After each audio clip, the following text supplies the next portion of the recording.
Hello, how are you? Merry Christmas. Butter Roll Boutique. What's happening, my sister? How are you today? I hope you're doing well and living your best life. Just getting some stuff done around the house.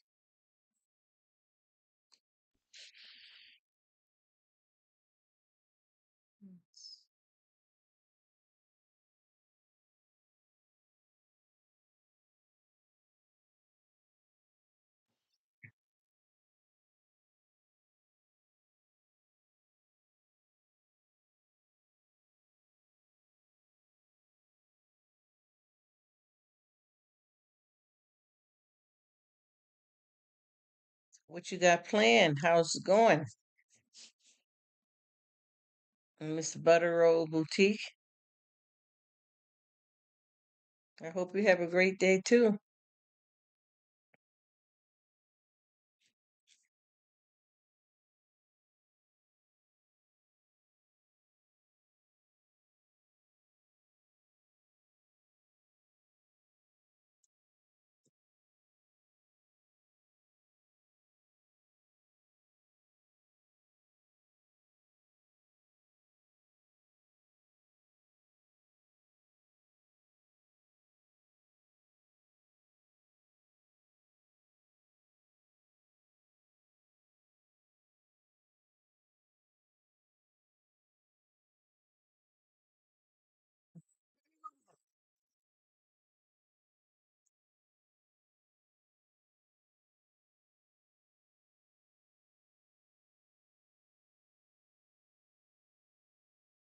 Christmas.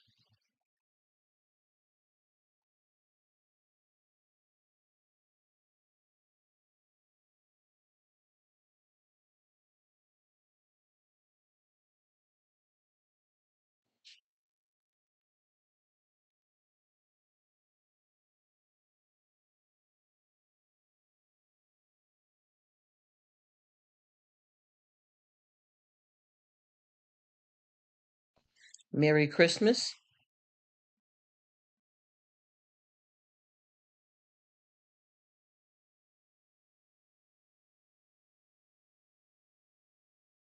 Hmm.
Lots of noise around the house.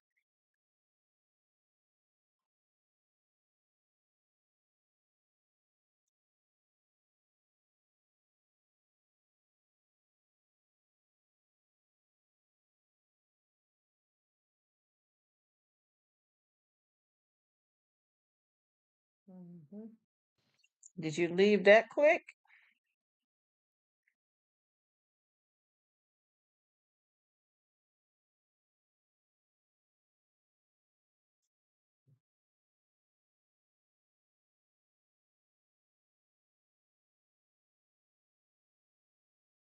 Hey, Miss Butter.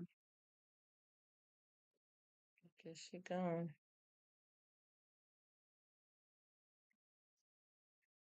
All right.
What's up, Adam?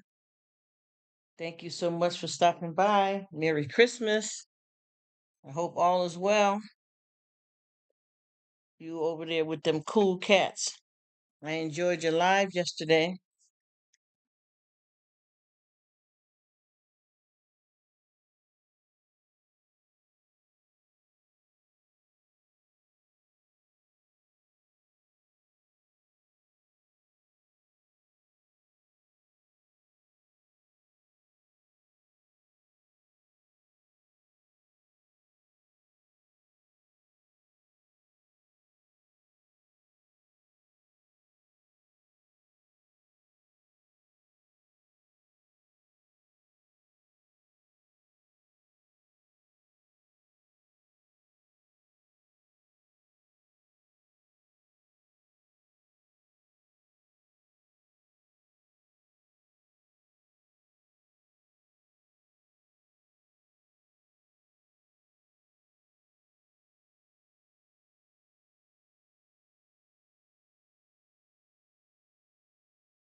All right, here we go. Some of the sounds in the background. Things around the house. Doing things around the house. I think I deserve maybe a cup of coffee. It's hard to tell. Let's see what's happening.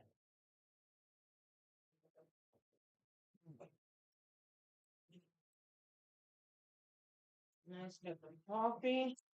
Start prepping nice and simple dinner for tomorrow. Yes, yes, yes, for tomorrow. It's going down. I hope everybody is doing well. If there's somebody there, I hope you're doing well. It's on a mission here. As you said, as the title says, doing some stuff around the house. Also, doing some work. A lot of things going on up in here. Glad to be alive. Glad to have made it to another day to enjoy life to the fullest. Yes, yes, yes, indeed. Yes, sir. All right, we are looking for something to have a nice cup of tea and coffee. I think I'll try coffee today because I don't drink neither one of them on a regular. Okay, so let's work towards that.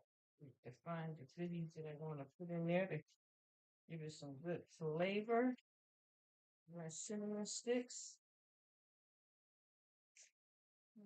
Sticks. Oh, here we go. Okay. All right, let's go here and see what's happening. There's a pretty good one. I don't know where the favorite one is. This one could be fine. This place, I should say. Okay, this one here. We got a few of them in here that look like they kind of broke up a little bit. All right, we got that going.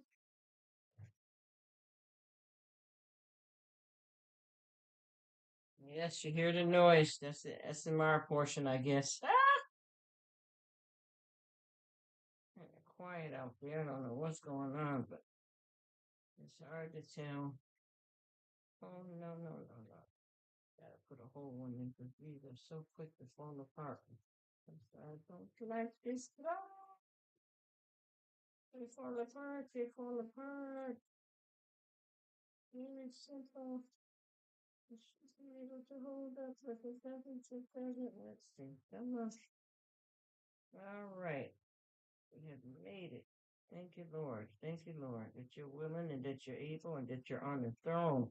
Thank you, Lord, for your mercy and undeserved favor. Thank you for your promise. Thank you for your word. Thank you for blessing me with another day, another morning, another night. And everybody else, no matter what your time zone may be, thank Him, thank Him. Thank Him that you are alive to feel what you feel, no matter what that may be. All right, let's see. We got a few different things going here. Well, how do this right here? Well, this is going to have to be a nice soak down on that wood. All right, let's see.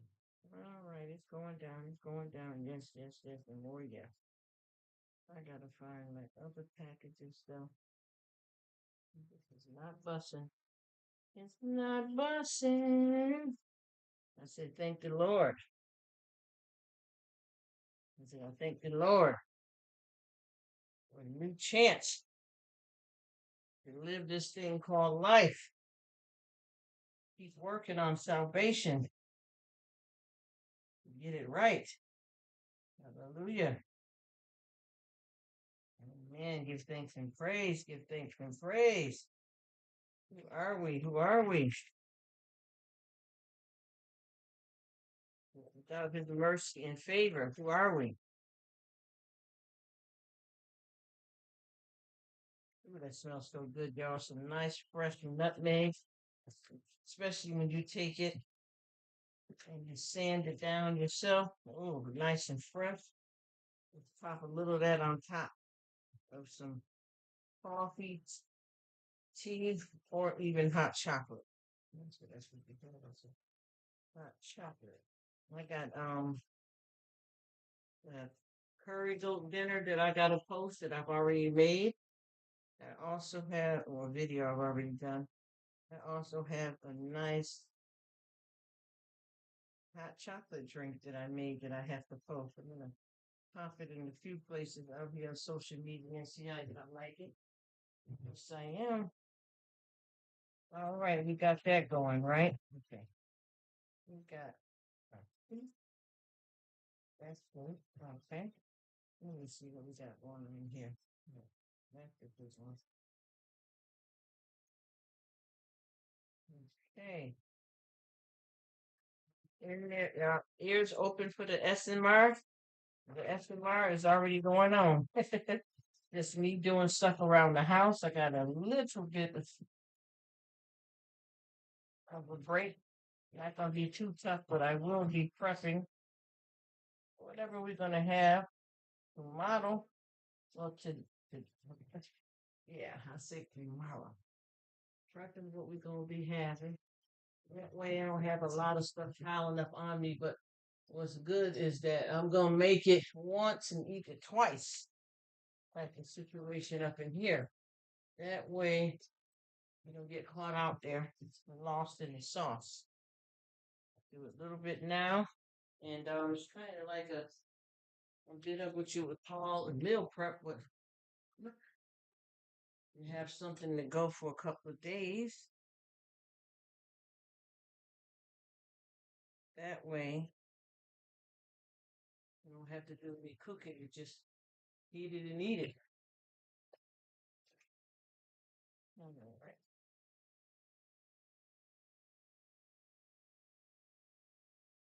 All right. That's the right. Let's go here.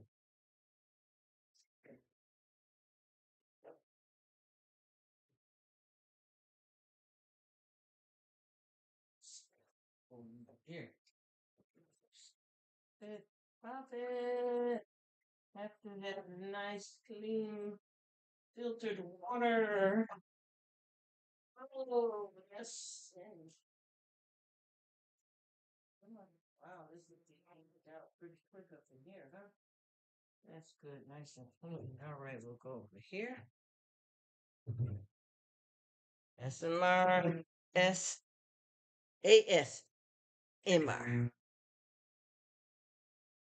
Here we go. That's some sound for somebody. I am blessed, Adam. I am blessed, and I hope you're doing good too.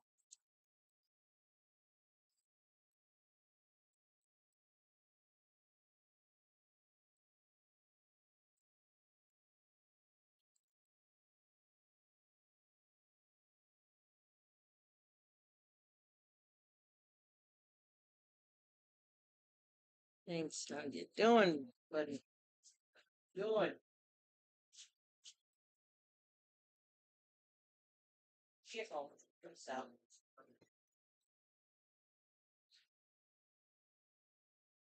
Part time today. I'm the one that's getting started.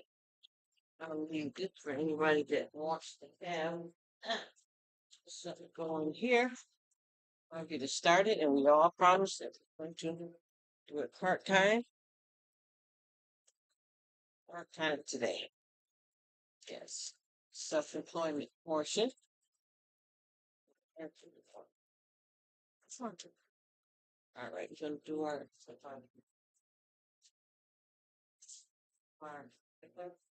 ASMR. So what's that means?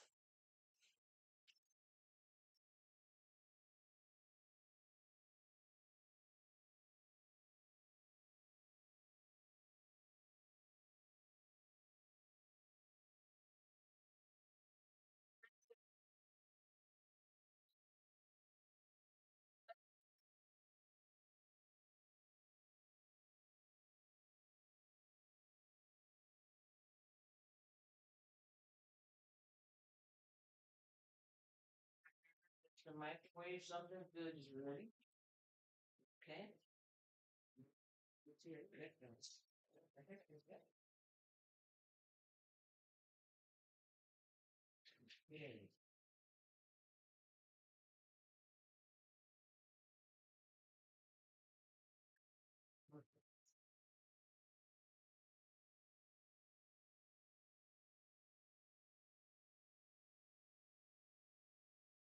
So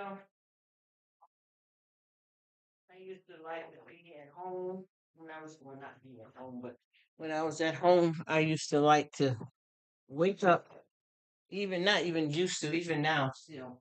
But when I was younger, I used to like to listen, listen to the background, just listen to the background before I even move or do anything. I like to listen to all the sounds going on in my house. And it was interesting to hear how a family member, how they, would even go to the bathroom and sounds that they're making when they get up, yarning and, just starting the day. It was even amazing, just laying back. And I decided, I said, I like doing that. I'm going to keep on, you know. Okay, we're going to be making, I think I'm going to just want to get this started today. I'm going to be making a homemade apple pie from scratch. I should be filming it, but I don't have the right cover up pie right now the way I'd like to, because it's just a last minute thought. But I definitely think I'm going to make a homemade apple pie from scratch. Yes. Okay. My proper chicken. Yeah, I think I'm going to do that. We'll get started here with pouring out these apples and getting them ready. Okay, everything's gonna be this spot next. Yes, we are live. We are well. We are home. Lucky to have a new day, day, night, or whatever you want to call it for whoever. The time zones are so different. And I'm gonna leave that out because I'm definitely going to. I think I want to use a homemade. I keep going backwards and forth with myself. Oh, don't fall. No, no, no, no, no. I think I am going to have homemade. Why all of a sudden I just got up here, got plans now to want to have a apple pie. Huh? Okay. And I wish, let me see out there. Listen, let me see what we got. Okay, switching over. Okay. It's not gonna take long to move the hull down. Off of that will cause them to be sterilized. Okay.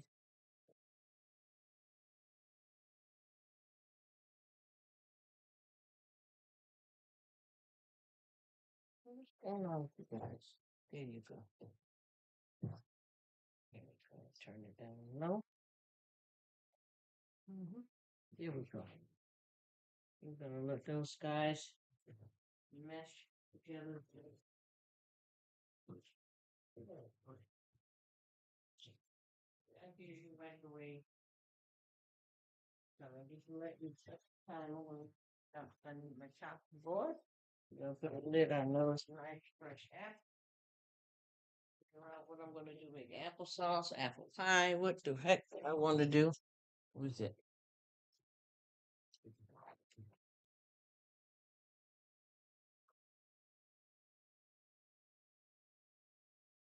Sit this back on here. Oh boy.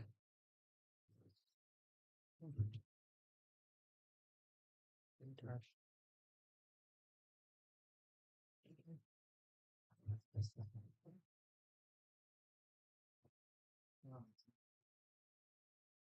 Let's see what's happening here.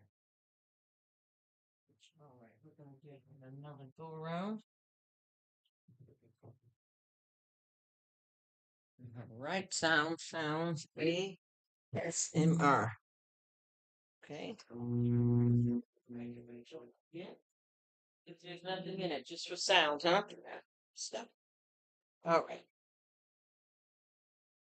How is everybody doing? How are you? How are we? Oh, do it. Bring some of my stuff in there, then I'm going to start having some fun, reacting. I think I'm going to put that as a time in this line that I put up. Acting in some of my YouTube family videos. I need to still work on if I'm going to do that camera thing or not.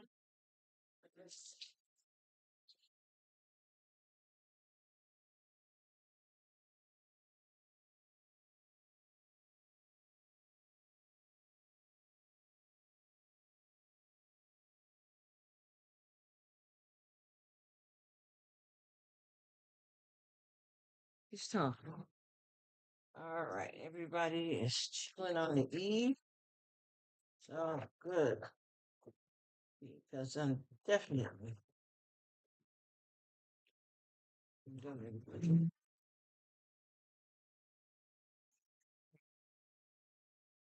what's this?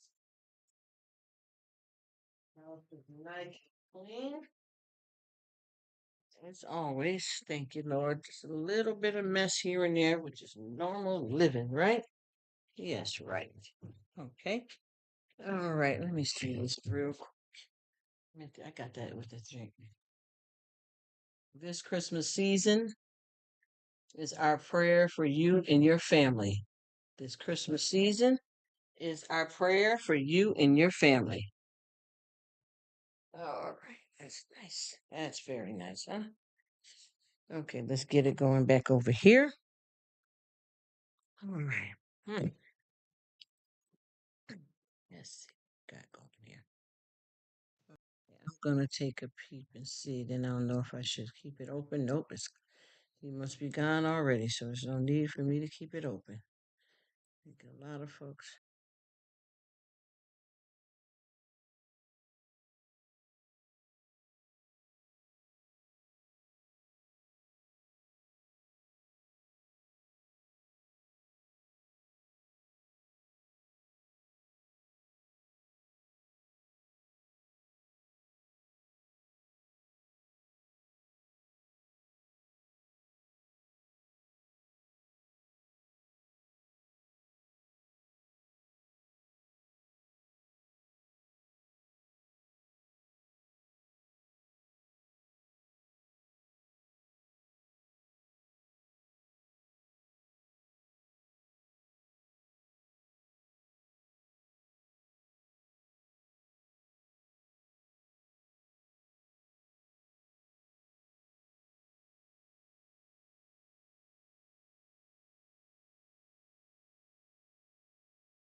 Hello, my dear.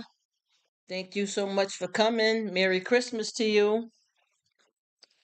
Just stopping by to wish you a great day and a Christmas when it comes. Yes, ma'am. I thank you. I wish you an awesome Christmas too. You and your family. I thank you so much for stopping by. I really appreciate it.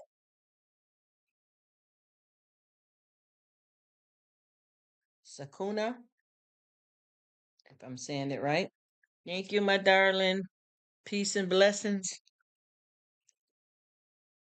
And thank you so much for coming. That's for you, my dear. Sakuna. Hello, hello. How nice to see you.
Hello, Miss Gidan. Greetings to you. Watagwan. Merry Christmas. Hello, hello.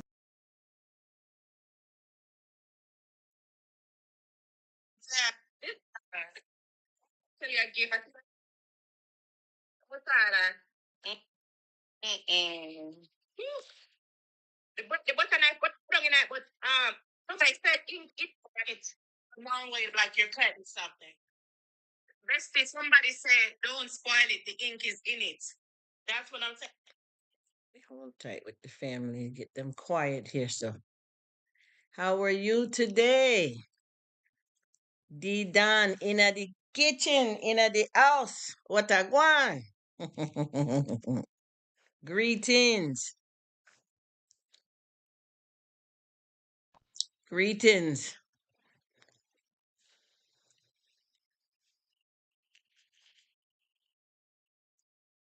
How are you?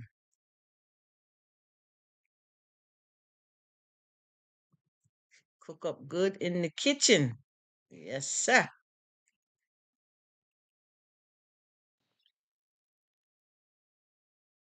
I hope you're doing well. Big up Uno for self. Mhm.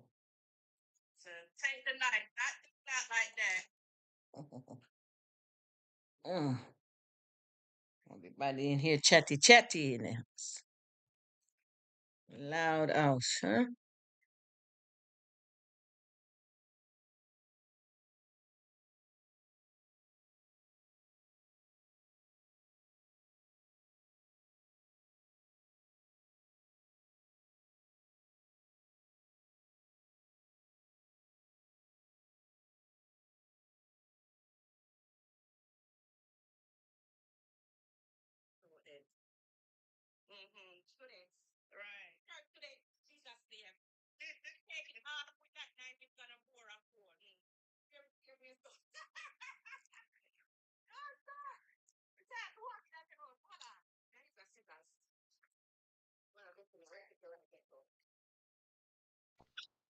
Very blessed.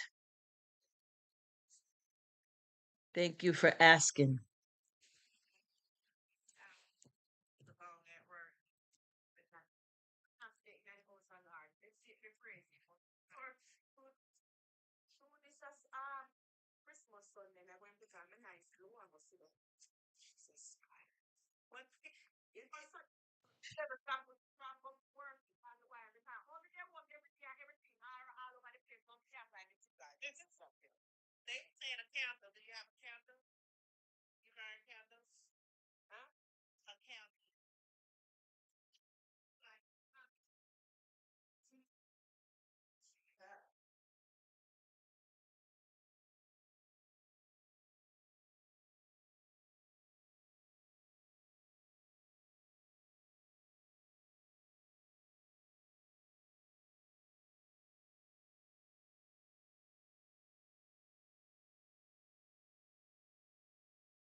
All right.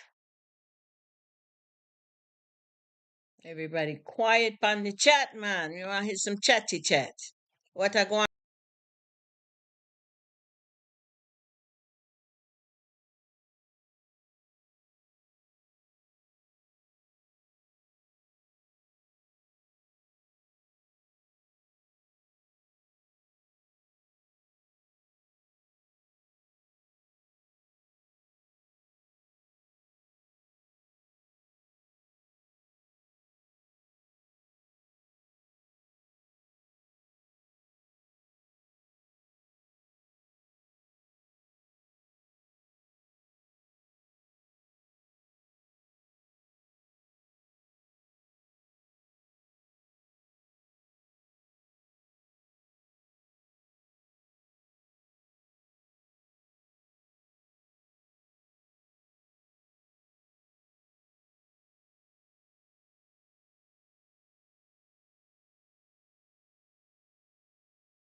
Hey, what's happening, Bert? Merry Christmas.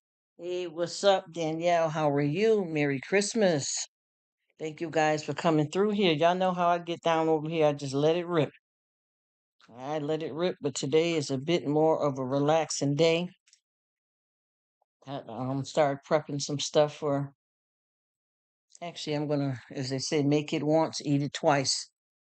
So whatever we're gonna have for Christmas, we'll have it for Christmas Eve. That'll get me by 2 days, and then I'm gonna do the same for 2 days for New Year's, but I might switch it out. Whatever I decide to have for Christmas, I may have it for Christmas and then have something different because I like to, kind of what they call meal prepping, just to give a break sometime. And then also I like to cook stuff and have it fresh. So that's the only thing about meal prepping is that certain things you make may not be fresh for that day, but it still tastes pretty good. So I'm gonna try to do two and two. Well, not just me. I got hubby, all these folks up in here that can get something going here. Yes. I hope you guys are doing good. Wish I'm happy, whole, chilling back, and just living this thing called life, y'all. That's all we can do out here is just get by and enjoy it. Because I promise you, so many wonderful things out here.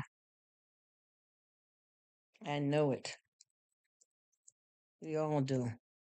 Yes, Danielle Davis, I've been checking you out a lot lately, too. I hope you're well. Thank you so much for coming. She said, I've been hanging out. She just got back from the store. I know that's right. It's just, they're supposed to be having different places, towns, city, states, different types of extra markdown before the crunch. You know what I mean? A lot of folks are going out right now getting that deal on whatever. And I tell you, I was in that Spine Ticks Live real late. And then I just let it run when I felt like I was I was about to pass out. I just let it rip. Just let it rip on through. Well, that was an awesome live.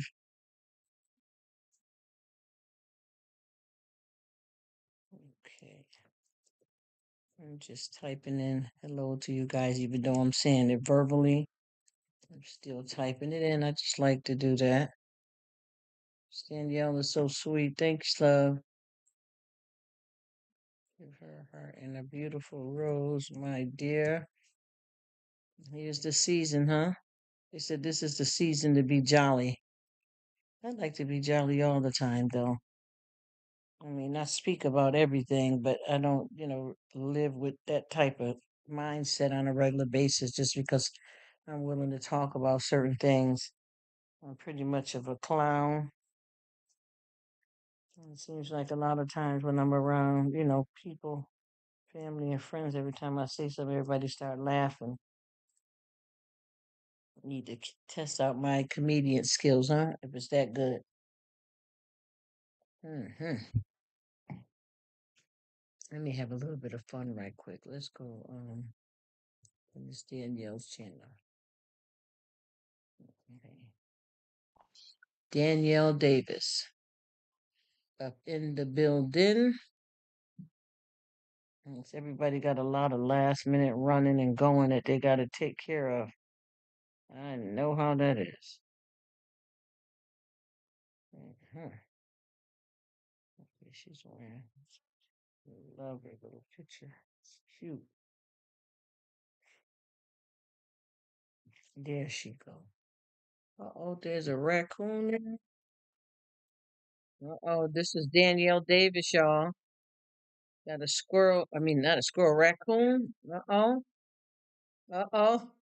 Ah, that's Danielle, y'all. He said it looks like he's wearing a mask. It does, right? Yes, that's one thing about them raccoons. They got that permanent mask.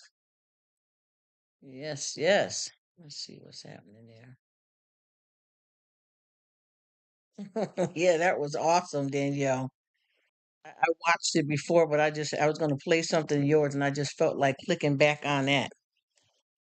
That's pretty awesome.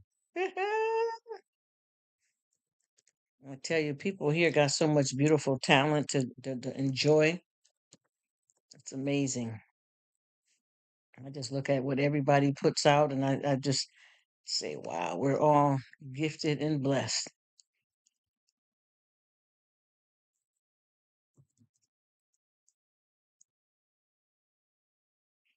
Danielle ain't no joke. She got her thing going over there. Yes, ma'am. And that was funny right there.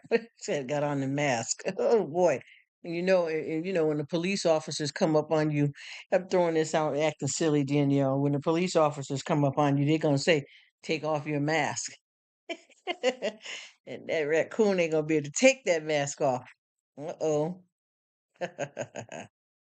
What's happening, bro? How you doing? I hope all is well in your neck of the woods. I hope you're doing good. I am. I'm just chilling back. Chilling back because I be getting a conversation started here just about anything. And folks be ghosts or either quiet. You don't know what's going on. So I just keep talking. I just keep chattling along.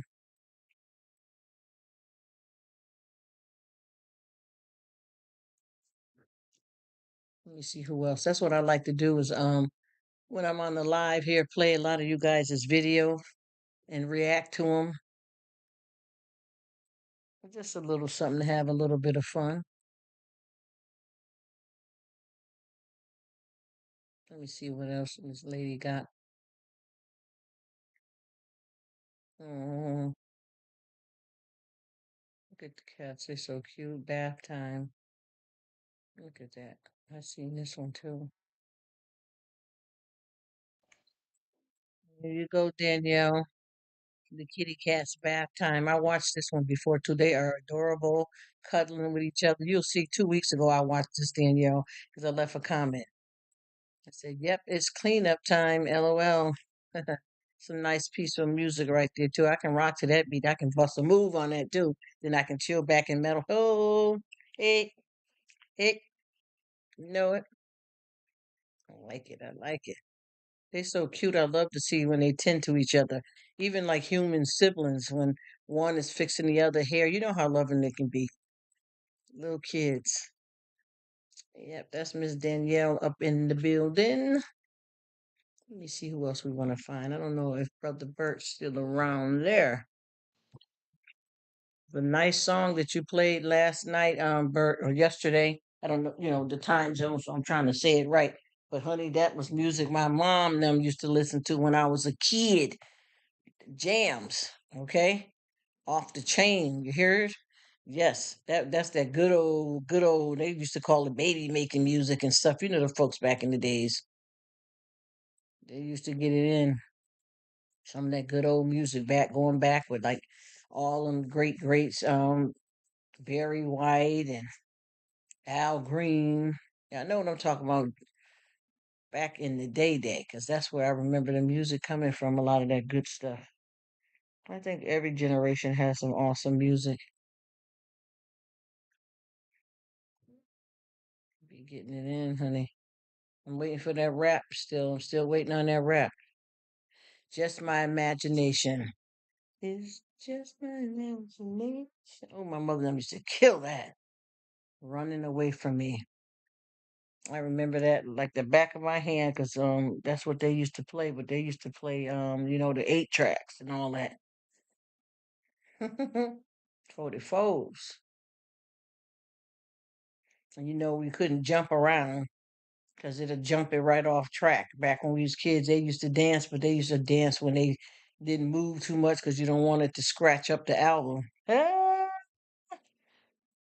oh my goodness, those was the days. Let's give Bert a little bit of something here. Just my imagination. Let's get it in, Bert. I know you with it. You sounded so good. I don't know if y'all can even hear it. This is music. I'm telling you, you should see. You know how old the parents are now to hear that. Blow them away. There you go. Bravo.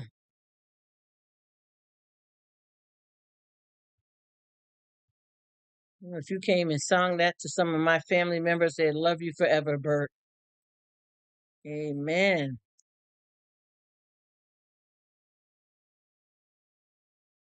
A lucky guy. Woo, woo, woo. Yes, yes, yes. And that's what the fathers them used to do. They used to sing to the women and then swirl them around in a circle. That sounds so nice. It just bring back memories. Mm. Imagination. Hey, running away from me. Ooh, hey, hey. Just my imagination. No way. Oh, oh, oh, oh. Back in the days, boy, did he bust that down. Back in the day, bust down at the bus stop. What? Say what?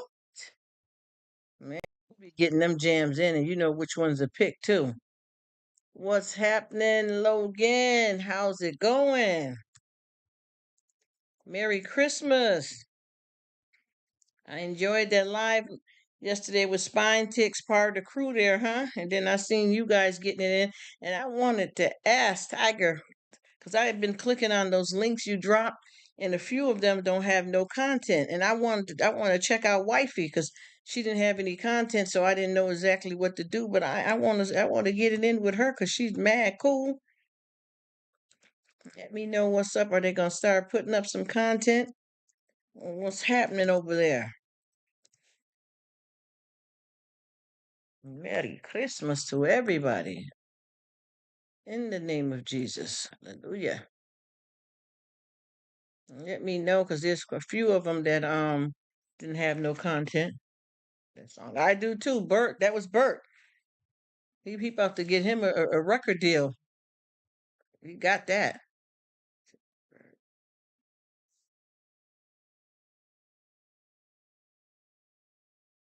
Wow. He said, I was looking at the baby face and this showed up. Oh yes, baby. Yes, Bert. Listen. Come around mama and all them. Honey, you gonna have a whole bunch of women falling all on the floor. That's their music. I'm telling you. I mean, it's all of our music, but I'm saying that's the loudest music that I heard from when I was younger. And you need to try it. Not that you need to, but check out. I wouldn't mind hearing you throw down with something with Babyface as well, too. Merry Christmas to you too, my brother. He says, Tiger's laughing right now. She posts all her content. Oh yeah, I know. I thought she, you know what I'm saying. I figured that. Yeah, and I've been checking it out because I've been seeing her there, and I thought because you put her in the link that she had a little something, something extra on that channel. I get it, and I enjoyed her. She'd be chilling up in there. Me and my family be like, "Well, who is that with the mask on?" You know how people get when you have on the mask. They're like, "Well, who is that?" All right, now she got it going on. You guys are awesome. Awesome. I just it made me cry happy tears to know that your whole family is involved together like that with gaming and spend that quality time like that with one another. I really I love it. I love it. And I promise you, my family does a lot of that type of stuff together, but I don't join in like I used to because I had a loss and I just can't get right with it. I just keep feeling guilty because we were straight up gamers.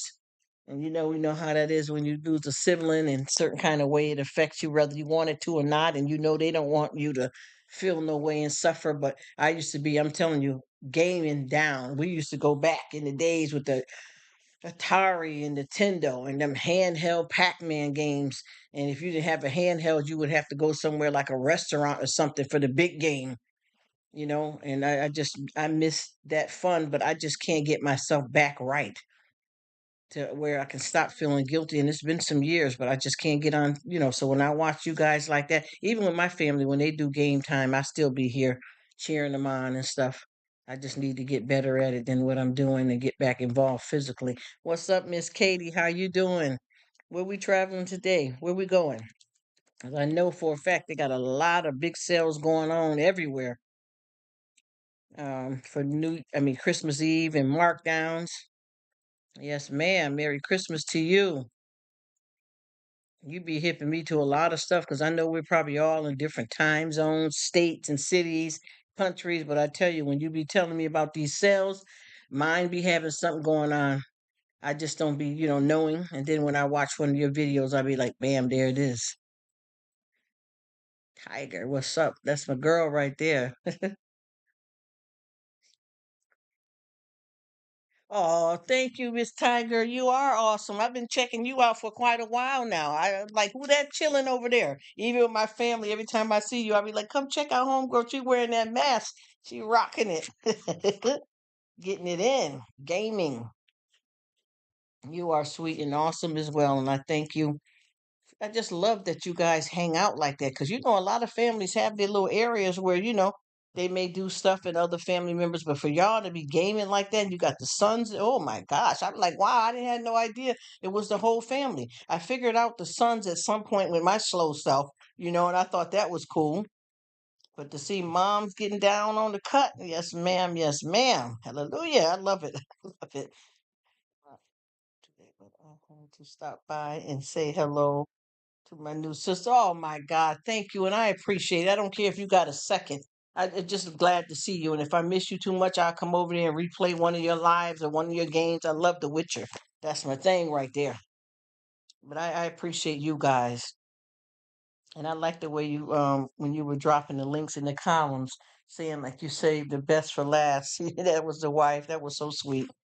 You guys are awesome, good people in the world. I tell you, this YouTube has definitely shown some love and good-hearted people sticking together and doing their thing.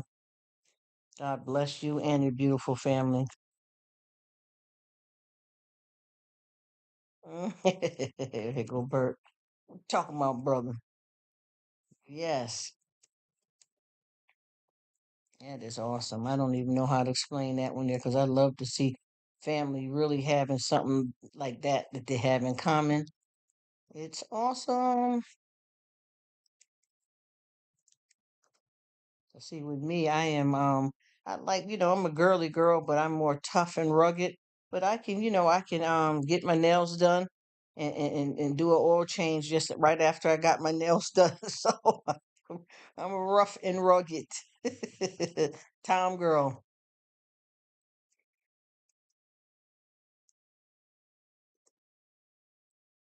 Just happy. And like I said, I'm just grateful to meet so many wonderful people around the world and everybody come together and chill at each other's spots and check on each other, love on each other.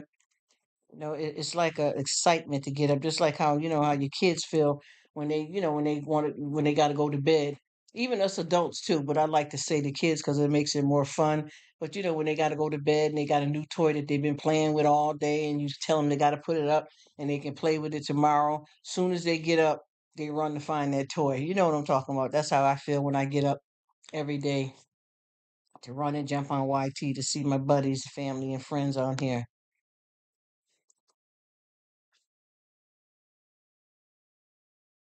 Merry Christmas. God bless. In the name of Jesus. Hallelujah. Yeah, a lot of people are getting out today, getting some stuff done so that they can catch some sales or just last minute stuff. Because I got a lot of people that I know that won't shop until the last minute so they can get everything half price. Also, what I like to do is I like to go out and shop and get some stuff that didn't, went down low. And it's good to go after, the holidays so that the stuff can really go down low. But there's a lot of stuff you can get and put up for the next year.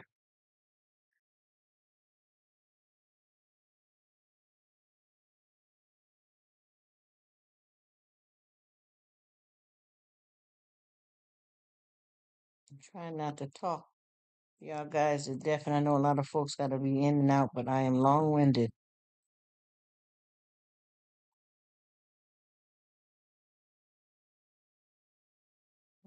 The Witcher. I'm gonna try to play The Witcher today, but I may not be able to catch. That's great.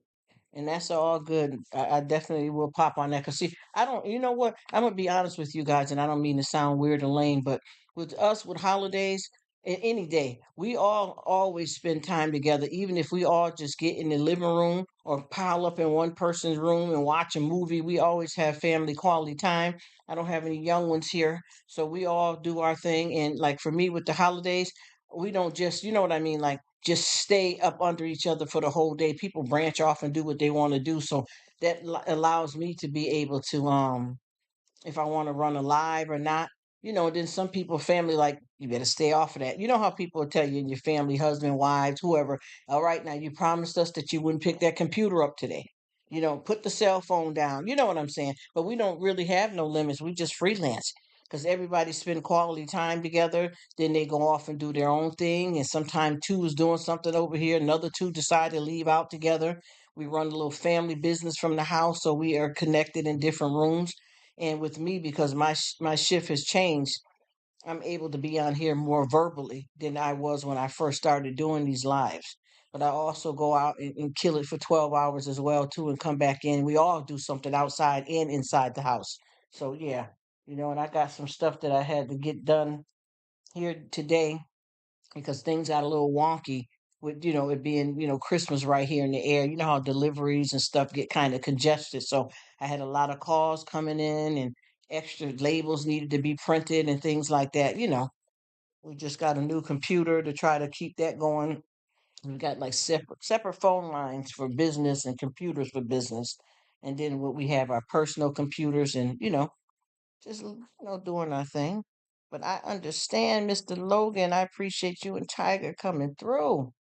It's all good. And like I said before, when I run these lives, I just run them, y'all. It's not even about watch hours and all that, because I promise you, God has been so good to me and my family where we made it through C-19, where a lot of people have, didn't make it. The C-19 took their lives, their job, their house, their cars. You understand what I mean? A lot of people dreams. I'm not saying that you can't get back up and start again, but a lot of people fell. I read a sad story. I don't know how old the little boy was, but it was somebody, a young child, him and his mother, when the C-19 hit, and as it started getting bad, after the first year going into it, they started sleeping in their car and they fell asleep and left the car running, and the car took both of them because there was a certain amount of time, I guess, with the mother, she would, run the car because they needed it for heat because where they were at is cold, you know.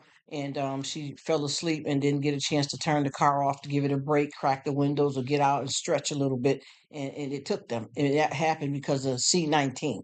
So, it's wow, it's a lot going on. So I just put my lives on, and I let it run because I got so many people all over the world. I had somebody pop up on me from Germany. You get what I'm saying? But we got to remember everybody got different time zones. And I get a lot of people saying, well, let it run so I can pop by and say hi. And then I'm like, well, I was going to turn it off. And then three people come in. And so I decided when I started doing this just to let it run. You know what I mean? And then I'm trying to find the niche of what time the most people come in. I can't because we're all in different time zones. So it do what it do. Look at that. Okay, it says my daughter brought us tickets for a movie. Matinee at 11, not sure what movie I believe this. Oh yeah, do your thing, Bert. Oh my gosh.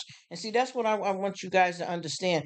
I don't care if you guys can't stay. I mean, I don't mean it like that to sound negative. I'm probably not talking right. I don't mind it. I understand it. I got some people that pop in and they can't come back no more. I may not see them for a month or whatever. And that's how it is. We only have 24 hours in the day. And just seeing you guys pop through, and I don't expect anybody to stay through these whole lives long. I don't expect anybody to come to every live. I don't expect a person to watch the whole replay because see what I've been making sure that I do is I know how to watch somebody's video as long as it needs to be watched for them to get monetized or to stay monetized. I also do the same thing when it comes to watching their lives. Let it run as long as enough to, you know, keep them monetized so they can get monetized and just run it. But I don't like to just run things all the time too. I get back and binge. Like I said, spine ticks last night. I rode for a long time, and at some point I knew I was getting sleepy, and I just let it run. And then I had like two other people running too on my other devices here. So I get it, and and I don't want to be loved by everybody. I just want to be loved. Thumbs up now for my live for tonight when you. Oh yeah, okay, yes. I think I seen it too, Bert, because I was checking out when I just played your song. Let me go back and check you again, brother man. Yeah, you better get ready to get you a contract. Get up with one of these producers. Babyface might be able to lead you in the right direction. I'm being silly, but you got something there though. Yeah, enjoy that family time because I know even though I have these lives running, people don't realize how much I be having going on in the background because I don't just, be, even though I may pop, hey, how you doing? I'll talk a while, but I got a computer going on here that I'm doing some business with and everything doesn't require me to be verbal.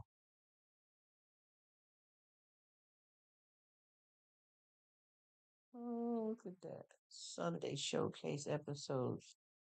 All I want for Christmas. Oh, I'm trying to remember where I've seen that hat from.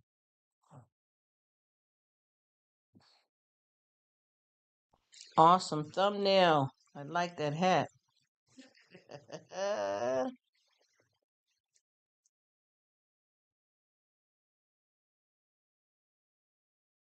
You'd be getting it in. I wish I could do that because I want to change my thumbnail too, but I have no. Oh my gosh. This is. Oh my goodness. For Wolverine is my dude. I mean, I like when he played, but I like him as a character. And as a matter of fact, anything he play on is good. Anything he play on is good. And look at the chick. Oh my goodness. Oh my goodness, Bert, you is off the chain here, man. Oh my goodness, you did that well. Mrs. The Santa Claus hat on. Oh my goodness, you definitely be getting it in. This is crazy. I love it. Very talented, very creative, Bert. Hmm. Let's see, I got one for the live stream. You did it with the thumbnails, brother man. Yes, you did good. I wish I could do that. I'm gonna get something one day.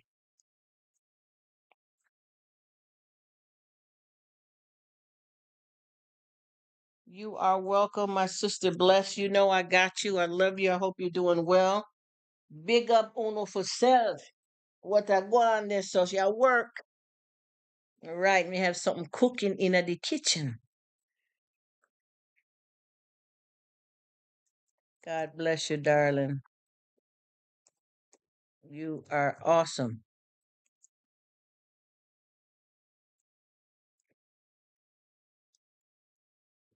Girl, have to work up. Yes, I know that's right.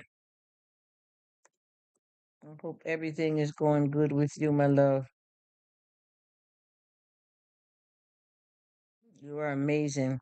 And that's why I always make sure I come through so you know, say me good day. Yes. You already know me. Back it up. Cool and deadly. Look, that's old school, huh? Oh, she's so sweet. Definitely, sis. Definitely, sis. You are awesome. Big, big up, big up. Rise up. I know how it do. And see, with me, I got a lot going on around here, but it's a little bit more of a chill day today. But I know that this work that I had to submit already online is going to get time and a half. Get that little cool cash. Oh, thank you, sis. Thank you. I love and appreciate you too, and I promise you it's for real. You already know how we know it when you buck up on somebody, say that good. And everybody can't fool you. Thank you so much. She said I'm in the background. Thank you, sis. Thank you so much. And I feel the same way when I come through. If I can't catch the live, I always make sure I come through the live and watch it and listen to. And I love the titles. The titles are very important because I know that just about every title that you have, I always when you ask a question, I always say God. But I feel anything that we do in life, we must have God there for us. We must have God for any of it. So I always say, put God first place. Then I'll say trust. Like if you say, what do you need in a marriage or a relationship? What do you expect from your partner? God. You need God to help everybody behave and get to where they need to be because the struggle is real. And trust, because I tell you, this is a thing called life. It's not a game. We want to romp up and play sometime, but the game, we have to straighten up and keep it real because life is what you make it. And I like to say this to everybody when I chat is that I know that this is not the promised land, but we all have to look at how God feels when he has tried to lead us in the right direction. What did he tell Adam and Eve in the garden? You understand me? What did he tell Noah? Why did they have to build the ark? All of those things there are the teachings and learning. And I promise you, I always look. Even when I read the Bible, though, I don't want to just skip just to the good parts. I want to know everything from way long ago to see that people understand where we're coming from today. Because a lot of times people, when we read the Bible, they kind of just tell like the good stuff. We have to understand what's going on, from way back before. Just like with this thing with the C-19, a lot of people, you know, acted a certain way because I think, we all were scared. Everybody's in the struggle, but at the same time, when you don't know God and you can't turn to his comfort, everything have you frightened. But if you look in the Bible at the different plagues that's in the Bible, you would know, say, this thing came again. It's been here. It's just different names for different viruses. Even when Moses went to the Pharaoh and said, "Free my people." There was a plague with frogs. You understand what I mean? So people, when you don't prepare yourself and don't have God in your life, some of this stuff goes over your head. You don't understand because you're not planted with Him.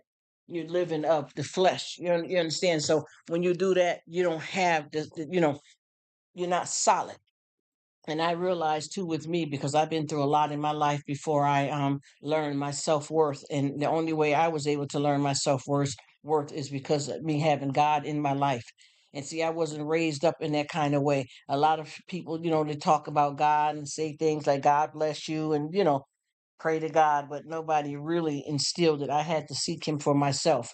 But with me, with my family, I make sure I teach them from day one that God's first no matter what you do. I don't care if you got a newborn baby in there. I used to have times when I come home, I don't deal with nobody. I go right and get my Bible and sit quietly. When I come in from work, I've already served him before I left to work, but when I come in, I want that quiet time. You may have a kid or somebody, a husband or somebody want ray this, ray no, you have a chin man. And that's how I do it. I need to go spend this time. And when I did that, I don't even know how to explain what type of inspiration in me, the fire of being thankful and grateful. And I always sit back and I keep saying to myself, you know what, no matter how you're feeling right now, you're lucky to be alive to feel, even if it's not a good feeling for the moment. We gather all of the things that we deal with in life, up, down, and all around, and still stay humble and grateful. And that's the thing that I try to make sure that I do because I know that we all fall off track. I always tell the story. I remember I was I served my time with God before I was leaving off, and I got halfway to where I needed to be, and I realized I forgot my wallet. Right, so me want to get vexed. You already know, say the devil right there, right there, trying to push that button to make you lose all that you gain. And just for a slight second, I felt a little and then God just told me, listen, make yourself behave, take it easy. And I just, me just chilled, drove back home, take up my wallet, and done. And a lot of times people don't realize, when they hear from God, and a lot of times we hear from God when we make mistakes. And then we also have to know the difference between our thoughts and God's voice. Because a lot of times we try to will things our way in the flesh and we want to pretend to ourselves like God is saying, yes, do this. You know what I mean? But it's us. And sometimes when we ask God for something, and we don't see it the way we want it to be, and we try to will it ourselves. A lot of the majority of the times it comes out bad, or you may have it, but it's a false. It's not good. It's not stable. It's like building your house on sand. You understand what I mean? And he gives us the option to make the choice, that we want to do it the right way or you want to do it the wrong way, you know? And I keep telling people, sometimes we got to be consistent, and we can't even, sit here and just, always seek his hands and not his face. I try to be careful of that. And I always say it's better to be slow and steady than strong and fragile. Because sometimes we get caught out there. I'm telling you, the flesh has a lot of power, a lot of power. And I just always think about how God, felt when a lot of things happen, and I always say, like I said, what did he tell Adam and Eve in the garden? What did he tell them? And how do you think he felt when, she took the fruit from the tree?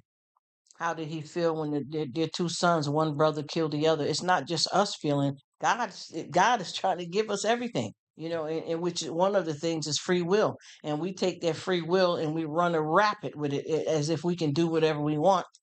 And then soon as something go wrong, then we want to call on him. But we have to seek him regardless of when you're in good times and bad times. And I know when me, I be having, I say, help me, Lord, please. And I know that he's given me the ability, to seek him. And there will be comfort, but there has to be some kind of pain. You can't have love without hate. Unfortunately, this is not how he designed it to be, but this is the world that we live in, you know? And I always tell people, thank you, sissy. I always tell people that, you can be forgiven. But the thing is, just because God is forgiven doesn't mean that we can keep sinning. That's where people think they're tricking. You know what I mean? They're playing the game. But you have to understand that it has to come to an end at some point, and you have to get it right. And there's a lot of stuff that people will tell you that is not godly and that's not right. But at the same time, you know what I used to do a lot of times when somebody's telling me something and I'm confused. It's not that I'm, too big headed with everything or I have too much pride. It's just that some people be saying stuff and I just know it's not God's will. You know how I know we all get that feeling. And you know what I do? I look in the Bible because the answers are always there anyway. And I look in the Bible, and a lot of times that something that a human person here would tell me not to do or to do, God word is different than what they say. So you know which way you have to go when you have those choices to make. Because I deal with that a lot. I have a lot of people that tell me certain things, that you can't do this and you can't do that, or you're not going to go to heaven because you went to church today and you had on a skirt a little above your knee. God is not going to accept you. None of those things are true, because if you look in the Bible, you find the truth, but you got to know what you're reading and have the right comprehension. You can't just read through the Bible and think you know everything. You have to be a repeat offender over and over and over and over, and you're going to make some mistakes. And with me, a lot of times I'm around here and I fall down knee and knuckle on a regular basis, and I just get back up and I ask God to forgive me. And also, I know that God knows that you're going to feel some kind of pain. It doesn't mean that you are, you feel that he's let you down or that you're not listening to him, because he knows that we live in the flesh. And that's why Jesus went to the cross for a lot of stuff that he know that we could not do. But I know he gives us a chance to straighten it out. And if we don't straighten it out, then we're the ones that's going to be lost. Because I know that a lot of people think that they're going to heaven, and there's going to be a lot of surprises here, even with us. People that we know that we think are saved, sanctified, and filled with the Holy Ghost. A lot of them people, they may show us one way, but God only knows the true purity of their heart. And see, all of that's going to come, to where it needs to be, so we'll know. Because I got so many people that, it's just a big shock, because it's not that you're trying to put people up on a pedestal, but you trust and believe, and trust is something that a person earns. So sometimes people have a way of earning your trust, and you believe in them because we are human. But then after you start seeing certain things, you have to hold back and say, wait a minute now. And sometimes God could be telling you to go in one direction, and a person can be telling you to go in this direction, but you have to know that God is Almighty, King of Kings, Lord of Lords. You can't follow the wrong person. You know what I mean? You mostly have to go with God on that, because a lot of times people look back for people. Just like the story with Sarah and Lot. God told them over here in Solomon Gomorrah to go, and nobody should look back for nothing. for nothing. Whoever is not with you, I'm with you. Don't look back. And we know what happened there. You see, when you're not a true believer, you understand? Don't look back. And that showed him, just like, when they were he was trying to free the people. He had a lot of people that didn't believe, and they complained and was upset, and that's because they didn't have the true full belief in them, a lot of the people.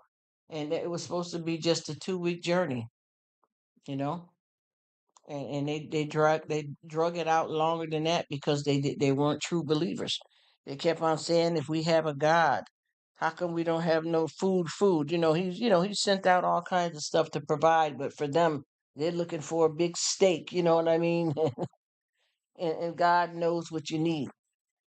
So I try my best to just look at those kind of things and just be grateful.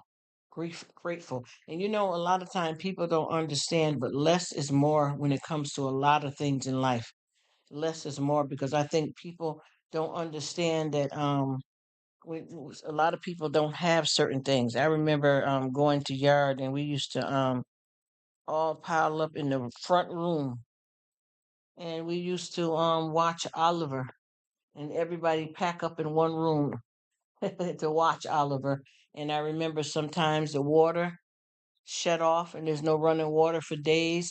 I remember a lot of times where the electricity come out, and take out, and we don't have no, you see. But what did we do? See, if you hear and you get yourself caught up, in the states, you go crazy. But there, everybody keep doing what they normally do, because we know that we are hardy.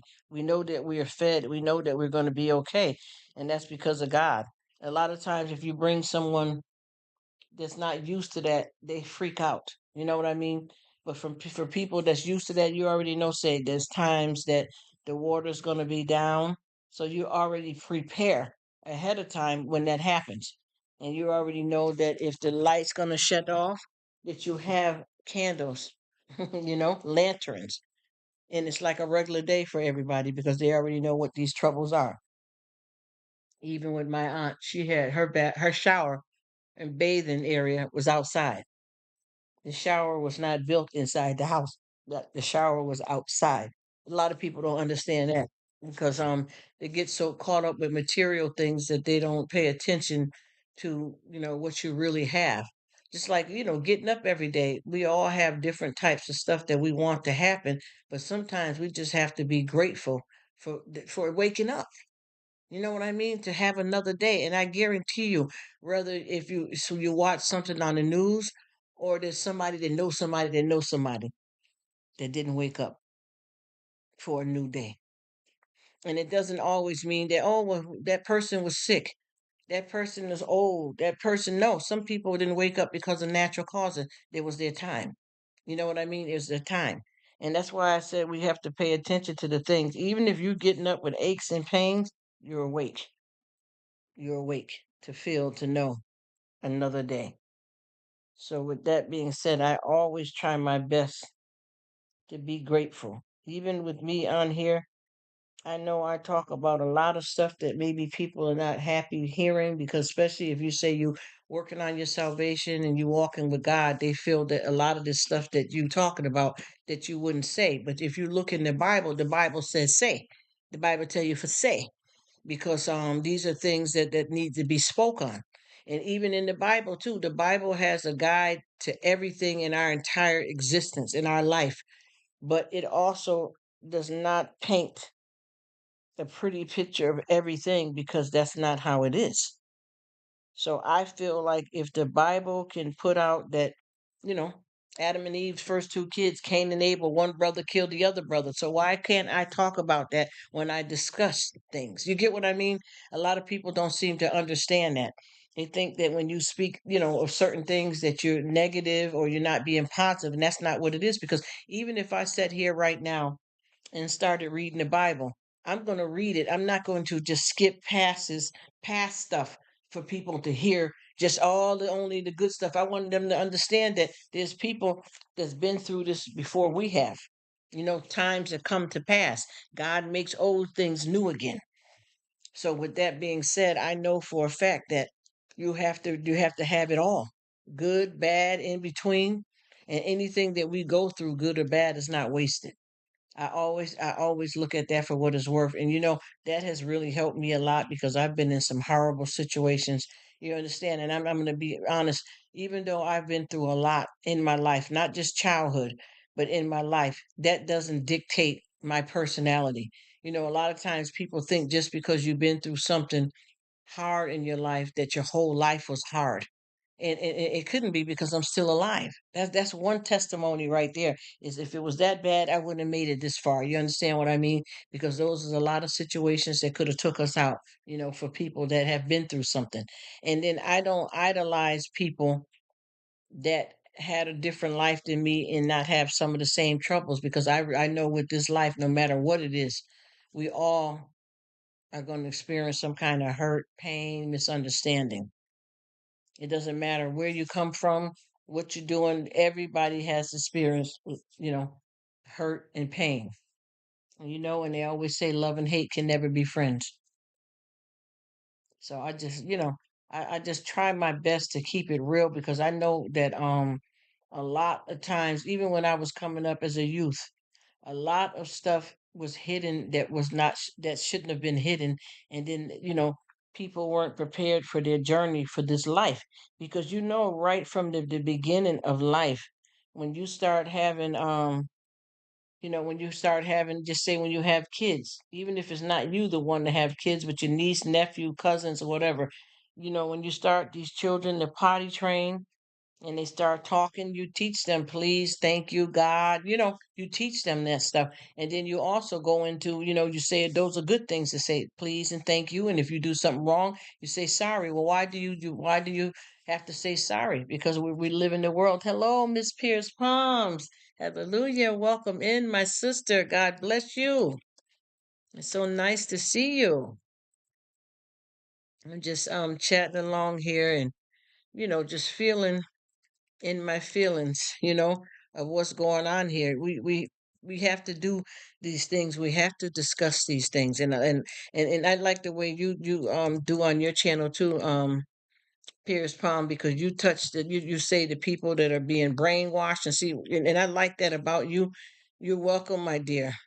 When you speak on this kind of stuff like this, you always keep it real. And see, when I do it, I think a lot of people misunderstand me because they think when you speak about God that you're not supposed to speak about anything like that, but that is of God, to teach us how to behave, what to say, what's going on in the world. And there is a lot of people that are being brainwashed. So we need to be made aware of that. And every time I start, and I notice, and no disrespect to anybody, because I don't, get aggressive, or I never disrespect anybody like that. But people don't understand when I speak like that. A lot of folks don't understand that these things that I'm talking about is what's in the Bible and the stuff that needs to be known. Just like I was saying, when you have young children, when they first start off, they don't go to school for this. They learn this from you at home. Please, thank you, I love you. About such preachers. Yes, see? Oh my goodness, Pierce. I needed to talk to you. I can tell. And Sister Bless, I needed this because I'm not trying to find just for me to be right, but I want to understand that it is true. Just like with our kids, they don't learn please, thank you, God from school. They learn it from you at home. And when you have children that reach a certain age, you start teaching them, like when you want to potty train them, you start off by telling them, you whatever way you want them to call their private area, the butt, the front, the back, we give the names of what we want our kids to call it. And then you also tell them not to let anybody touch them there. Why? Because we have to. Because there's a devil in the world. The devil uses people to hurt you. So you teach them all of this stuff from when they're little, that they know how to behave and what to expect out of life.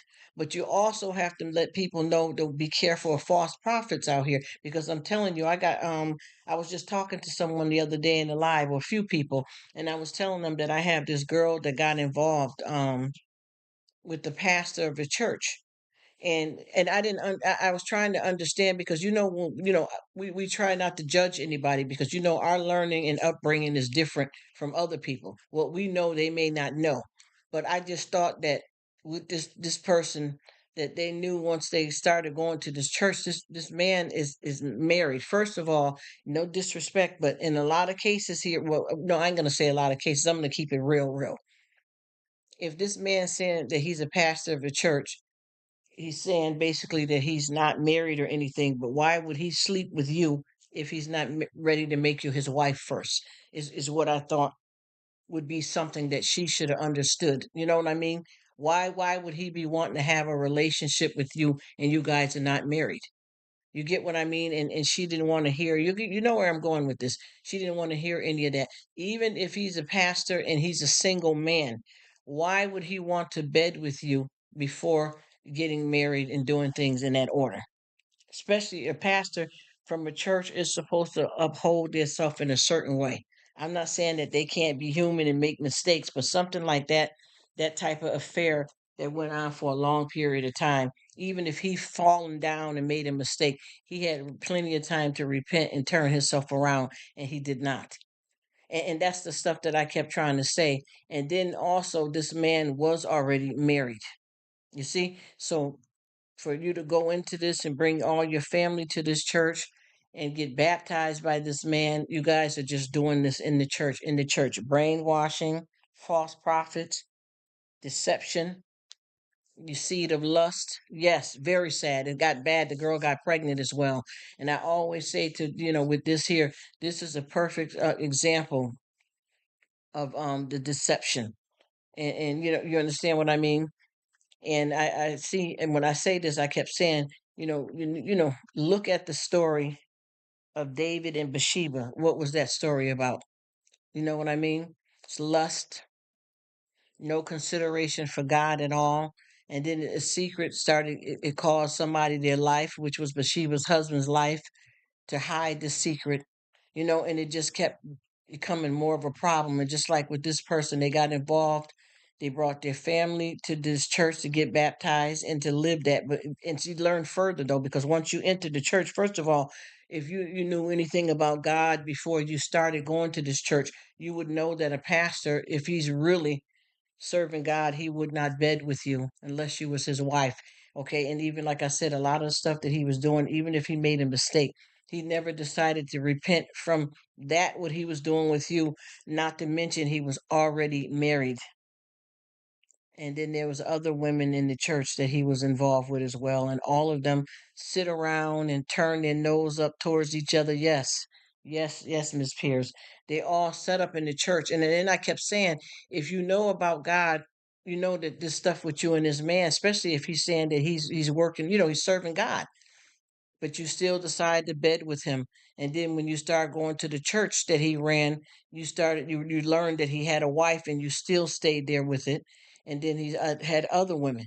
Everybody stayed in this game with this man. The wife knew that he had the two others, but she thought because she held the title of the wife, she held her head up high. But you got to look at it for what it's worth. That type of deception you have to watch out for, because there's a lot of unborn children in these situations. There's a lot of diseases that come out of these situations. You understand what I mean? But they all remained in that as if it was okay. So I just, I just was hoping that she would get herself, straightened out from that. And it took her a long time to leave that alone, because she stayed into it and got pregnant and everything like that. And you know the story about David and Bathsheba. You know what happened there with the baby. You know the story to that. And all of that was about lust. Nothing to do with God, just lusting on their own, and using the power to force somebody to do something. Because with the young girl, because that back then they married these girls very young, and even if she wanted to say no to David, she couldn't because he was a king. So she was basically forced to be with this man, and nothing good came of it. Nothing good came of it, because what he did was he ruined her life a lot. Even though we can get God to turn things around, that's not the point I'm making. I'm just saying at that time he drug her through the mud. He also messed up with a lot of his salvation with God as well.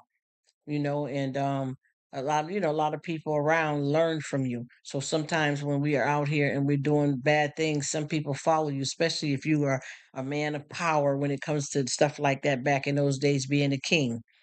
And when it comes to people that's a pastor, people are brainwashed and thinking you are more closer to God than them because you are serving him differently or because you have money.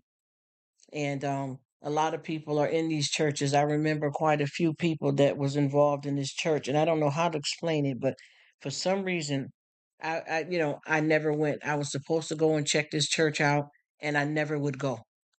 And I know now today is because God didn't even want me to waste my time, even though there's some stuff that they were practicing in there that I know God had told me, that wouldn't be for me.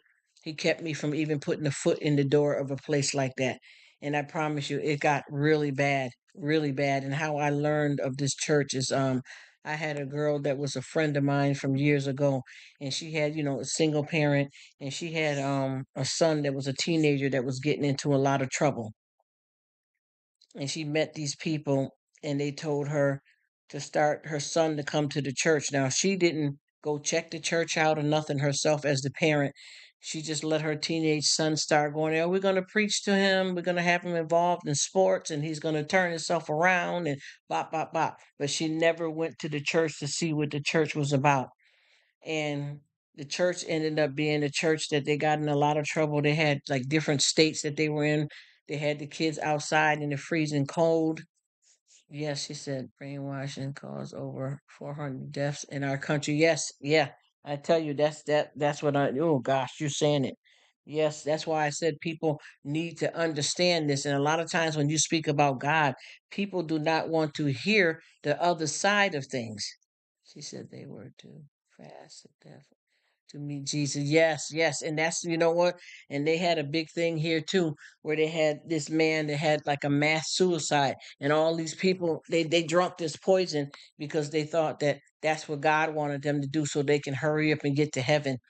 And they were being brainwashed all the while. And what was sad about that story is that, a lot of, like the pastor and a lot of the bishops and stuff, all of them were sleeping with the women, the children. They thought all of that was fine, and then they all, a lot of them drunk the poison and died because they had a false, belief of God.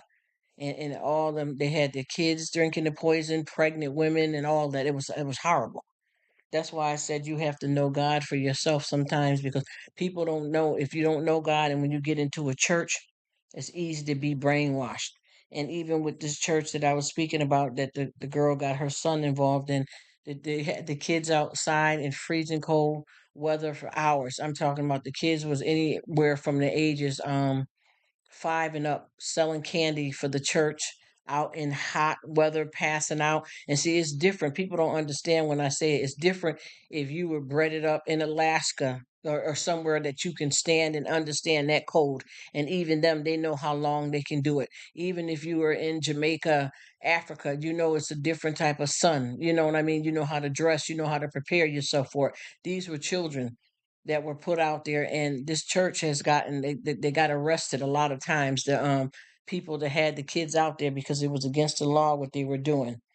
And in this church, I didn't connect the dots at first when I learned the church that she was sending her son to. I didn't know that it was the same church that a lot of people were going to, and they had a lot of the congregation people sleeping in the church with no heat on. But the pastor had 3 or 4 houses and cars, but he would have his congregation sleeping in the church with no heat, no air conditioner, things like that. And for some reason, a lot of these people didn't understand that that wasn't God. So the only thing that I could think of is that they didn't know God for themselves. You know what I mean? They didn't know Him. So they fell into that type of lifestyle. And a lot of the people that he had for the church, he was easy to brainwash them because they did not know God.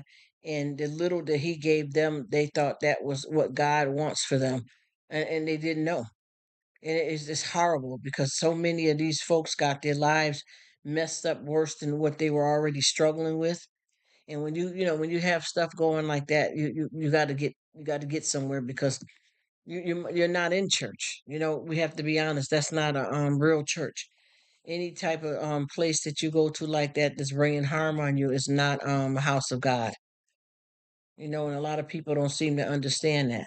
It said they come fast to death to meet Jesus. Yes, and that's what they did. When you get brainwashed, if you ever notice that when people are getting brainwashed, what they do is they first start off talking to you about God and really doing some believable stuff. Like it looks like it's really God stuff. You know, especially for a few people that attend those type of places that know God. When you start, praying and talking about Jesus and Lord and this, you know what I mean, right? Yes, ma'am. And they talking, the good stuff. And God said this, and God, you get the people in real good. Then all of a sudden, the stuff started coming in. You guys go over here with so and so, and but they keep using God. So then, if you don't know yourself, you don't realize, well, what's going on? This man is sleeping with me and my two daughters. He's not allowing me to be with my husband anymore. What they didn't see it like that. And there's no deception in him. There's no deception in him. No, we have to give him all the thanks and praise, my sister. That's what I keep saying. And anything of God is not painful. And for these women and children and their husbands too, because what they started doing is they started separating the men from the women, where the women couldn't even be with their husbands or their sons. They had to be with these men from this church, and these men were taking their turns betting these women, betting their 10-year-old daughter, their sister, and these people just didn't get it. They thought that God, because they when they speak to them, they tell them, "Merry Christmas, Guru. How you doing? Thank you so much for coming. I hope you're doing well. God bless you. It's a new day, huh? Merry Christmas to you and your family." We're just talking a little bit about God and things like that in the world, and try to find the right kind of church home to be in so that we don't get deceived.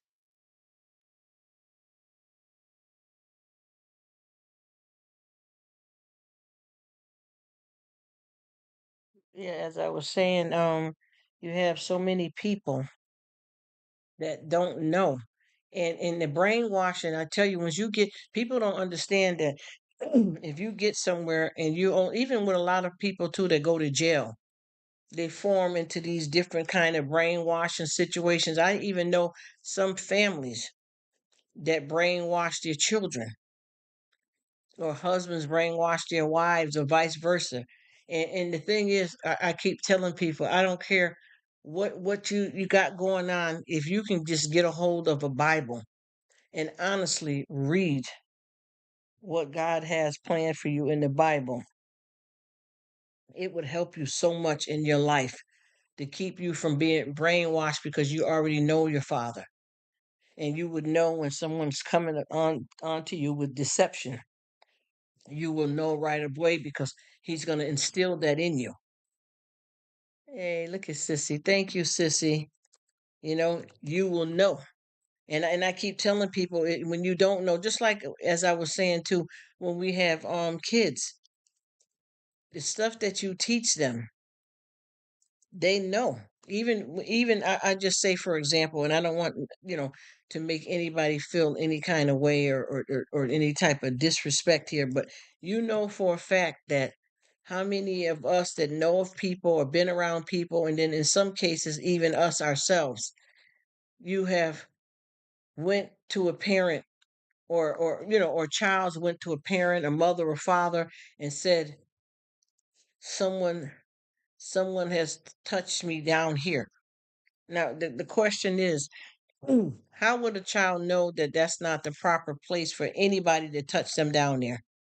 You understand what I'm saying? Hello, hello, how are you, Echo? I hope you're doing well. Merry Christmas, Echo. Thank you so much.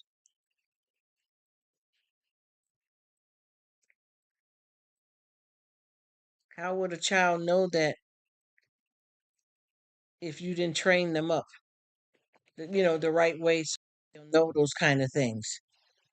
That's the whole thing that I keep saying. A lot of people don't understand that this stuff begins at home. Even when you have a child that is, if I'm holding a baby in my arms that's about 6 months old, and that baby is grabbing at my earrings or my necklace or, doing something, what do you say to the child, whether it's a boy or girl? Stop, Sarah. Stop, Mike. You're teaching them what that means, yes and no. And when they fall down, you hug them and say, you're going to be okay. If they're hitting, you say, no, that's not a good touch. You see what I mean? So when the kids go to school, they supposed to already have those morals and values that's in them. And it's in, first of all, teaching them about God. They need to learn that right at home themselves. And learning about God comes with a lot of discipline. You know what I mean? Discipline and being obedient. So if you're teaching your kids that from before they start school, then they know how to behave when they go there because they already have the morals and values in them. And they've already been taught who God is and how to seek God when people around you fail you, whether it be mother, father, any kind of family that fails you. If you look to God, He will give you the comfort you need. And sometimes God may not get you out of something, but He will get you through. And that's the thing that we all have to look at. Sometimes people don't understand that everything is not supposed to be washed away. Sometimes some things that we go through, good or bad, is for us to service someone else. Sometimes people don't realize that we have to be selfless and get ourselves off our mind and do something good for somebody else. It's not meant to be. Sometimes it's not meant to be. What's for you is for you. What's for me is for me. And sometimes you may get here and get up some days and not even ask God for something. Instead of always seeking His hands instead of His face, you just be grateful for what you got. I thank you, Lord. I thank you, Lord. I thank you, Lord. I thank you, Lord, for your mercy, your undeserved favor. I thank you for loving me. I thank you for your promise and not ask for anything, knowing that you do need something. He know you need it though, and He's gonna make sure you get it. But it may not be in the time you want. But sometimes just ease up, and just be good that you're good, that you're alive. You don't have to always need to ask for something, and they always say, if you ask God you shall receive. Well, the thing is, you got to remember, when you're asking, what are you asking for? Are you asking for your want or your greed or your need? You see, and if you don't make the right choice there, God is going to show you what's going to happen. Sometimes it's not going to be what you want it to be, but He know. You could say anything, like you could say, well, I need some new pots or a new pot. You may have just one pot. I need a stove, and you don't get it, and you still have to cook the food on the campfire. But what's happening here? Well, why didn't He do that for me? Because He's doing something else greater in your life, because He didn't feel that that was a need for you at this time. This is sufficient for you, my son, my daughter. This is sufficient for you.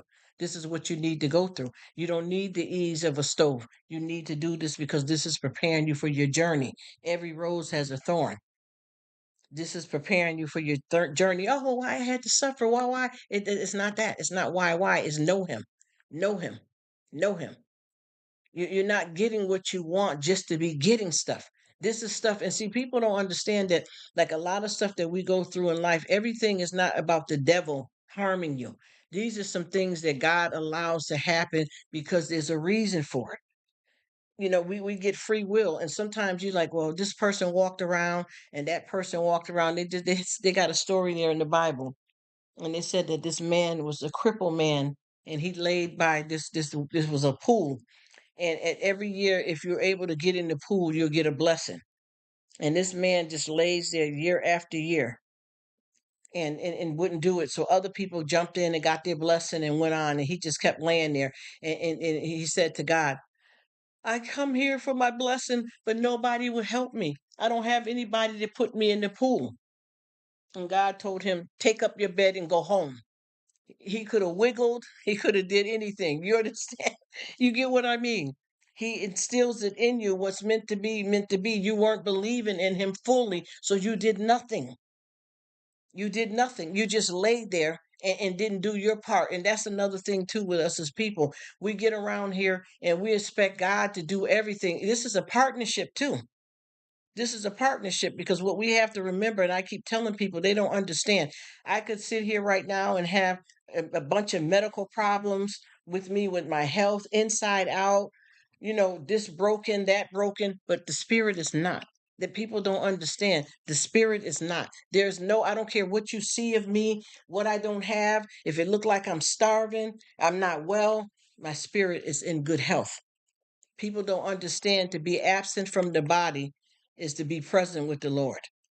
People don't understand what that means. And I've been meditating on this because from when I was younger, I struggled with this a long time because, like I said, I wasn't brought up into church and taught things like that. But what I realize is that the spirit cannot be touched no matter what happens to the body. The spirit cannot be touched. And the man asked God too. He said, Lord, he said, where were you when my son died? This is the man. I've counted on you, Lord. Where were you at when my son died? Meaning, why weren't you there to keep him from dying? Where were you at, Lord? And he said, the same place I was at when my son died. Jesus on the cross. You see, this is the stuff that we got to understand. There's nothing wrong with the spirit. And I always say, and anybody that's, decent people, we got to understand death a little bit better. And I know that death is something that is not easy to deal with. It's better said than done. God knows that we're going to grieve. God knows that we're going to go through it. But I promise you, one thing I can honestly tell you is that and I'm talking about bearing babies, in the family, bearing young people in the family. I learned that anybody that we don't have here, they're better off with God than here. Do you understand what I mean? Any child that any of us have ever lost, even, babies, I mean, really young kids in our life, is better off to be present with the Lord than in this world right here. You understand what I mean? I'm learning, and I had to. I finally I got some stuff that I want to say, but God is preparing it for me because it has a lot to do with why I chose the name Rruk of all. I had a nice woman that came on here, and she spoke of defining some of the things because everybody always asks me, and you guys all know that that's not my birth name, obviously. But what I'm saying here is that I chose Rook of all for a reason, and I've been waiting for God to tell me what the reason is, and He sent someone that gave me a lot of information, but there's more to it than even that. And when I get myself together right, I will be able to proudly say what He is speaking into me about this name because it's something that's just blowing me away to say and understand. But I know that no matter what's going on with the body, the spirit is not being touched by it. And if we don't understand that, we have a hard time.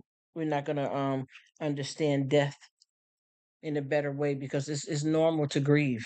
You understand? Just like with a good friend of Jesus was Lazarus. And they kept saying, tell him to come, tell him to come, tell Jesus to come because Lazarus is sick. And they kept saying, tell him to come, tell him to come. And he didn't come. And when he finally came, I think it's been like 3 days or more. And when he finally showed up, and then they said, well, it doesn't matter now because he's already dead. You know what I mean? See, they believe. You see where their faith went. You see what I'm trying to explain to you. And I'm saying this, and I'm speaking because I'm reaching out for help, and I struggle with this a lot myself too. But I know that I'm getting somewhere because I'm able to define it and I can comprehend it. But I'm learning. He said, "I will be there," and his friend died. So what did they do right there? They gave up faith. They gave their faith up because they didn't get what they wanted right then, which is part of the flesh, wanting and saying. He knew what he had to do. He knew that he was going to be able to, because he rose them up again, but they gave up faith. He says, we need to do.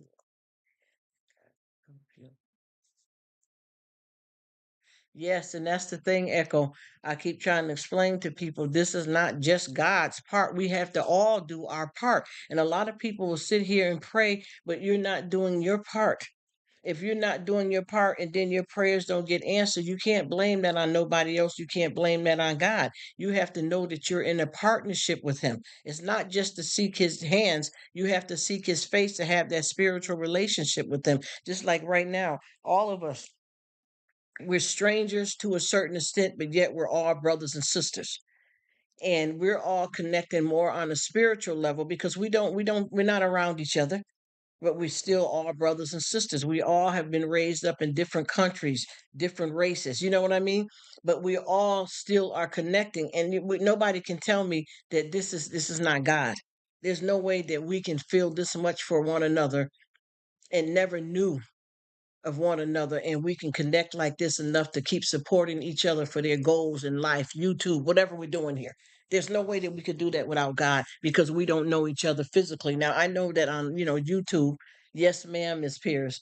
On YouTube, a lot of people get to know each other for some time, then they'll have a meet or greet. You know what I mean? I've seen some people get married, and even with you, Miss.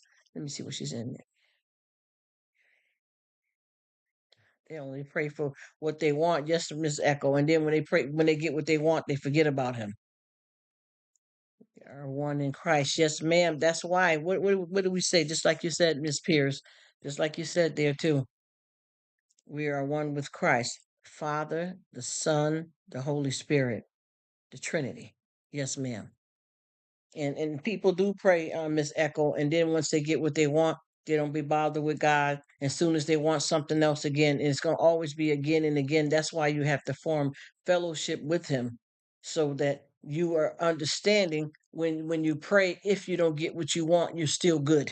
You understand what I mean? You may not get that thing that you asked for, but He's giving you something else, because we got to know the difference of what we want. Even if it's something that we know that's going to make our life better, God may not see that that's something you need to make your life better. It's not about us. We have to be selfless and get ourselves off our mind. Sometimes it's somebody else. It's a reason to do something for somebody else.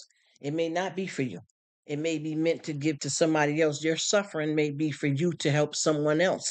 But until you can feel that connection properly with God, it won't happen. That's right, Adam. Amen. Amen. Amen. That's right. And that's it too, Adam. And I realize too, sometimes you have to understand, because you just think about really what God does for us in the world. Just think about how are we, in no disrespect, and I want people to really understand where I'm coming from. We got people out here that's millionaires, trillionaires, and we got different, blue collar people, this, that, wealthy, unwealthy, hungry, starving, poor. Why is that? Yep, God answer is no, Miss Echo. That's why I keep saying sometimes you may ask for something, and they always say ask and you shall receive. Well, you may say no sometimes because that's not sufficient for you. Whatever you're going through and whatever you got going, that's what it is. And that even comes to us dealing with life, whether it be our pets or people in our lives. When God tell you what it is that's what it is. Yes, ma'am, Miss Echo, you got that right. And that's why I always say, you know how you be praying. I just got through watching, it was so sad. I watched something that was on Instagram, and she didn't say exactly what it was, but she had a young teenage son or preteen. I think he was 12 or 13, and he had a medical issue where he needed stem cells. And the boy had suffered a lot, and he finally got the stem cells, but he still didn't make it. You understand what I mean? And this man and his wife, they were, she had got diagnosed with cancer, and they told her that she had a good chance of beating it or whatever, and she was doing good, and then she went in remission, and then it happened again, and then she ended up dying. Well, a lot of people don't understand, when people get stuff, when stuff like that happens to people, a lot of them turn, but they don't understand what God's reasons are. What God's reasons are, because they don't know God. There are a lot of people saying, I read the Bible and God bless you. And you ever notice too, and no disrespect to anyone, but you ever notice how people get around the holidays? Everybody is so quick. Happy Thanksgiving. Merry Christmas. I love you. Yes, Miss Echo. Yes, ma'am.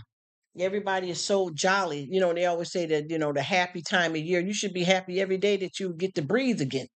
And a lot of people have all that excitement, and it start back, it start back. Happy Halloween, happy Thanksgiving, Merry Christmas, happy Easter. Everybody's happy, happy, happy. But once those holidays subside, you can see that same person again in Walmart, and they may not even speak to you. You get what I mean? I watch how everybody was divided when it comes to how they get divided when it comes to voting. There's a lot of controversy behind that. When you simply mind your business, you can't change on somebody because they voted this way and you voted that way. That's not your choice to make. You enjoy the friendship that you have with them, and whatever decisions like that they make, that has nothing to do with you. So, to spare them. Yes, yes. You know what, Echo? That's what I'm talking about. God will. So, and see, people don't understand that. And you know, one thing that I've learned to do too, and I'm not, judging nobody or telling anybody what to do because I've been on both sides of it. I have never paid attention to back in the day. Let me see, gotta run. Have a good one and God bless you. Christmas celebration. You go, girl.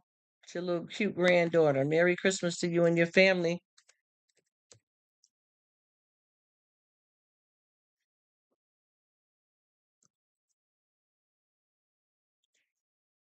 Just typing in something to her.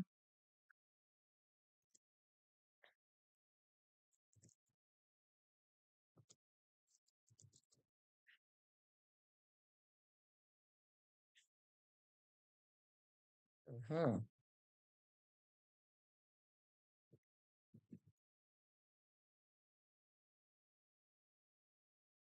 And see, the thing is, too, if we knew everything, why would we need God? You know what I mean? There's some things that's not known or seen for a reason. Because, a lot of times folks get and know too much and they try to get ahead of God and they try to make things work for themselves and it is not meant to be. And anytime God calls any of us home, whether it be like I said, humans, our pets, or whatever, we have to understand what that's all about, so that we don't get ourselves so caught up in the flesh that we don't understand, and then we end up throwing our life away. I got so many people that I know that they lost a family member, whether it be a little child, a newborn baby, a teenager, whatever, and they committed suicide. They couldn't make it without them because they didn't understand that their lifespan was supposed to be different than that person, and they can't find comfort with it. And a lot of people, are gone because of that, because they don't know better. They didn't understand God well. They didn't study the word. And then also, I feel too myself, and I might be wrong in my thinking, but I feel that when you lose people, that God is going to make it easier and easier as long as you hold on. But I think we all going to have a little tinge of hurt that lingers on with us, even though it gets a lot easier. And then I know some people that it never changes.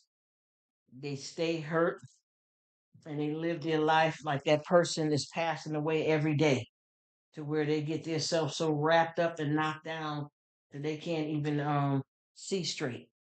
I know a whole bunch of people that has never been the same. I have someone in my family right now that has a family member that died. It was a daughter. She died, in a horrible way, and it's been way over.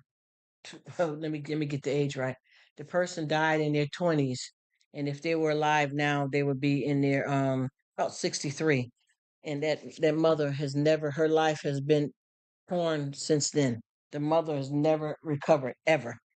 No matter if she's staying around all her other these kids and grandkids and stuff, you could see the light went out in her eyes, and she's never got it back again since that child passed away. You could see that part of her stayed dead permanently. And now this person is in their 80s and they still got that emptiness from losing that child. It just never got back right. So I just, I know what the types of hurting is, but if we don't understand it, because I know that it does, and people don't understand that God will give you beauty for your ashes. And when you're getting buried, they always say ashes to ashes, dust to dust. Because what happens is that's the flesh only. People don't understand that's only the flesh, and they don't understand how to separate that. And that's another, reason why a lot of folks get so caught up and messed up in the head with their comprehension of it, is because they don't get that that person is not there. You know what I mean? It's hard to have somebody, because you know how we live. Come on, all of us know we got ourselves here with our families and stuff, and for somebody not to be there, it's hard. Especially when a lot of times people, like one of the biggest heartaches for a lot of people is to lose a child. And it is really is not even necessarily what age the child is, and I'm talking about humans and pet parents, their children.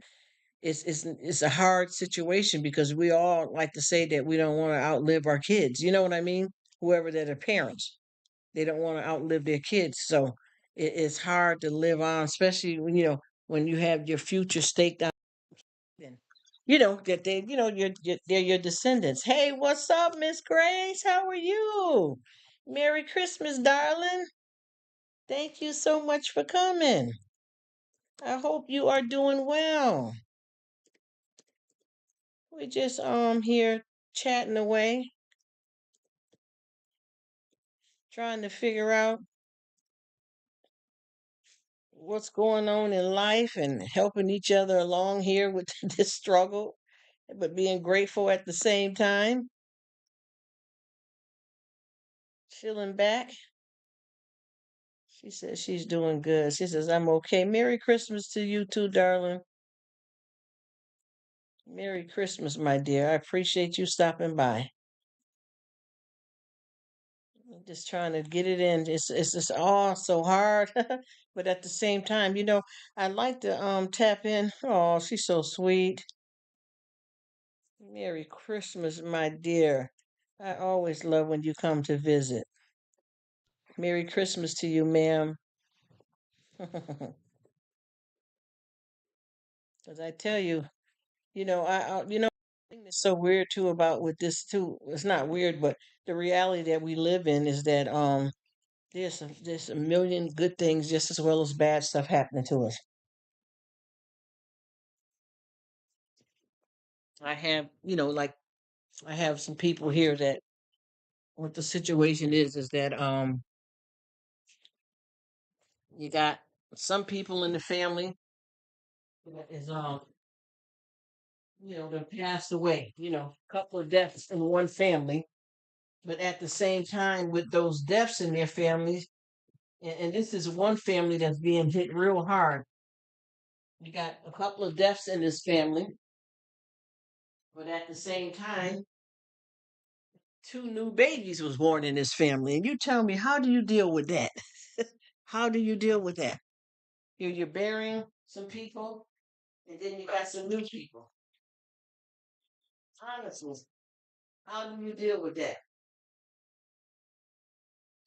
Because that's hard right there. That is hard to have that. You got to be happy for the new birth, but yet you're grieving someone that's passed or someone's. We got a lot, y'all. We got a lot going on here to be grateful for because it doesn't end there. You know what I mean? It doesn't end. Yeah, she says, wow, bittersweet. Yeah, that's the stuff that's so scary about it. It's bittersweet because you got the good, the bad, the in between. And we don't know what to do half the time because you got to keep on keeping it up. You know what I mean? While certain things are falling apart. And it's hard to do that because you come from frowning to smiling back down again. And if the only thing we really can do is embrace our journey, but it's hard, And then, like we know, things are. That's what it's going to be, and that's what I've been working on with myself to really face it, to really face it. And I promise you, I'm saying this now, and I'll be somewhere looking crazy in the next 5 minutes where something affected me, even though I thought I had it together. Up and down, up and down. And the thing is with this is that you can't do anything about it. You have to. You can't get off this. You know what I mean? That's what it's supposed to be, up and down. And I think all of this stuff too that we go through is a part of us realizing that if we want to get to heaven and have that paradise, we know what it's like when you didn't have it. So it prepares you to get you on your best behavior so that you can make it. Because I don't think the condition a lot of us are in is just for us to be hurt and full of sorrow and sadness. I think it's a teaching. It's a teaching for us to make it to the next level. Not just about just because we go through something. but it's a teaching for us to get ourselves cleaned up right if we want to make it to heaven. And that's the thing a lot of folks don't understand. We can't just run up in heaven. We gotta cleanse. Gotta be right. And you gotta go through something to get something. You know what I mean? And that's a serious lesson too that a lot of people don't understand. That's a serious lesson. I just seen a guy that was he said he spent um a third of his life being paralyzed. And then a lot of us will get here and be thankful for our legs. You know what I mean? Once we see that, well, how long does that feeling last before you be back acting a fool again? I mean, for real. That's for anybody. You know what I mean? He said that a third of his life he has been paralyzed. And this guy here is only in his 20s. So what do you think he mean by saying that? What does that mean? And then, for somebody like me, and I'm sure several other people that read his story, the first thing they're grateful now for their legs. Huh? You know what I mean? You're grateful that they got legs because they seen that with him. But at the same time, once that, oh my gosh, and we're so lucky. And look at that poor guy. He's paralyzed. And then before you know it, you go back right into your regular thinking. You lose that and go back regular like nothing ever happened.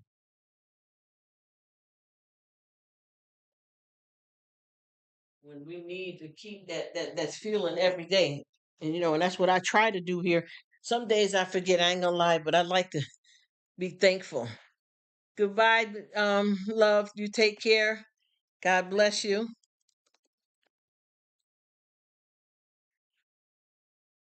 My dear Pierce Palm, thank you so much for coming. Stay blessed.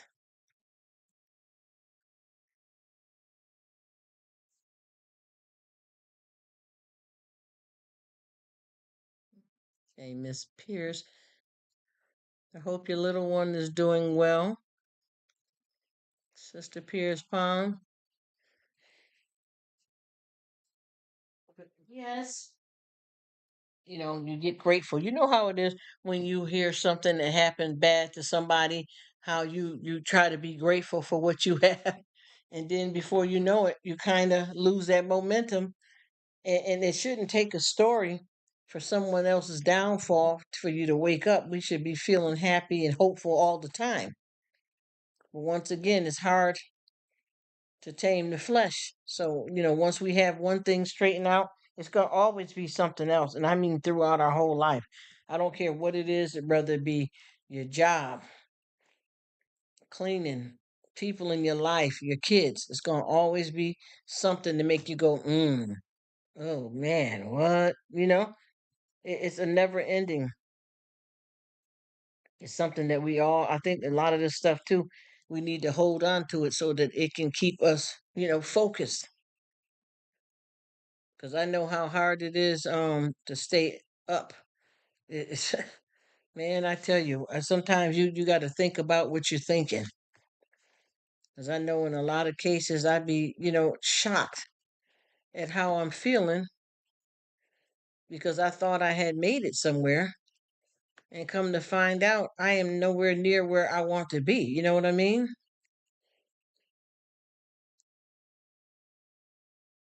So I just keep saying to myself, what's going on? Why are you feeling like that? And that could have been 5 minutes from you just getting your praise on.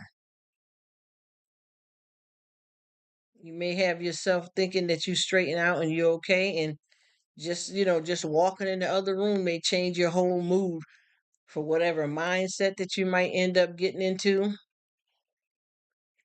or just how you feel about something that somebody did in the house. It changes that quick. And that's one thing that I fight with all day long. It's up and it's down. No matter what you do, no matter what you say, you have to. And that's the thing too about running somewhere real quick when you get jacked up like that and start praying and meditating, because that's the only thing that can help sometimes and knock some senses back into you. He said, just hanging out. She said, so true. Yeah.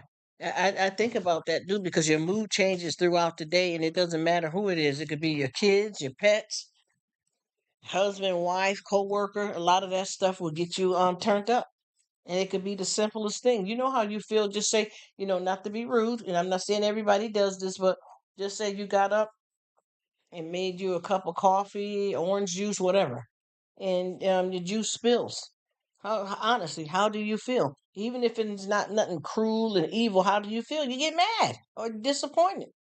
And I've been trying my best, like when stuff like that happen, try to look at it a different way. Hey, what's up, bro? How you doing? Thank you so much for coming. Merry Christmas to you too. Thanks for stopping by, showing some love. Yes, sir. I appreciate it. Said I'm gonna call you local. We just talking here, rambling on about life. You know how it do. Merry Christmas, 'cause you know it do what it do, bro. And we talking about all kinds of stuff in life about managing our Rob. All right, I got you, Rob. Merry Christmas, Rob. Good, because I could not pronounce the name, so we were here talking about just different stuff about how our emotions get us turned up and how things change in the blink of an eye, and then also how we deal with stuff and not let nobody rob us if we doing something good. And then like being out on social media, man. You definitely can't be in your feelings when it comes to that, because this place here is crazy. You know, you have to watch out for how things go on here, because this right here, we all know that this is not our real life. But sometimes people can say things or upset you and have you get in your feelings. YT is very draining. That's why you got to find your niche and get to where you want to be, because honey, this is crazy out here. And this is like, this gets to be worse than people in your real life. This will have you turned up and arguing with a whole bunch of people. And sometimes too, I keep telling people that a lot of times when you be having those we call them all kinds of names, the stalkers, the people on here bugging out. A lot of times these folks here, it don't even be nobody grown. Sometimes it be kids horsing around on a computer, and you think you're dealing with some kind of grown person that's a troll, and it might be a kid. And then for the most part, they always say hurt people, hurt people. You're welcome, Rob. Yeah, I've been enjoying your videos, and like I was trying to say there too, just like you said about, you was mentioning the travel that you was going on, and you was saying that you ain't gonna say too much. That's right. Try to keep your business off of YouTube if you can, especially certain things when you have private stuff, because you don't want nobody to know that you in New York outside of Foot Locker at 10 o'clock on Tuesday. Because you may have somebody show up there that pretend that they was cool with you all the while, and don't even like you, and there for harm. We got to be careful, because I got a young female on here that started posting her address, her car, everything, license plates, everything. And then just kept mentioning, I live next to the biggest Walmart, the only super Walmart they got in New Jersey. I'm just using that for example. And this man came to her house. Yes, they lurking. She had just happened to be coming out her house with her three kids one day, and this man was outside of her house. That's because he had some kind of whack liking for her or whatever. And he showed up, and she said that what was good for her to quickly get away from this man was because she had one of her kids, and all of them were under 5, but she had one of them that was the bigger one that was coming down behind her, and that child was still with the door, because she lived in an apartment building, so you got to have a key to open the door. And she was thinking, if she had to fumble to get the keys back out, because once she got the kids in there, she didn't have a car, so she was going to the bus stop. You know what I mean? So she tucked her keys away. But hey, how you doing? But by that person, oh, you are? Where you going with A?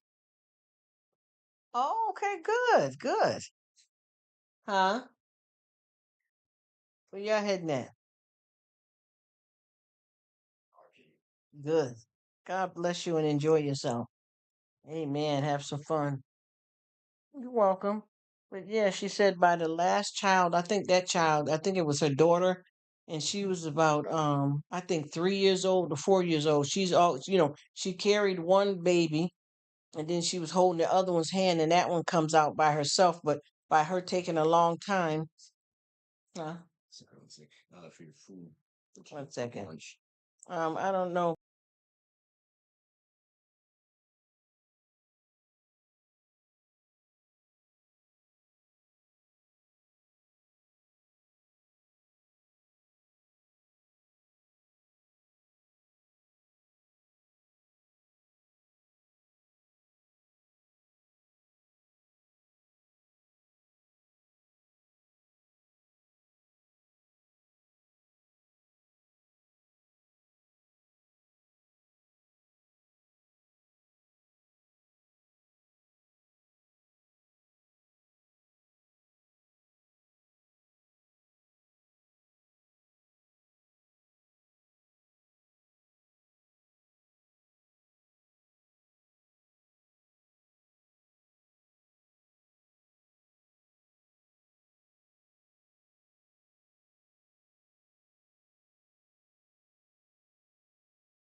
Sorry about that, y'all. I'm just trying to get some this meal plan straightened out. I didn't mean to leave y'all hanging like that. Sour cream, right? Yeah. Hey, Katie, how you doing? Hey, Miss 50, how you doing, Miss Lynn? Yeah, anyway, as I was saying, this guy ended up coming to her door and she had tucked her keys away because she was getting ready to jump on the bus with her three kids. And the little girl, because she had two daughters and a son. The bigger girl ended up being the last to come out the door, and that's the one that I've seen her come out the building on her videos with that child several times. And that the bigger daughter, which was I think she was 3 or 4, she was the one that was coming out the door slow. But that day, that was a blessing for her because by this strange man being right there, she was able to turn and run back in the house. But this man was a total, I guess, one of the people that how when you have the creepers, the creepers here on YouTube, them stalkers, the lurkers, or whatever have you. She ended up where that man, some man, I guess he was one of the ones. Y'all know how we got these people lurking and carrying on the trolls. The man was one of the weird ones that was stalking her out. And he came right to her house. But see, that was the thing with you got to be careful out here on YT. Oh, she said she just felt dandelion. But those are the things that we have to be careful and watch out for. And see, she didn't do that. She basically had her, I don't know how she felt comfortable with that, but she had her own, her whole everything. She had everything exposed. Mhm. Here, based off what I measured, and I full to the top, about halfway, roughly, is what you should be able to eat. Okay. It's on you, about that amount. Okay. You'll probably be here anyway by that time for dinner, right? Maybe. Yeah. Okay. If not, then yes. About that much. Okay. Yeah, so she ended up having that person was one of the trolls, but that troll appeared to be a woman, or they acted like there was a woman, one of the trolls, because there was a few of them. But anyway, this man came to her house, and luckily she had her daughter there. I want to fix the front of your hair a little bit if you need it. And her daughter had that door open, and that issue that had been a problem every time they leave out, that one comes down the stairs last. You know what I mean? Because she was on the third floor of this apartment building, and that one comes down the door last, so she always stands there and wait for her to come out. And instead of that being a burden that day, it was a blessing because by the door being open and with this man approaching her as soon as she got down, a couple of stairs, she was able to run back in the house instead of trying to fight and fish for her keys because she gave too much. She gave too much of herself. Oh boy, uninvited guests show up here, Rruk. You already know for me that's a birthday. Yes, ma'am, I know. Special gift for them. I keep saying that. What did he say? Was it Tony Montana? Say hello to my little friend. Yes, that's what I'm saying. And it was sad too because you know what could have happened to her and her three kids. And like I said, you see how blessings and things happen in ways, different ways of our life. That door was open for her to run back because she had got to the point where she said everything. Hot ones. I know that's right. They need to. And I'm telling you, I thought that was messed up. This person got crazy with her and came to her door. And you imagine if she was all the way down her stairs, or even him, if he would have waited for her to get completely away from her house. Oh, you gone already? Hang on, y'all got a family member that's leaving out for some celebration. God bless you, okay? Stay safe. Huh? No, no, I'm just telling you that you're okay, that you're here. So all right. Yep. Be safe. You may behave, but you got a lot of people that's gonna act crazy out here for the holidays, honey.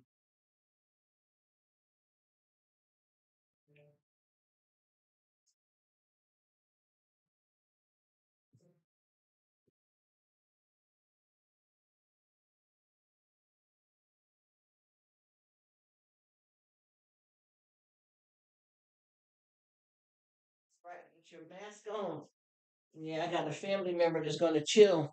And I told him to watch yourself because you may go out there with one plan, but somebody else got another. And I just told this, I was telling this story here that me and the family member, we went, this people be bugging out here. We went into a Dollar Tree, one that we don't normally go to, and we went later in the evening, and it was a different vibe than it was when we usually go in the earlier time. Anyway, this guy immediately, as we got out the vehicle and started walking, he tried to test my gangster. I was like, okay, all right. He started trying to walk up on us because it was two females. I guess he thought, it was an opportunity, honey. Test the gangster. Thank you so much, Katie. I appreciate it. He tried to test the gangster. And the only thing I said, he kept coming like, walking up on us. Now I'm not standing there, mind you, trying to start nothing or wait for nothing. But it was clearly that this clown was trying to come up towards us. You get where I'm coming from? And I just said one thing, and I told him, I said, honey, listen, you don't want to test the gangster over here.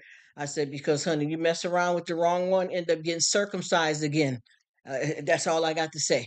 I wasn't with that. I wasn't looking for no trouble, and I wasn't trying to start none. You know how they said, don't start no ish, and there'll be none. That's what I'm talking about. Kumbaya. I'm on my way, but I wasn't trying to start nothing. But we just kept trying to walk, and he just seemed like he just kept walking up on us, and I'm like, well, what the heck going on with this dude? But I think he thought that we were some females, and maybe he was hanging out the store trying to, because you got to be careful because sometimes you may be gangster and about it too, but somebody may be a little crazier, quicker than you. You know what I'm saying? Yeah, you know what I'm talking about. And I said he may not remember when he first got circumcised. If he did, a couple of days after birth, but you would know what it's like now to get, yeah, hey, what? And will. Don't start it. I'm telling you, the way I came up. I was trained skill in how to handle myself, and I'm not saying that I can't be got, or that I'm a violent type of person. But see, we don't play with it. No, sir, we don't play with it. You understand? I'm telling you, he was about to get turned up, and like I said, he may have not remembered it from back then, if because some parents don't do that. But anyway, it's in the Bible too. But yeah, so I'm like, and he kept, and my family member, because I was getting myself together a little bit. You know how when you in a car and you got on a coat and stuff like that, you got to get yourself, when you get out the car, get your coat straightened up the right way, your collar all jacked up. So I was just pulling myself together, and being mindful of, my surroundings. But at the same time, my family member had got out before me and got herself together. And, we scope out anywhere we go. I don't care if it's a rich neighborhood, poor neighborhood, slum, watch your back because you don't never know who's who. And this dude just, she was like, well, what is he walking on towards us for? I'm like, well, maybe he gonna cut through right there, trying to make it normal. Oh, well, is there anything normal these days? But yeah, I'm like, he better watch what he doing. He said, Dr. Rruk, let's talk. No, yes, ma'am, I'm telling you. Because I was like, we're not finna do this here. See, I'm from the days, y'all, and I'm gonna tell you, old school, and I don't mean to sound violent or anything, and I don't walk the same way I walked then because I didn't have, enough I didn't have enough self-love, you know what I mean? And I didn't know a lot about God than what I do now, and I'm still learning every day. But I'm telling you, listen to me. He didn't want to test that gangster because see that chick could pop up at any time. Sometimes I gotta keep her at bay. You know what I'm talking about? That's that one that God put in you for strength, but sometimes it gets crazy.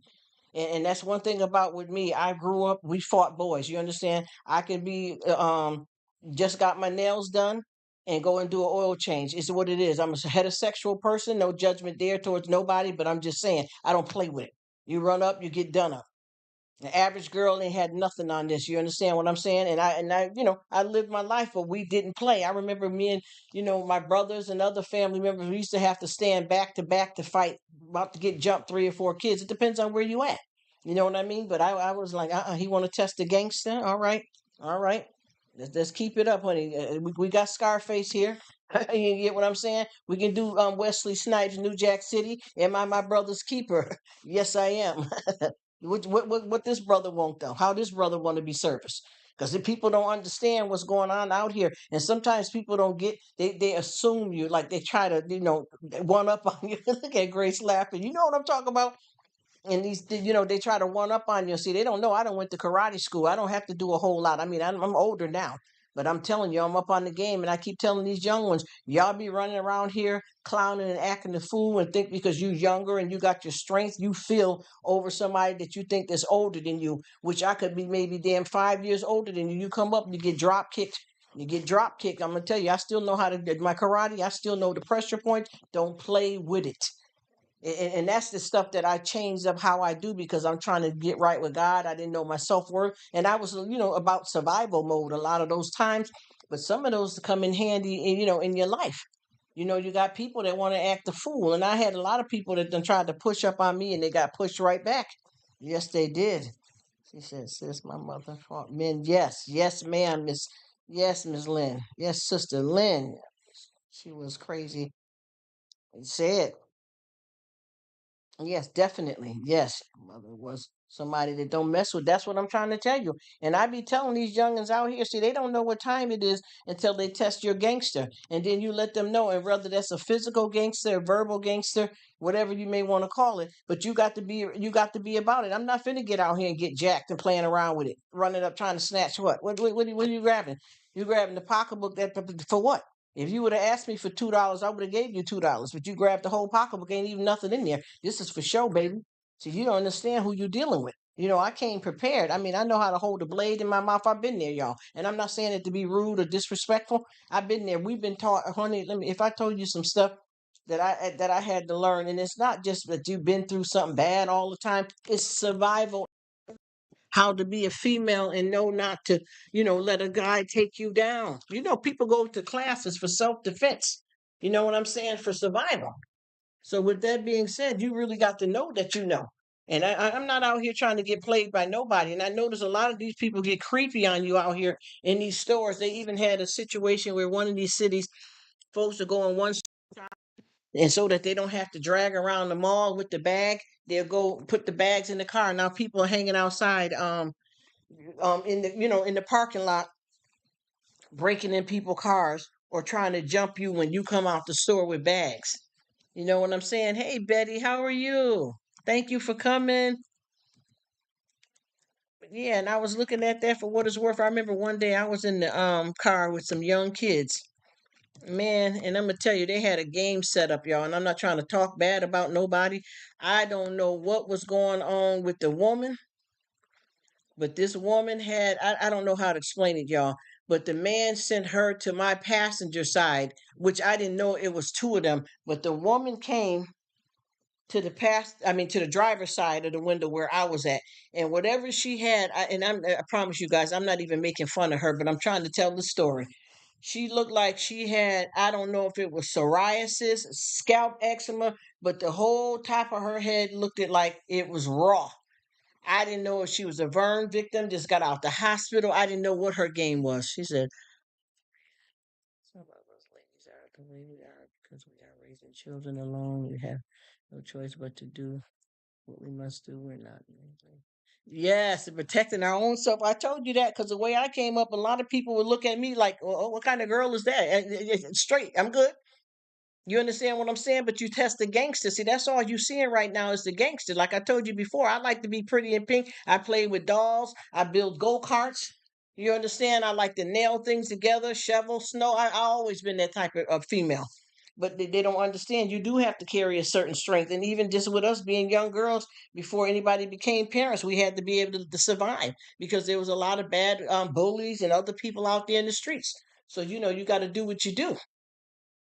Cause I done had a lot of stuff that I had to learn to make sure I was okay. And then a lot of times people don't realize that obviously if you are a female that's a parent and you're a single parent, obviously you can't necessarily be a man in your son's life, but you can teach them manly things if that's the way you got to do it. Sometimes some women have a son and they don't have an uncle or a brother or a father or granddad or something to turn to. So you got to show them how to pee. If you potty train them by yourself, let's be real. Come on now.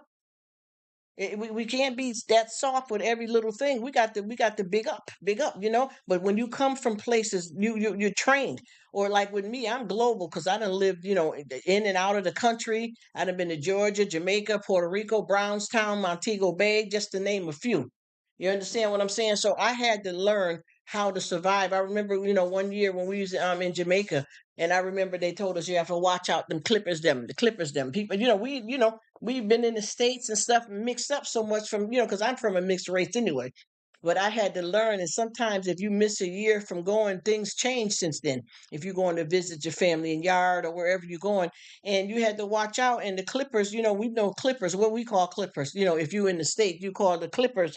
It's like when you're getting your hair cut, the clippers, toenail clippers. I mean, you just thinking all kinds of stuff. But for us, we knew differently. The clippers was like people that had come up around you and they stole your wallet and standing there talking to you, your pocketbook, and you don't even know. Or they'll come up so fast and clip it that you don't know what happened. So you are taught and trained to make sure that you know what to do and how to handle yourself.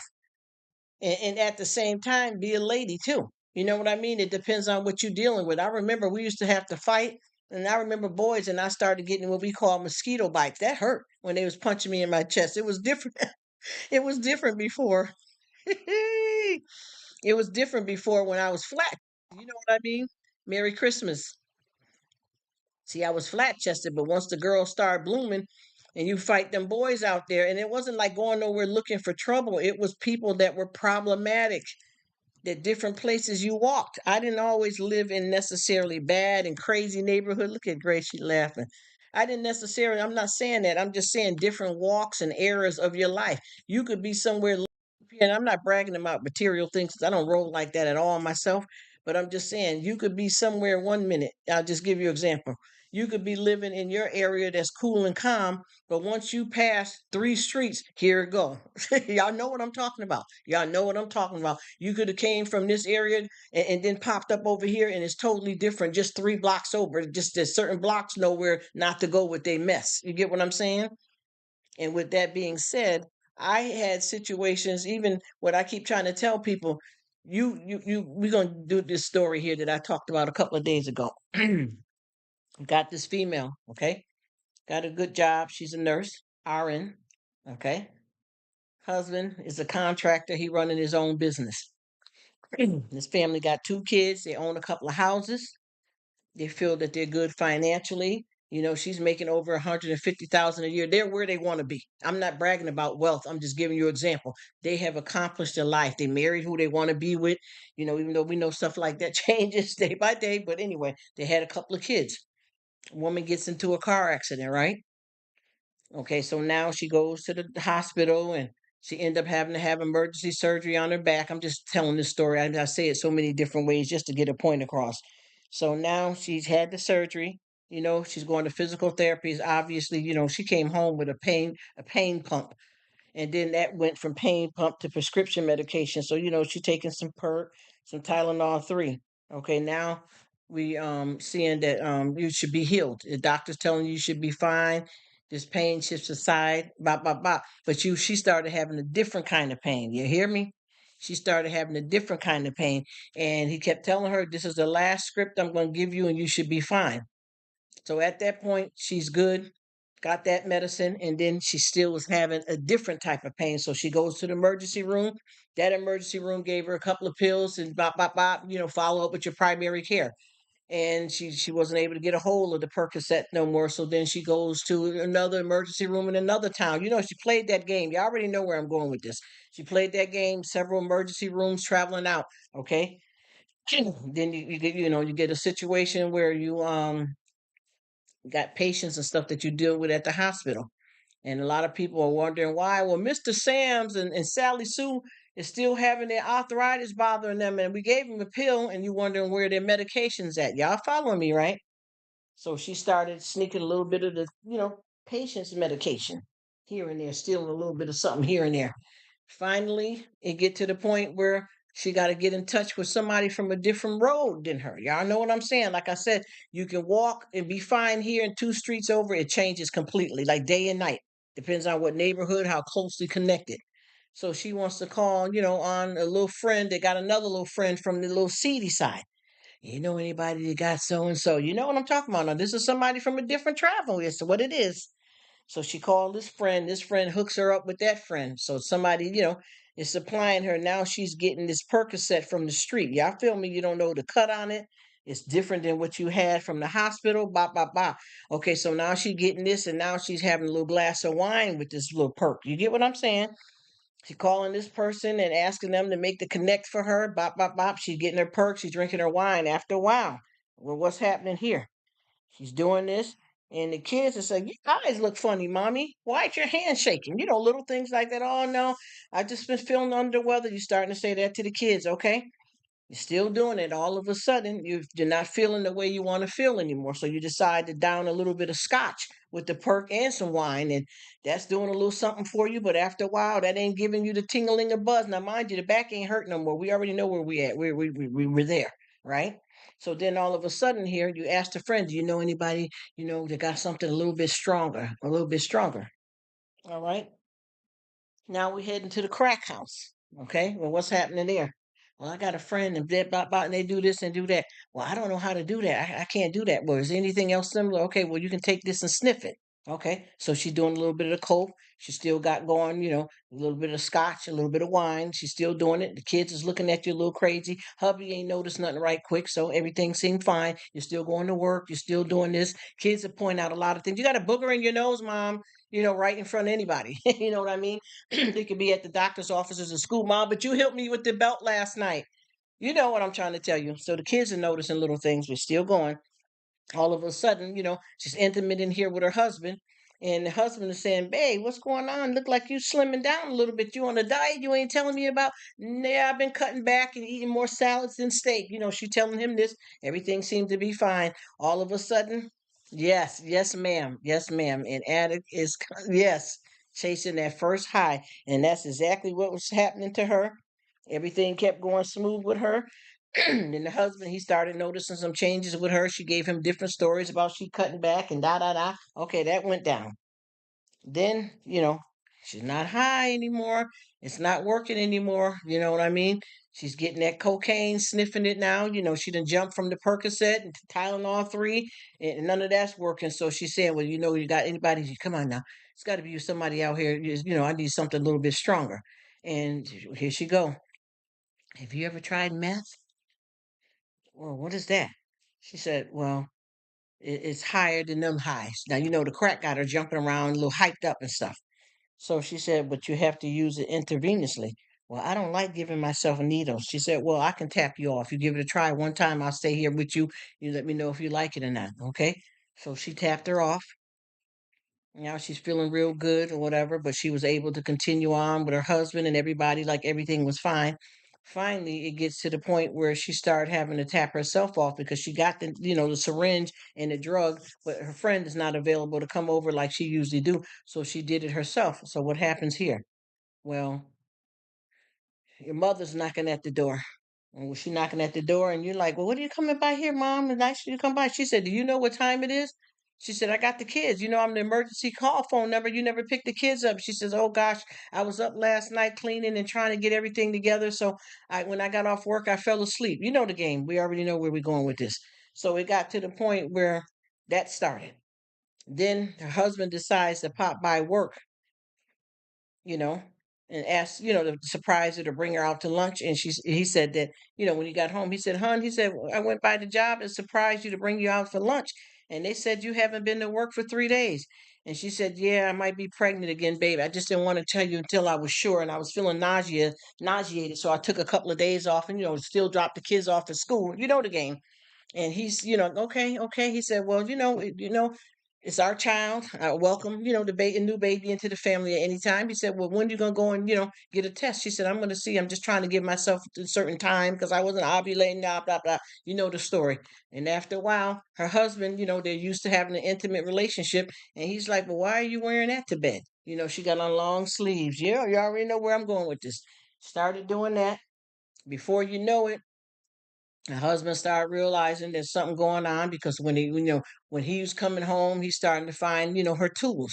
She done left a syringe cap on the counter in the bathroom. Then he started looking through the trash can. All of it's out now. So he's telling her, "You got to get yourself together and work this out. And you let me know what you're using, babe, what you're doing." And she's lying about it. And that was somebody that I had over. My friend got a little bit of problem, but I didn't want to turn her back. But he said, "You got all the symptoms. So what's going on here? You want to get some help?" So now he done got in touch with his mama. He done got in touch with her mother. Now they're giving her an ultimatum. He said, in the city I lived in, if you went down our street and turned to the left, there were nice houses and quiet. Yes, you turn right, so nice houses. Yes, yes, surrounding. You're right about that. That's exactly what it is. And guess what happened? That same couple of blocks that she was over from is now her new home. And what did she doing? She done found her a meth head boyfriend and lost her husband and kids. Then found her a meth head boyfriend and they're sleeping in somebody's basement. And she's two streets over from her own house. Do you see what can happen here when we try to talk bad about other people and look at them? Oh, they ain't nothing, all this scum. They're bop, bop, bop, bop. You see what I'm trying to explain? Right there from knowing a few friends. It could have been somebody at work that you consider as a lower tier than you. Why do you consider her as a lower tier? Because she's renting an apartment and she's just a nurse's aide. I'm a nurse and I'm giving her the orders and we own three houses and I'm making over 50,000 a year and I'm married and she's a single parent with three kids renting an apartment. So I'm better than her. You know what I mean? So that's the friend that you got in contact with when you wanted to get something heavy. And guess what? You're living on the block that she never lived on, and she's still a nurse's aide at the same hospital y'all worked at. She is still renting an apartment. She's still a single parent, but she's not an addict. You see what I mean? Judgment, judgment, and that very little street and stuff that was bad that you thought was trash is what you call your new home now. Miss 350,000, 150,000 a year. Where we at, women? Where we at? That's exactly what I'm talking about. You know, you didn't jump, you jumped out of the frying pan right into the fire because you were so quick to judge somebody else and thought you was better than people, and the car accident changed your whole reality. Your whole reality. You was living this life that you thought was the richest and the this and the that, and that you were so much better than other people. And what you did and meant harm towards me sealed your own faith because she had been at this hospital thinking she better than all of the nurses, thinking she's better than the orderlies. And look, and I'm not wishing this on nobody, y'all. So I'm not trying to come down on this woman. But do you understand how things can change? Things can change in the blink of an eye. When you say, oh, trying to get some stuff ready so I don't have all of this dinner stuff piled up on me at one time. And what I'm going to do is I'm going to cook it once and eat it twice. So whatever we have, we're going to have it for Christmas Day and we're going to have it for Christmas Eve today. That way, I'm done with all that crazy damn story. Crazy, I'm done with all that crazy, burnt out, over crazy cooking and stuff. And I ain't gonna lie, I do like to do some old, old time cooking, like from back in the days where you throw a pot of beans that you done soaked. You know what I mean? Beans out the bag and soaked a while, and got them in there with a piece of turkey meat or whatever flavor you like. I'd like to do that old labor sometime, but for the most part now, I take a help pan. They got some kidney beans, black eyed peas, any of them right in the can. You can get right quick if you don't want to keep doing all that hard labor cooking. Yeah, it's just too. It's the story that I was just mentioning. We all know that that's familiar grounds. We all know that that's familiar grounds. Let me see what she said. Many doctors, so-called professionals, are accepted. Came out. Yes, that's what you know. What that's those be the ones though. See, all of them ones right here, those be the ones that try to look down on people. And then, like with her, like I said, with her, she was upstanding and she was all this and that. But look where she ended up at. She ended up lower than the people that she was, talking about. And that was a girl that, obviously she was the girl was a nurse's aide at the job and she was a nurse. So she looked down on this girl. And the whole story that I was getting at was more than one story. It was two stories. You know what I mean? Yes, some old glory collard greens are good. Yes, ma'am. Yes, they sure are. When you don't feel like doing all of that, because I like to get, we all like fresh collard greens frozen. I'll buy them fresh from the farm and didn't have to freeze them later. But you open up a can of that glory. And see, and I cook different foods too. I cook all kinds of food. I don't cook just, not just, oh, we having, you do your best to pull together some Chinese food up in your crib, and it'd be just as good as any restaurant. But the way I was raised up too is that we cook all kinds of food. You know what I mean? And authentically too. Not just, pretending you know it, or I grew up and my neighbor was Asian and that's it. I'm talking about the real bloodline of us as people. But yeah, that was that what I just was talking about. I know that it's some old time stuff and we all familiar with what I was just saying about the nurse lady, but it told so many stories in one. You know what I mean? It told more than one story. It told you about how people treat other people. It told you about being up high and you can fall back down. It told you about you can't, try to think that you're better than someone. I mean, it's just, it is what it is because that very, like I said, that very person that you treated a certain way at work, you ended up on the same level. I mean, actually, lower level than her. She went lower than that woman. That woman, that was a nurse's aide, never was on no crack or any kind of drug. She was just a nurse's aide, and you knew that she was under you, and you tried to give a lot of orders and be nasty, and your own life. She lost her family and ended up right around the corner from them at areas that they didn't like to turn down their street. They shun, them people when they go by and see. And the thing that's so bad about it is that everybody that lived on that street wasn't crackheads or drug addicts. It's just that stuff came into the neighborhood, and people fell victim of it. A lot of folks that was living regular lives. The people that I know that's out here, and I feel bad, because I'm not, trying to talk negative or hurt nobody's feelings or come off disrespectful. I'm just calling, calling it for what it is. Any of that can happen to any of us. Our lives can change in the blink of an eye. It doesn't matter how high up you are, you can easily go down low, low. That's why I said, with she said yes, on corner. Even with cooking food, you can make anything taste good if you willing to do it and you like to cook. I can make a potato 5 different ways, and it all tastes different.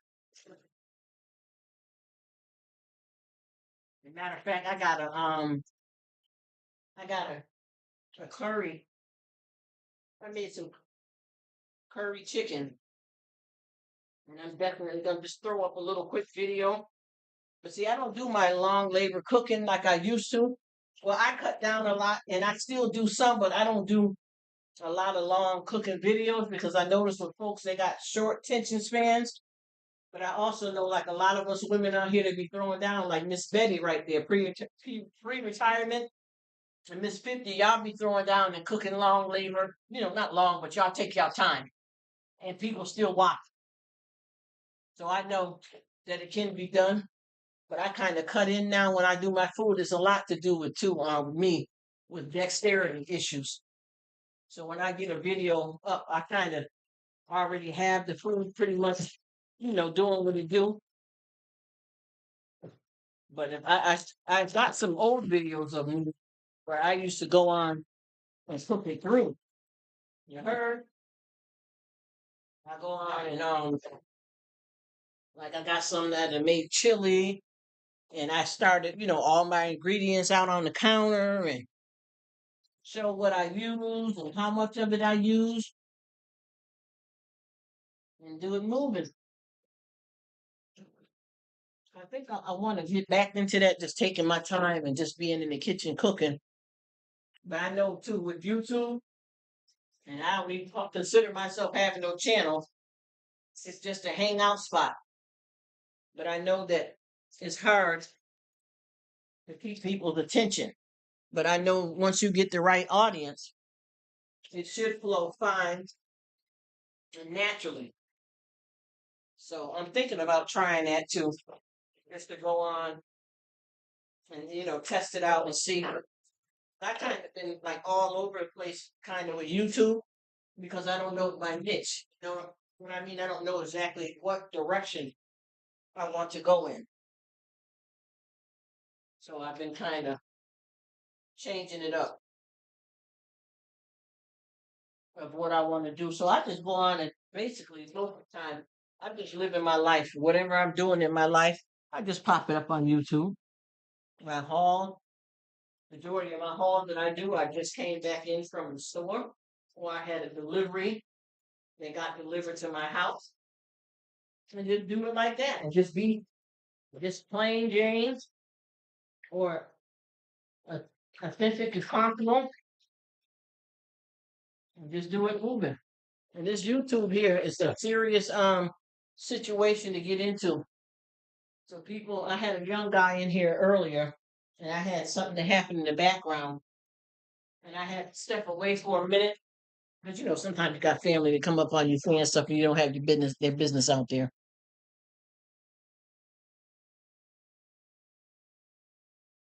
That's itself a gift. Yes, it is. Yes, ma'am. Yes, ma'am, Miss 50. It sure is. And I promise you too, I just had some religious women on here and we were talking about religion. And a lot of times, you know, with me, sometimes that don't even be the course that I'm headed on. Because I think a lot of times when people pop up on these lives that I be having, they hear what they hear. You know what I mean? And they don't comprehend or they don't know how to read the room. You know what I mean? They just think when they come on, because I got one of them that was on here. She was wonderful. And she was talking about, and she says it a lot, brainwashing in the church. And when I speak about stuff like that, a lot of people get in their feelings, but they act like they have to sit through it if they don't like what you're saying. And what I keep saying too is that, and you do it real good when you read your Bible. I need to start doing some of my Bible stuff like I started to before. But what people don't realize is that we can't skip everything in the Bible. We have to be able to read what people don't want to hear because it's there for that reason. I don't like to cut out stuff just for people to feel like you just hey yeah man yeah Lord hey all that. That's not the only thing going on. Yep, there are cults, and she's talking a lot about. I think she said in her country, 400 people died because they were brainwashed. And I keep telling people, if y'all remember them stories back in the days, Jim Jones and David Cohurst and all that type. These people were involved in these churches, and they were so brainwashed. But the problem was with that too is because they didn't know God. So whatever this man told them to do, they either went willingly or a lot of them got locked in that cult and they got forced in it. So he's saying that God wants you to drink this poison. All of us drink this poison, give it to your kids, all that pregnant women. They did it. And that's the whole thing about that. I like what she says. She says this could write book about yourself, life experience, that and many other skills, talents within that. God gives a gift. Yes, ma'am. Yes, ma'am. And I'd like to get into all of it. Even with me, I don't get nobody caught up in nothing that they don't want to be bothered with. But I got a lot of decent, level headed people out here that I can really talk about voting with without them going crazy. And I got a lot of people that like to pop up and say, well, I don't do religion, I don't do I don't do all of that stuff. Politics. Well, bye. And I don't mean it to sound nasty, but sometimes you have to because they get kind of rude with you, but they popped up on you. And even if you like what I said 5 minutes ago or yesterday, if I ain't saying it right now, swipe, swipe, click, click.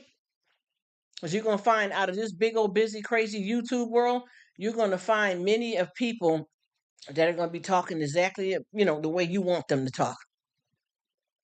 That's Miss Lynn. Oh, but that's where where people misunderstand me. They seem to think that when you're talking about that you're being negative, when in fact you're trying to spread the word and keep people from going to, you know, you know.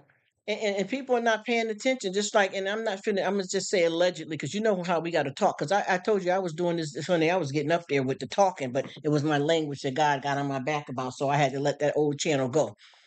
But what's going on now with one of our, look, allegedly one of our big pastors out here right now? He's being called into all of that, all of that. You understand what I'm saying? All of that kind of stuff like that. Out here in the streets with, look, allegedly P Diddy. He's being called into all of that, but he's the one that's a millionaire with the big mega spot. You know what I'm talking about?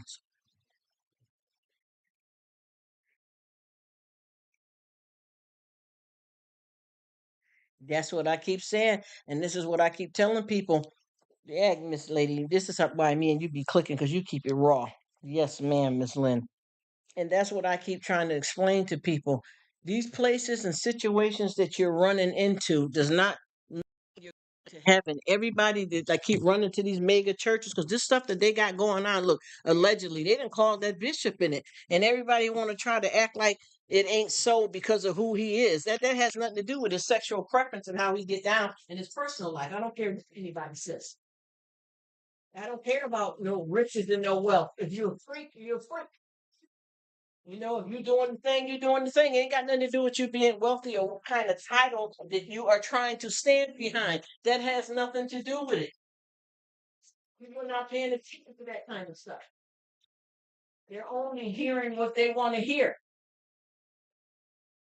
They only hearing what they want to hear. You know, that's what the problem is. Just like with this certain one, she said.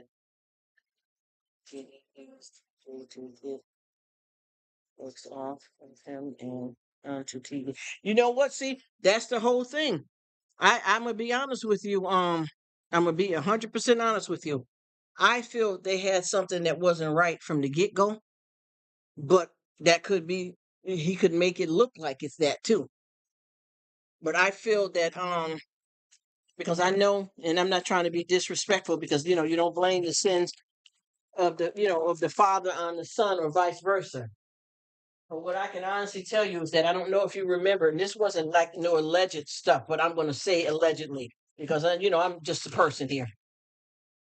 That bishop, pastor, whatever, you know how they pick their names, so you got to watch because they'll have a fit if you don't say it right. But that pastor there, his son was caught soliciting, okay, allegedly soliciting a male prostitute by the police. This was a long time ago. His son, and when the police officers, got on to what he was doing, as they tried to arrest him, he pleasured himself in front of the cops, the son. But when the son got arrested, he started calling out some stuff about Papa Bear way before this P. Diddy stuff ever happened. You see what I'm saying? So it's hard to figure out what's going on. And like you said, it could be, P. Diddy trying to bring the pastor into that so that he can get some of the smoke off of himself. But the thing is, that's not going to change what your sentence is going to be. Now, I remember many years ago, and I don't mean to be jumping to subjects, but just quickly, many years ago, this guy liked me. It wasn't nothing there. I just had met him, and me and a friend was sitting on her porch, and he came down the street in the car with some of his friends, and he noticed us on the porch. So he stopped to talk to me a minute, and then his friends were like, "Come on, man, let's go." He said, "No, I want to chill for a minute and talk with them." So he stayed with us talking on the porch, right? And we on the porch laughing it up and clowning around, talking. Me, him, and another friend. And, I say probably about a half hour passed. Those friends came back around to pick him up. It seemed fine when he got in the car. The dudes was like, "Hey, what's up, y'all? How y'all doing?" To us. He had already spoke to us, the first time around. Didn't really know them, but those were some friends of his. So that happened. And all of a sudden, I'll say maybe 2 or 3 days later, his brother called me and told me that he was in jail for murder and that the timing that the murder was committed, because the brother told him that he seen me on the porch and he was talking with me, but the timing that the murder was committed, he was actually on the porch with us talking. during the time because this was all on caught on somebody's camera, so you can't be in two places at one time. God can, but you know what I'm saying. So with that being said, he asked me would me and my friend be willing because what happened with his friends is that he told them the lawyer that they had told him told the two friends that did the shooting because you know the one that did the actual shooting no they both shot at this one guy. So they said that if you got another friend, it'll be lesser time on you. So if we was going to give you 10 years, I mean 30 years, we'll break it down 30 years between three of y'all, but you got to have another friend. So the guy that was on the porch with us, they lied and said he was involved with it, which he wasn't, and they messed his life up. And he stayed locked up in jail for months. They never called us as witnesses or anything, and he went to jail for something he didn't do. You get what I mean? And he spent a lot of time in there, even though it finally got straightened out because they were able to pull the security cameras that was up because they were near a business place. And but other than that, he had his life turned upside down, hurt in jail for all those months like that, and getting jumped and beaten and all those kind of things. But once again, this was somebody innocent. So maybe with the TD Jake stuff, maybe he is calling TD Jakes out. And that's not what it is. You know what I mean? That could be it, Miss Lynn. I'm not sure because sometimes people will try to get you caught up, but I don't know. I just felt anytime I seen him with this pastor, they just didn't seem right to me. Um, you know, it just didn't seem right. Him and that pastor, it was weird. Their situation that they had going was weird to me. So I don't know. But if he's calling them in just to be getting him caught up, if they run this case right, the truth should come out. You know what I mean? It's like, once again too, if you look at P. Diddy, you see all the crap he was talking when they arrested R. Kelly, but yet now he's in the same predicament. So you talked about him, but look at you now. See what I mean? They're all predators, it might possibly, allegedly, allegedly, all predators. And I think all y'all was doing this stuff together out here, victimizing all this young talent because their parents was letting them come with y'all because y'all are rich, and the parents, some of them was pimping their kids out, unfortunately. But I'm wondering too. I don't know if it's true or not, but I know with that pastor, his son had got in some trouble a long time ago, and it's hard to figure out what is and what ain't. But I know that if he's calling that pastor out, it's got to be proven. It's gonna have to be proven. If not, it's a wrap.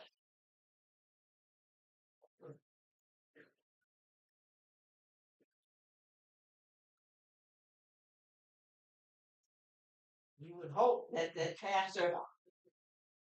pastor wasn't like that, but that pastor too, he also had some stuff against him with that same type of stuff on his own, not with like all of the stuff that P Diddy's allegedly in trouble with, sex trafficking and all that. But he was called out a long time ago with some guy or something. But some people lie on you because they're jealous or because you got famous. I mean, there's different reasons.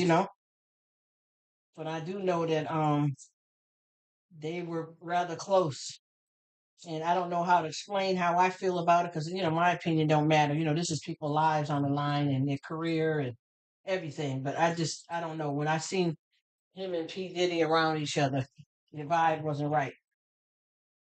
The vibe, and they didn't show nothing but Christian behavior from the pastor too. And P Diddy on his best behavior. So that's not what gave it. Something had my skin crawling, and I don't know what that's about. But I know that it could be him playing him and trying to drag somebody down with himself. Because he already got one case against him from his ex, that young girl he was going with. He already P. Diddy settled that quick. So there must be some truth in the stuff that he's in trouble with already.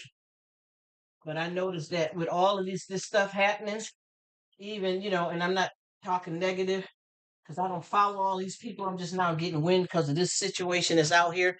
But I know that Chris Brown situation was called into some questions too, and they asked him, and he said no, he didn't get caught up because I guess they wasn't interested in him. This whole crowd is a lot of different sad, unfortunate stuff in, but see, this is another type of brainwashing too that we're speaking about too, because of the fact these people act like because somebody's famous that they can't be a pervert or bisexual or whatever you want to call them. You know what I mean?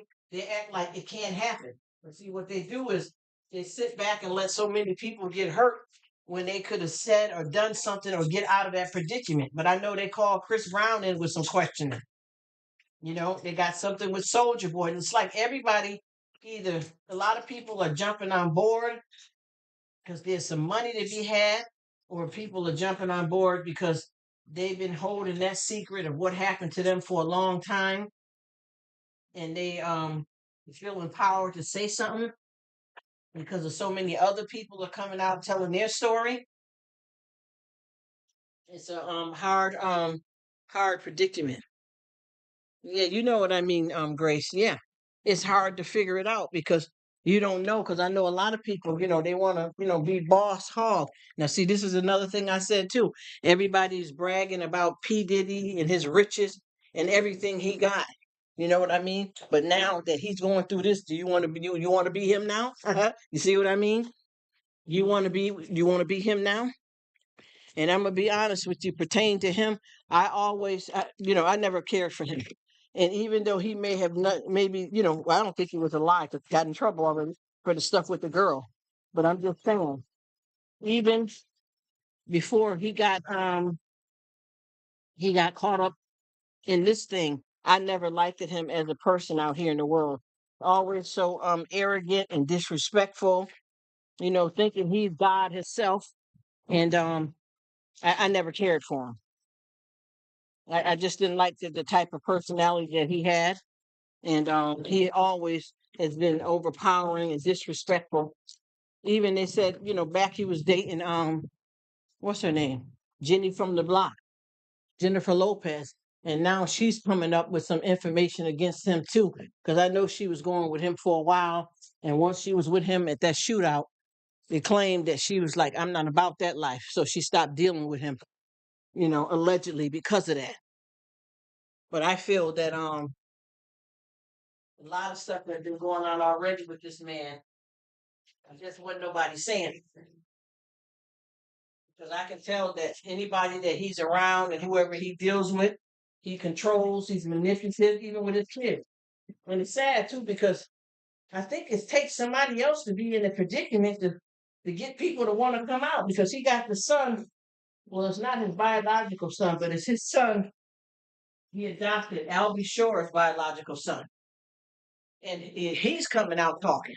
And these are people that live up in the house with him. You get what I'm trying to say? And even Usher. And then what I didn't understand either, y'all, about Usher's situation, look, allegedly, I got to allegedly all this stuff.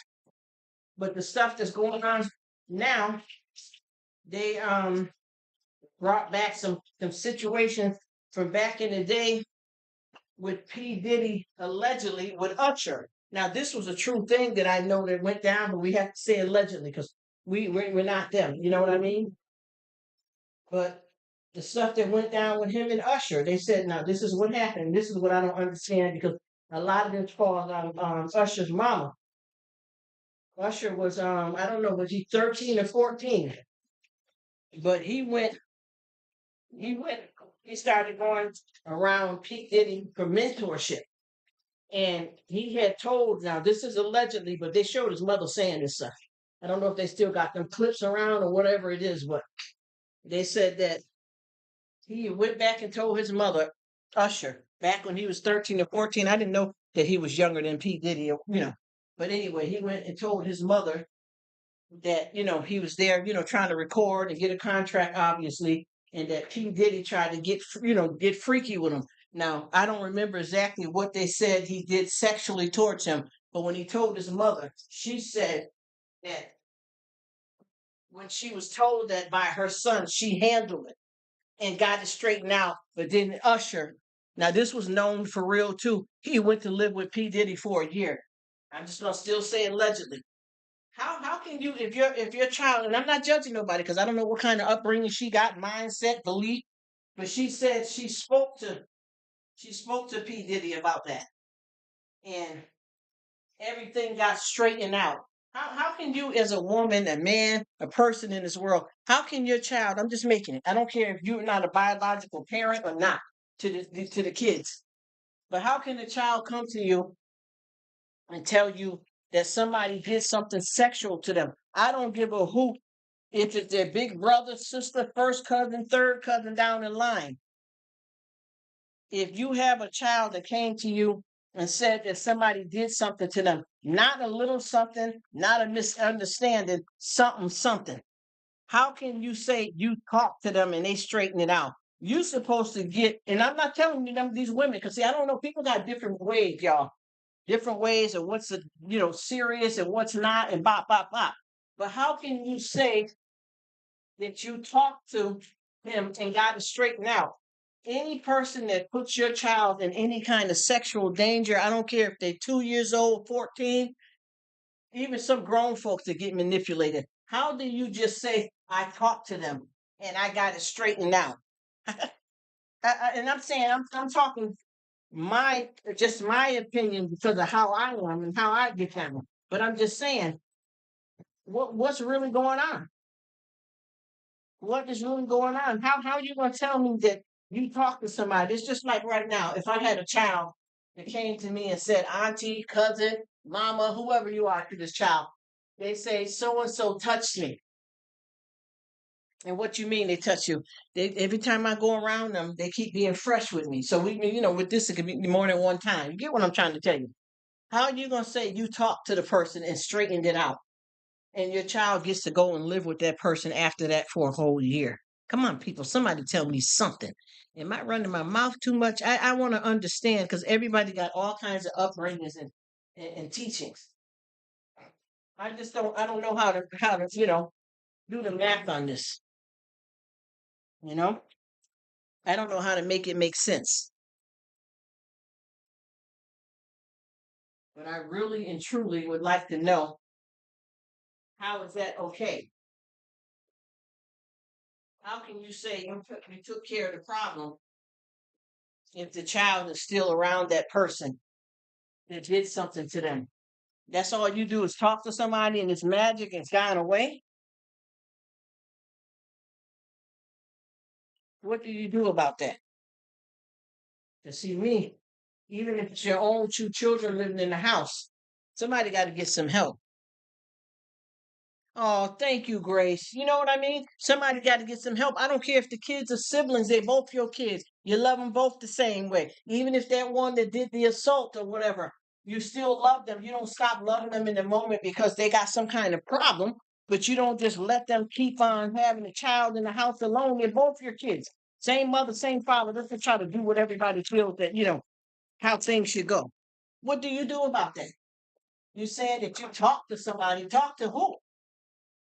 And I'm not saying just to get professional help. Did y'all get down as a family and figure out, in that case, when it comes to family and figure out, well, my oldest daughter is a pervert. She's been humping on her brothers and sisters. It don't have to just be a guy. And these people are not taking this stuff, seriously. Everybody's talking a good talk, but they ain't walking the walk, though. You know what I mean? That none of that does not make any kind of sense to me to put a child back in that predicament if you know that there's a problem with the sibling. And I'm gonna tell you, I've been around a lot of that. I know what all of that is too. I've been around a lot of that coming up in my life. You understand what I'm saying? A lot of siblings having inappropriate relationships with each other because they wasn't raised right, they wasn't taught nothing. And then if somebody say something, you're not heard, they're not listened to. They don't listen to them. They're not helping them out or trying to get them out of the situation. And then, you got the ones and they grow up and say, yes, I was molested by my sister and I'm a female for 6 years. And I told mom, I told dad, You know what I'm saying here. But nobody, they told me that I was making up stories and that it wasn't, wasn't true. So now you caught up in the trap. And then the thing is, how can you not do anything about somebody's being raped or something? How can you not?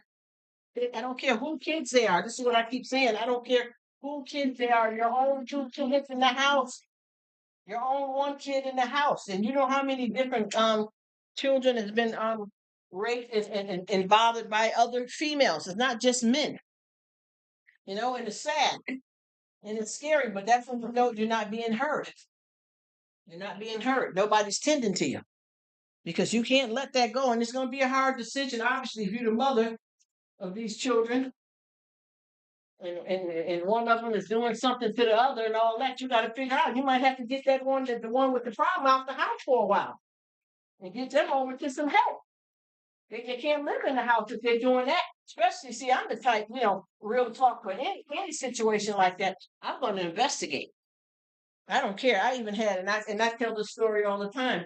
We had, I had a friend of mine that had a drug addict sibling that went all the way. Unfortunately, and I'm not judging nobody with any drug problems and nothing like y'all. Please, nobody don't take me the wrong way. I know y'all listen to me talk often enough to know that I don't get down like that on the shadiness or trying to hurt or talk bad about anybody. But I'm serious. We had this um situation. She said some parents blame the child. Oh yeah, especially a lot of women. A lot of women be saying, especially if it's a man that they're sleeping with, when it comes to that, when you was acting, you wanted it. Because since you done developed and started your cycle, now you think you grown up in here. You led him on. I told you to stop doing them cartwheels with that dress on in front of my man. you know what that, come on, come on. We know what that is. We know what that is. And then you got some of them, they blame, like if the child that did the offense, they want to hold them up like they some decent child and tell you that you was the one wrong, hot and wild, jumping around your brother like that with that tight stuff on. I told you. You know what I'm saying? This is not. This ain't it, y'all. We're in trouble. That's all I can say. We're in trouble out here because all of those kids that's getting victimized, a lot of that could stop. These predators could get in trouble when they supposed to and on time. A lot of people don't pay attention that something's going on with them. They need help.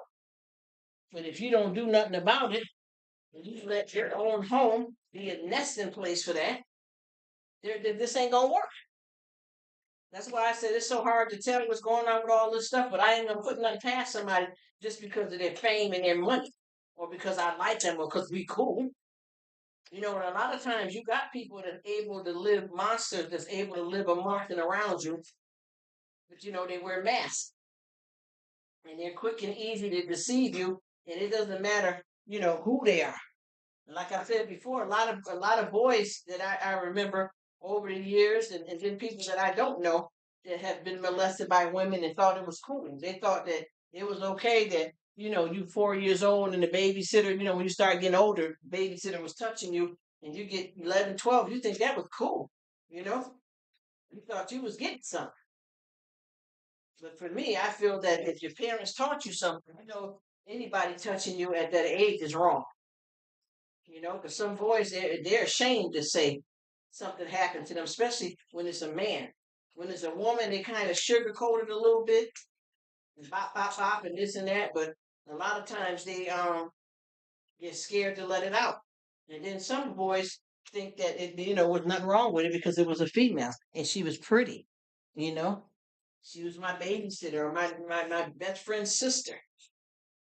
You're still in the problem area if you 10, 11, 12, and you go over to play with your friend and his 15-year-old sister is being sexual towards you. That's the problem. But see, a lot of folks don't see it that way. I think it has a lot to do with the upbringing and knowing right from wrong and who you're around and what they're teaching you about the situation that you're in. But I know a lot of stuff happened to me and around me as a child. And I know now, and like I did then, I didn't want that stuff. I didn't like none of it. But when you don't have the, certain guidance around you, you get caught up. I know a lot. I've seen some bad stuff with siblings doing stuff to each other, not just sexual stuff, abusive. I've seen a lot of siblings that done bust one up in the head, and it's painful, hard. you know, and their parents kind of, and that's okay. They fight all the time, but that one got a black eye every time you turn around. And you all right with that? All boys will be boys. I mean, that ain't just no being no boy. If somebody getting hurt by their own siblings, and mama, you need to do something about it. And daddy. A lot of kids do get blamed for it though. Parents seem like a lot of cases that they don't like to take responsibilities for a lot of stuff that's going on with their kids because you're not parents, you're not keeping an eye on them. And I don't care what nobody say. I don't care what grandma you got, what aunt you got, whoever you got in your life. When you have kids that's left to be taken care of, you have to keep a check on that and make sure everything is what it's supposed to be. You can't just let your kids just go on and not ever talk to them. Everything okay. You can see your husband. I don't care. He the father, that's his daughter or son, and he adore them. Check it out once in a while. And the husband can say the same towards you. I was going with mom because it seemed like every time mom comes around, you're flinching. What are you flinching for? Is she hitting on you? You know what I mean? Something happened here that I need to know about? Because you'd be shocked how many women doing up out here. It ain't just the men. These women is doing a lot of the same stuff a man do. So some stuff that they act like only men do. You gotta really pay attention to that because if you don't, that's the stuff that gets lost in the sauce. And then folks be wondering, when their kids grow up, why they made a bad turn in life with, getting out here in the streets. Because a lot of times people, when kids get hurt like that when they're younger, they vent out in their life later on down the line. She said, his mother killed her child for molesting his siblings. Ooh, see? Oh, my goodness gracious. Yes, I done heard of some stuff like that. That's, I don't think, she must have, what you call like a crime of passion. She must have got caught up in the moment. And sometimes that happens though. You go crazy over it. It depends on how it affects you. And a lot of times you don't want to react that way, but I know a lot of them is turned up. They get turned all the way up and they be ready to come for you. You know what I mean?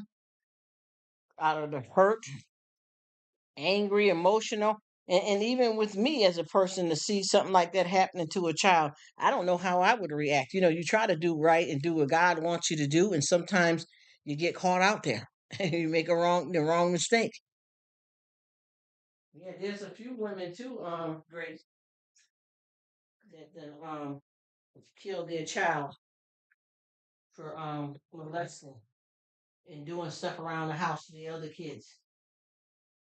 You know, and it's sad, but that's why you have to. And a lot of people, when you talk to people like this, they be like, "Well, what the hell am I going to ask my husband? Is he touching our own kids?" It's not like he's a stepfather. That's you're using the wrong titles, ma'am. You're using the wrong titles, man. We don't care a damn who it is. I don't care. Some of them daddy daughter relationships ain't what you think they are. You understand what I'm saying? Some of them daddy and daughter relationships ain't what you think they are. Get what I'm saying? Sometimes that be about something. I remember back when I was younger, and yes, Grace, she said it's so true. Yes, ma'am. I remember back when I was younger, there was what was it? It was three brothers and a sister. And I noticed all these years that we played outside, the daughter could never do nothing. Once in a while, she peep out the window, but she could never do nothing. And I think at this time, this girl was anywhere from I say maybe about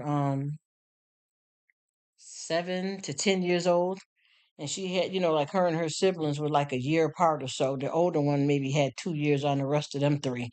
But she would never come outside, and the only thing that they would say, well, Daddy said she's a girl and he don't want her to play outside and get hurt. Just all was Dad said, Dad said, Dad said. And there was a wife there too. Dad said. And all of us other girls was out here playing. Every girl didn't run wild like I was, like a tomboy and scuff up my knees and all that all the time. All the girls didn't play and stuff. I've played hopscotch before and jump rope and then fell and skinned my knees up. Oh, my dad won't, my dad won't, my dad won't. And come to find out, he had been having her, like, his woman, keeping her, and the wife didn't, the mother didn't do anything about it. They all knew at some point what dad was doing to her, because a lot of times when the wife was at work and the boys was out playing, a few, out of them three, like two of them said that they had went in the house, to use the bathroom, to get some Kool-Aid, to get some water. You know what I'm trying to tell you? And they looked, and dad had Sally up in the bed, but it didn't look right, And then, one said he went in the house, and you got to, some of them kids was raised up, they had to ask to go in the refrigerator. I already know where I'm going with this.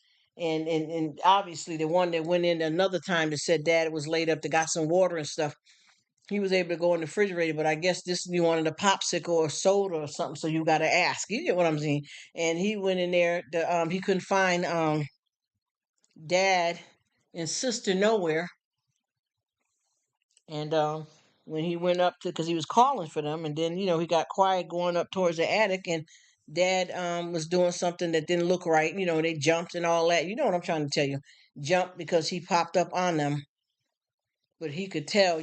Just say dad's pants was down when he turned around.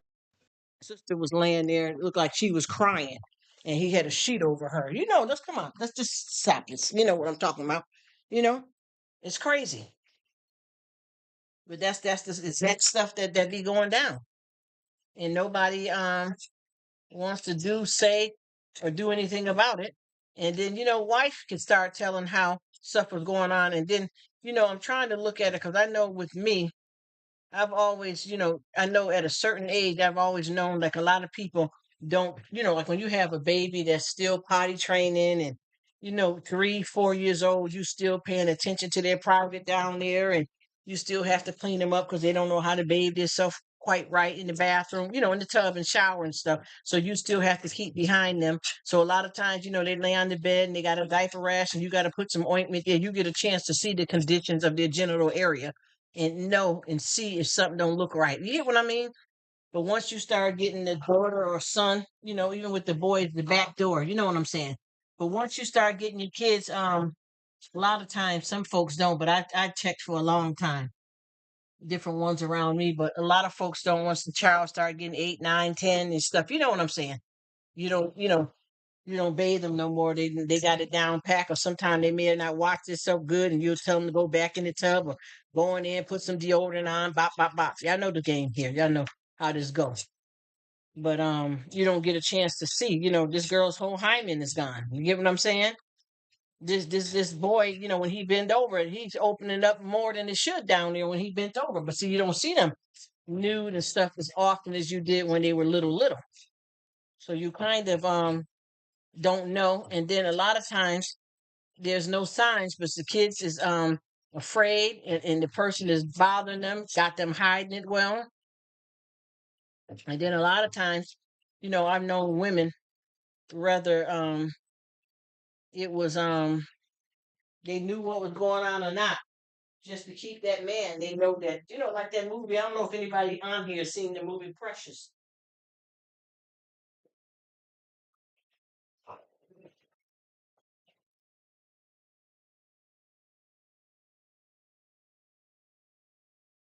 A lot of times, like that movie Precious, folks, she knew that he was doing something to the daughter, and he blamed her for it.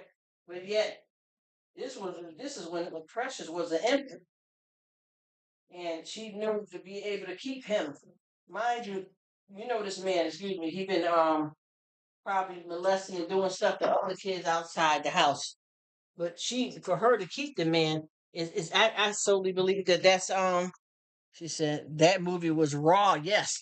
And you know that a lot of women do that. And I think too, with her talking about, you wanted my man from when you was a baby. You just laid there and let him do anything he want. He turned away from me to get you. What kind of sick is that? And Precious was a baby. I don't know if he was her biological father or not. And I believe he ended up giving her AIDS. And I believe the two kids she had was by him. But I don't understand. And then once I start seeing what kind of mother she was, you remember Mariah Carey was the social worker. So I believe that the reason why she kept her daughter too is because of the money, but also that knowing that man fetish, for her to be able to keep him around, And he like doing that to the daughter. You don't want him to go out and find another woman and daughter and leave you and your family completely. She let that man continue to do that stuff for many reasons. Many reasons. She kept Precious around because it was an income. And then she knew that he was harming Precious and she hated Precious for it, but yet she let him do whatever he wanted to do to her, though.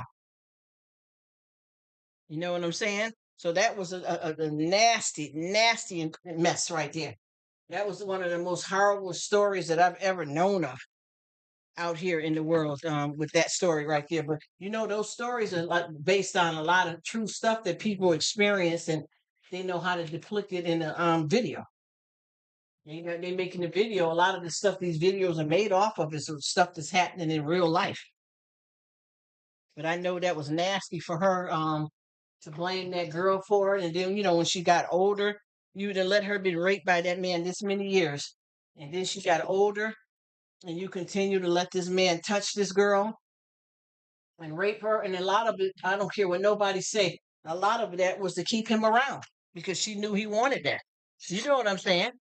She knew that's what he wanted. She knew, I don't care what nobody say. She know you laying there in the bed with this man and he's turning over. She said this stuff herself that he's turning over to be with you and I'm laying right here. I'm his woman, bitch. You ain't, excuse my language. I didn't mean to say it like that. I just feel the whole road coming and she was talking to her like that. I'm being you this. I ain't gonna lie, I swear, you know how that go. But yeah, so here we go. I'm coming out. Yeah. She basically called her a B and told her that it was her fault. You taking my man from me and all that, and that all that's sick. That right there is sick. And then some of it wasn't even about being sick. She was a cruel and hateful woman, but she was battling her own demons herself. She did her daughter dirty, and she let her daughter stay harmed her whole life there, harm just to keep that man in the house, knowing that man. And I know with that happening to Precious like that over the years that had to be a lot of pain, physical pain, because a child's body is not developed for that type of impact. You know what I mean? Children's body is not built, you know what I mean, to be dealt with that way. So there had to be, some injuries to the child that this grown man had been dealing with and doing that for years.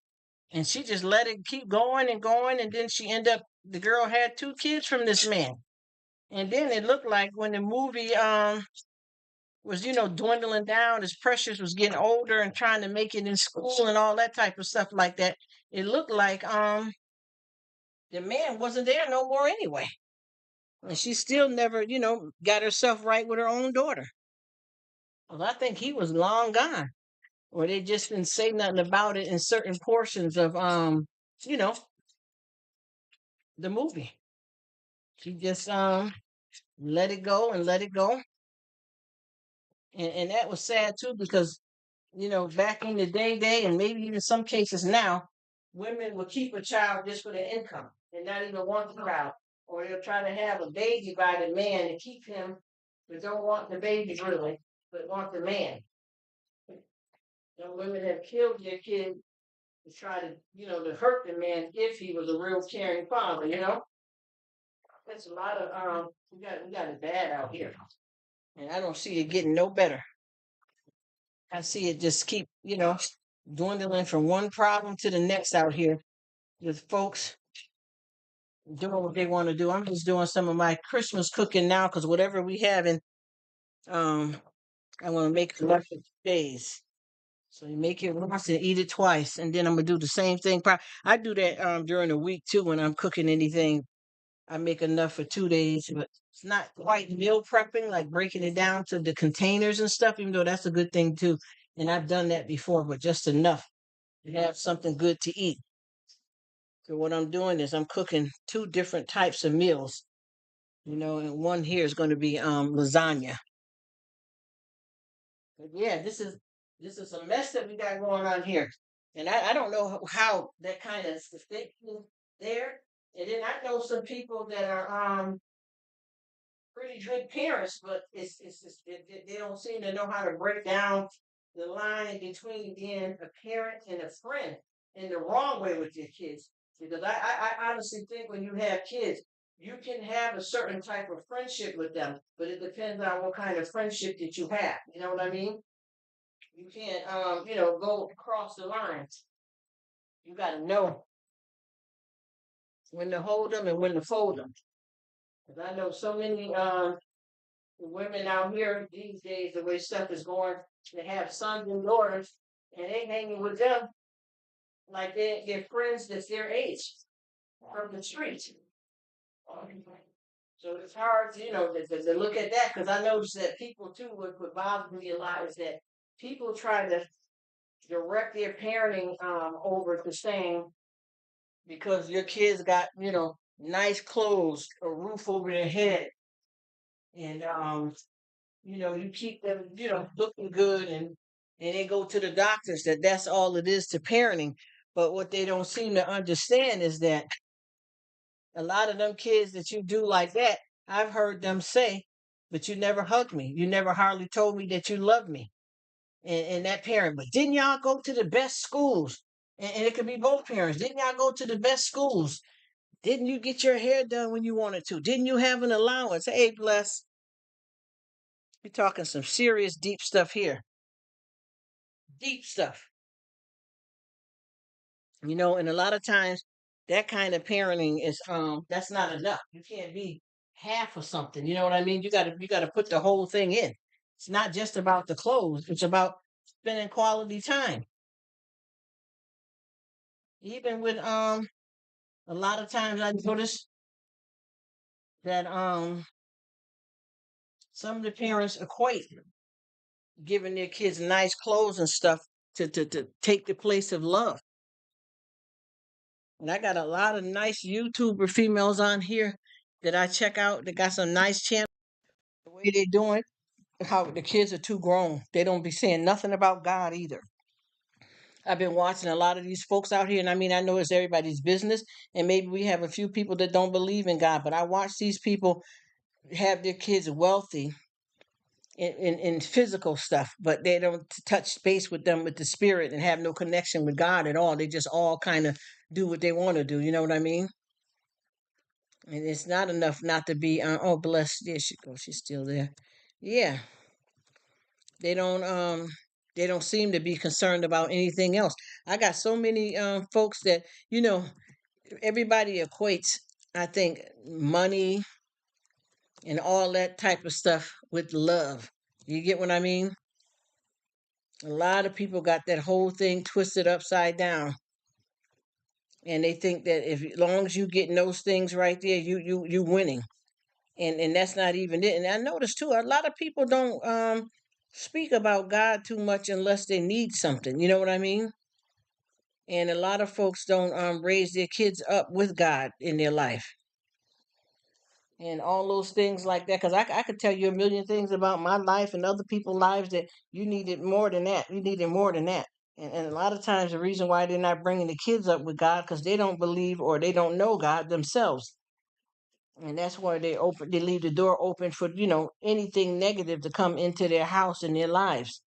But I know that stuff right there with the stuff with kids that you got so many things. It's like when with kids, you can't sit there and let the TV raise your kids either, or the computer, or the cell phone. I don't care if you got teens or not. I've just seen so many teens and young folks that have walked right out in the street because they were so busy texting.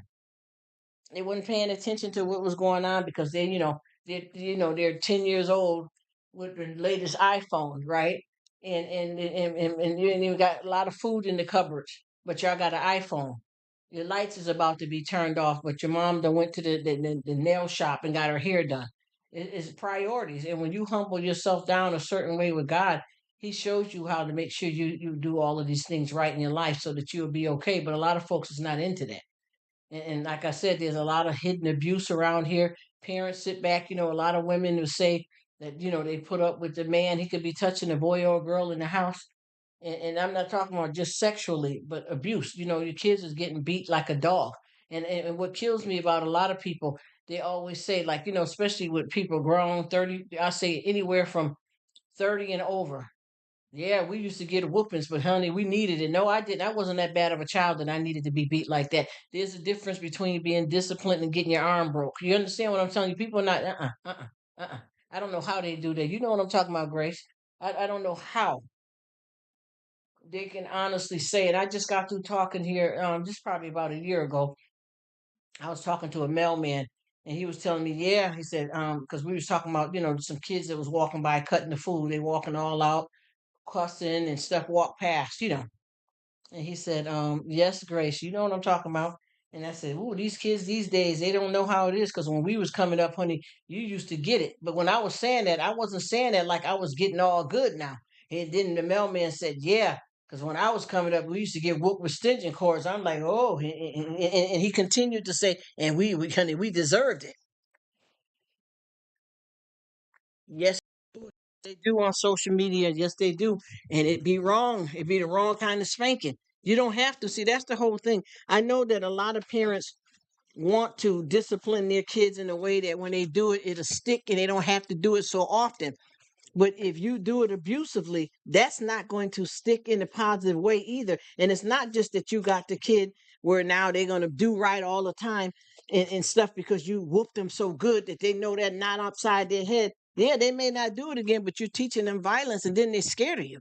They don't respect you. They're scared of you. You may put that little trick game in your mind that my kids respect me and they do what I say. And a lot of times that's not what you're getting. And then you might have created a monster too, because once this child grow up and get out in the street, they're gonna be hitting on their kids or hitting their girlfriend or boyfriend. You didn't teach that. No, that's not what happened here. And a lot of people love to play that game. But that mailman, he was telling me like it was okay. Yeah, we needed that. Not me. Not me. I didn't need to get beaten like that to be disciplined. No, I did not. Now, for whoever that feels that they, you know, that's what they needed in their life, hey, go for it.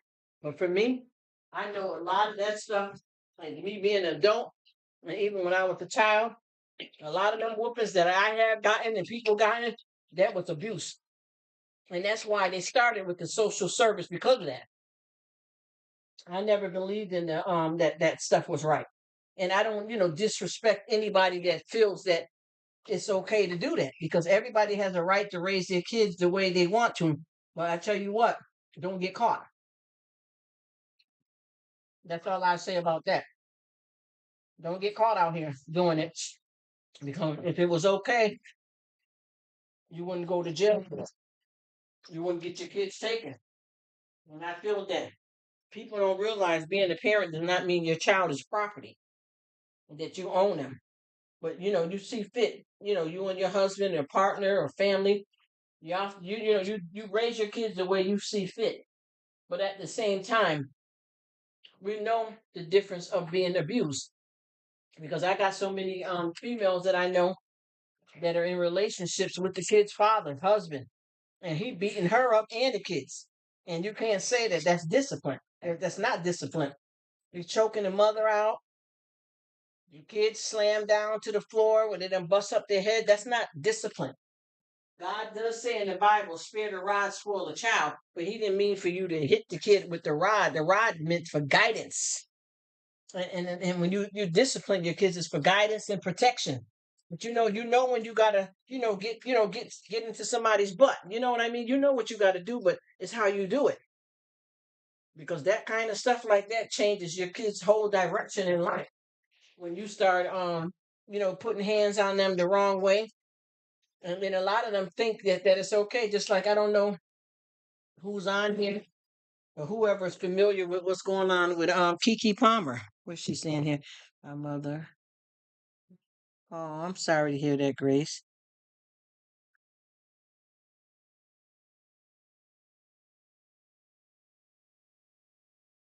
Yes, that's what the mailman told me too. That they used to get forced to he used to have to kneel on rice. That's not good. That's bad. And that grater, oh no. No, no. Yes. Said yes, yes. And on for a long time, yes, kneeling on it. Kneel on a grater for 30 minutes or raw rice. Oh my gosh.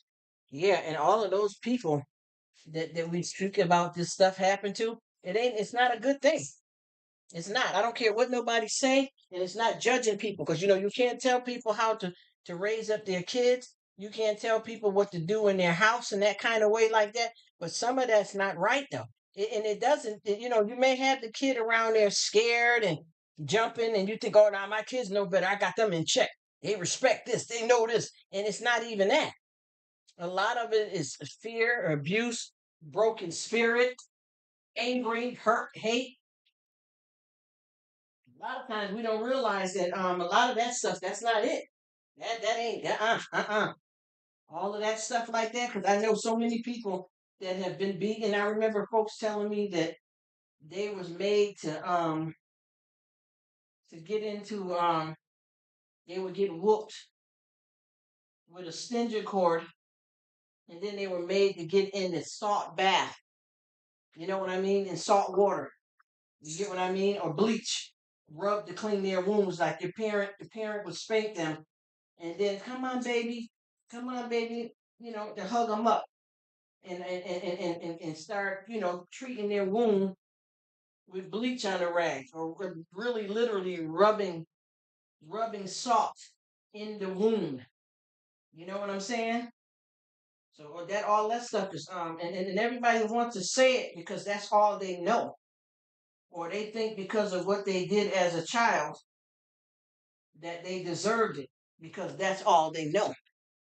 And honey, let me tell you, I know so many people that are completely messed up in life right now, 30s, 40s, 50s, from that type of spanking that was inappropriate and that hurt them to death, you know? And got their lives where they're hangry all the time, mad, vex up over something that happened 10 to 15 years ago, changed their cycle. You know what I mean? Like they may have been a totally different child if they wasn't abused as a child. They would have grew up to be a totally different adult if they didn't get abused as a child. And that's some ways there, And like I said before, I'm not here to try to preach to nobody or get up into nobody's business or tell nobody how to parent their kids. And to go against, even when the mailman was telling me about they had forced him, as a child to deal on rice. Actually, he was raised by not even his mother, it was his grandmother. And that when they did, something, they was forced to kneel on rice. He thought it was okay. He said it was good. So he's raising his kids the same way. I mean, that's their situation there. But I just know for me, and once again, it's just an opinion, because I know a lot of people that's hard laboring Christians that believe in that whoop up bad thing, hitting with the buckle, you know, wire. You know what I mean? And they keep saying that it's just to scare you, but what they don't realize is that you may get the kid under control to why you raising them. They may behave and do everything that you tell them to do as a child because they fear you. They don't respect you though. They fear you. Believe me. And you may have them under control while they are a youth, and they're not going to give you trouble again, or they may not do that same thing that they did before again. But I guarantee you that what you did to them is going to come out in the wash down the line. I guarantee anybody that want to challenge that don't come out down in the line.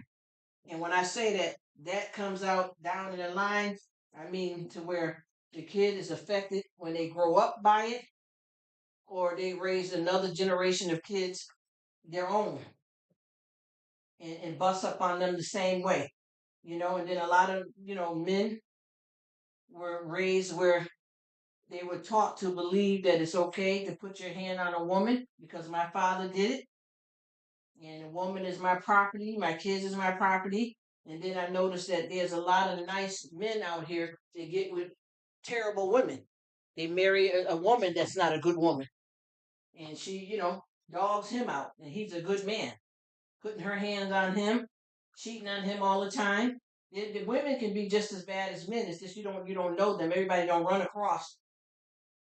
They don't run across a lot of women like that. So they like this title, this stuff towards men only.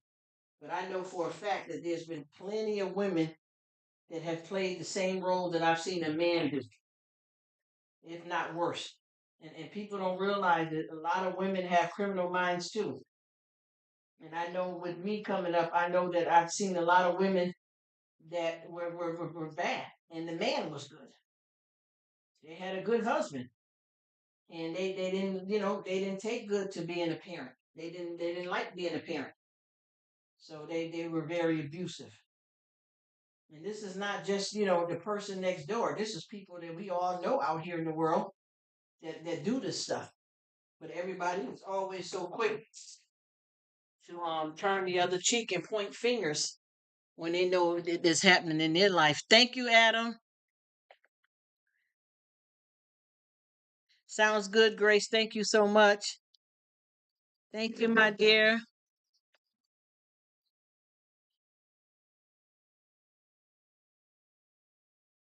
I didn't know Adam was still riding with me. Oh, nice of you, bro. Thanks. Okay, Grace.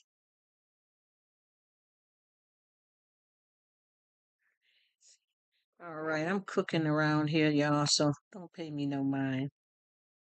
Just cooking up and chatting, chatting. Chatty. I remember some songs, and now I can't really listen to them because I'm trying to walk right with God, but I remember some old good songs. Shabba Ranks, all of them from back in the days. But I know too, though, there's certain parts of their song that I can take. I don't listen to them, but I remember in my head there was nice stuff like they used to say, knife and fork, fight for dumpling. Bulaka, bulaka. I remember that. A lot of goodness, man. A lot of good, good, good, good. Just have to learn what's music's clean and what's not. And do your thing if you're walking with God and you know you can't behave or do certain things. Because just like with me, I was just talking now and I was speaking like as if I was the actress and I ended up saying the curse word, the B word. And it's tell you, living and learning, honey. And I ain't gonna lie, I do slip off sometimes and say curse words, period, anyway, but I don't want nobody to think I got one foot in the church and one out the door, which it is possible because we're still learning, you know? We're still learning. I know I am. And I am definitely not a person without sin to cast the first stone at nobody. You heard? Nobody. All living in this life and got things and things going on and plenty of mistakes that we've made and going to make. Gotta try to keep, on the right path and get it done. Do it the best we can.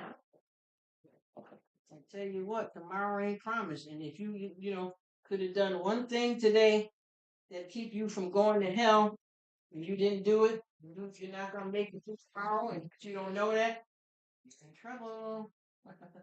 That's why it's best to go on and do what it do. Go on, do it right now. Some things you don't put off for tomorrow. Some things are done just so right now. But we forget a lot of times because we try to make it work the way we want it to work. Because a lot of times, when you're not ready, that's when it could happen. That could be the last day that you're supposed to be here, and the very thing that you didn't do is what's going to keep you from going to heaven. And you lost now. You know what I mean? You got lost, caught out there, and you can't go back. You have to face off now what you have done and deal with it. Because I know there's going to be a lot going on here for a lot of people, and I think what's going to be shocking for a lot of people is who you think is got it going on right that really don't. You get what I'm saying? That's where everybody's gonna come through with the shocker. If they're thinking the folks around them is showing you a certain way, because that's one thing about people. They will build up trust in you and they will let you down. You don't know it because they've been good at it. And some of it's a con. And some of it is good, true, real people. And I know we have to be careful, honey. Because the gates of heaven is short and narrow. And I'm just going out here preparing some food that I always like to say make it once. I mean, make it twice. I mean, make it once, eat it twice. So what I do is I'm making up something for 2 days. 2 days to eat off of. To yam down. 2 days worth of something, something. Yes, yeah. I said before, let's just keep trying. And I know too, there's some things that, like I said before, some people may say to you that make you feel that you ain't doing right and you're not going to heaven. And it could be somebody, a bishop, a pastor, somebody of the church. And you look in the Bible and God may tell you something totally different. Just have to know. That's why you got to get to them, get with them. If you can train you, so you'll know for yourself and you don't get fooled and brainwashed out here.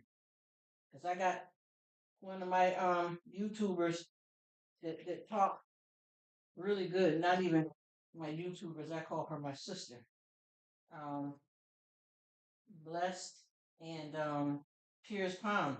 And Piers Pound gets into a lot of discussing with people about brainwashing. And a lot don't want to hear that when you think about church. They want to only hear certain things, but you have to know it all. And you have to know it all. You can't just pick what parts you want to hear, and then when someone says something you don't want to hear, you quickly think, oh, they're sinning, or they're not really speaking God's word, and that's not even what it is. Because people keep it real, because a lot of her here's Pound, a lot of her stuff is about teaching you about God and loving music, but she also will break it down about brainwashing and the ways that they're brainwashing people. And when you start talking like that, a lot of people run. They don't want to hear that. They feel like if you're serving God, that you can only talk about positive stuff, or you mean you're letting the devil in your life, and you just try to help people keep from going to hell and save people that don't know. That's all. Really not that bad like that. It is what it is. And a lot of stuff that we try to hide, it don't stay hidden. And then it shows up somewhere else, and then it's a problem for you, your kid, later on down the line. It pops up, and then you're trying to figure out, well, what the heck happened when you should have did something about it and dealt with it. A lot of stuff, even with me, a lot of stuff that I've done bad in my life that I obviously confessed it to God. He already knows, but I've been telling my family a lot of different things I've done, and some stuff I'm still ashamed of. You know, and I don't tell them. I haven't told them, I should say, and it might be some stuff that I may never tell them because I got to learn how to deal with myself on it and forgive myself. You know, and I learned too that a lot of stuff that I have done bad is because how I was trained up, unfortunately, and made mistakes when I didn't know how to make a better choice. Unfortunately. So the only thing you can do is pray to God that He helps you through that. Because I know a lot of times, even when you do something bad to other people, and you tell them that you're sorry, and they say that they forgive you. Sometimes it's done. Obviously, first of all, when you ask God to forgive you, you're already, He removes it as far as the east is from the west. Now, I'm not saying that you're not going to be accountable for stuff when the time comes, but I'm just saying. And then a lot of times when you ask people to forgive you and they say they do, but if you don't forgive yourself, it's still riding. It's still riding you. You know, it's a problem. We have to make sure that we think about what we think about, we think about what we're thinking. You know, I tell you, it's always a lot of stuff is better said than done. But the thing is, it can be done if you want it done. That's what we have to pay attention to. It can be done if you want it done, but there's nothing possible without Jaja. You understand what I mean? Nothing. You cannot make this happen on your own. And a lot of people like to follow people that's right here physically. And sometimes you have to take that away from them and not worry about them and give it to the Lord only. Sometimes you got decisions that you fussing with and struggling with, and you run, and then we all do it. Mom, I want to marry this woman. I want to marry this man. Uncle, I want a, new car. Should I buy a new car? And then a lot of times, because I discuss stuff like that all the time with my family. So please, nobody don't misunderstand me. But the most part of it is, a lot of that you can go to God with too, because anything that you learn from uncle, family advice, or whatever, if they're good people, they got it from God originally anyway. You know. Okay, I got one wheel here done. Thank you, Lord. I have to make myself something because I've been fasting way over 13 hours now. Ooh, yes, I have. Way usually I've been saying 12, but I don't know way past that now. Way past that now.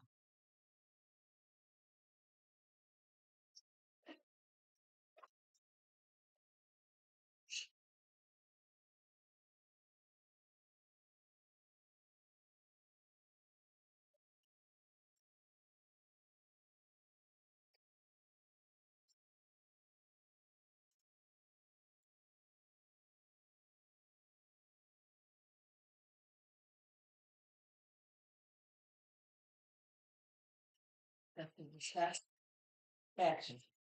The scraping and pinging. I can say my pinned comment that there's going to be lots of noise around the house. So now you hear it. You don't say me I tell the truth, man. Me tell you the something something. Yes, sir. Got that in the oven. Everything looking nice and crisp. Everything Irish. Mm.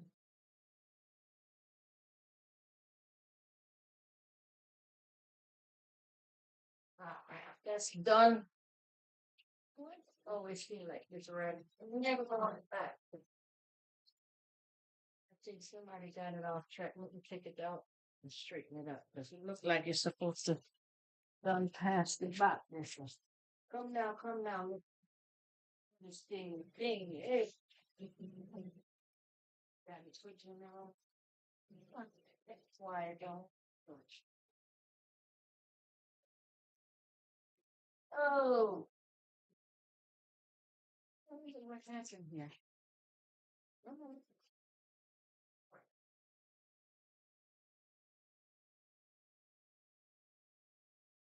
I knew something was wrong with that thing there, so you're fine. Don't go in right.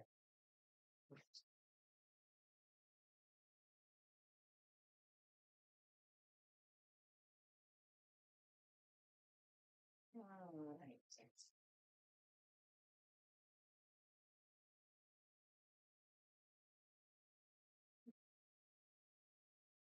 Yes, sir. Amen. He is still. All right. Now, straighten up these things. You're good there.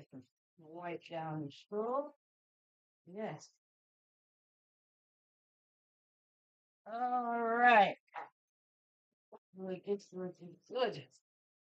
Can't leave the kitchen a mess. I have to clean as I go. I don't leave no mess. Okay. Oh, my. Oh my God. Something's quick from that. I'm having some ginger tea already. Nice. Running to that, but it has a little bit of tea from my fast.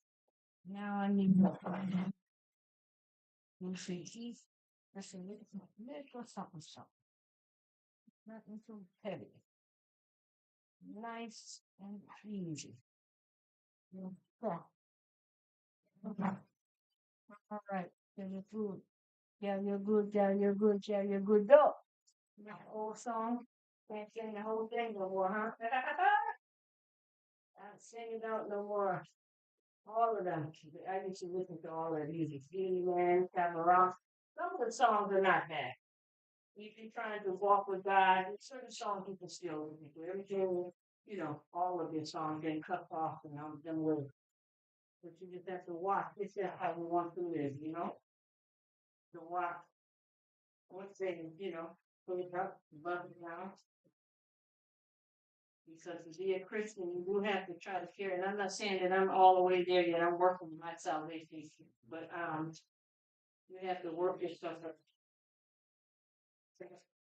And I promise you, one thing that we all have to know out here before we judge is that a lot of people that you think you're gonna see in heaven ain't gonna be there, and a lot of people that you thought wasn't gonna make it to heaven is gonna be there, and you might be one of the ones not. Hey, let's keep it real. Come on, let's do it.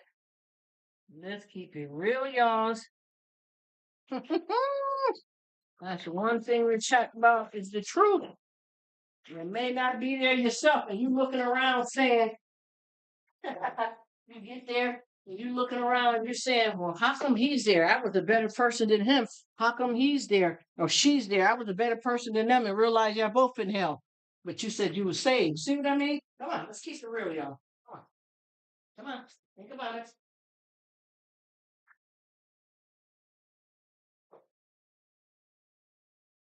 But the real trueness of the love that God has for us, you're not going to be, if you make it to heaven, you're not going to talk like that. But if you're in, you know what? You end up going to you know where. You're gonna be thinking that you made it.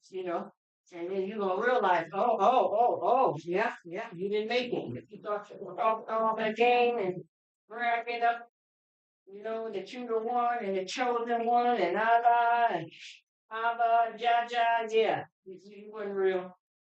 You weren't real. You had the rest of us fool, but you wasn't real. You get scared. Open them eyes up and look them out. What they going there? So who that? That's the duppy? Oh, duppy there. Oh, you gonna be with God with a duppy? Come on. Think on it. Think on it. Please think on it, everybody.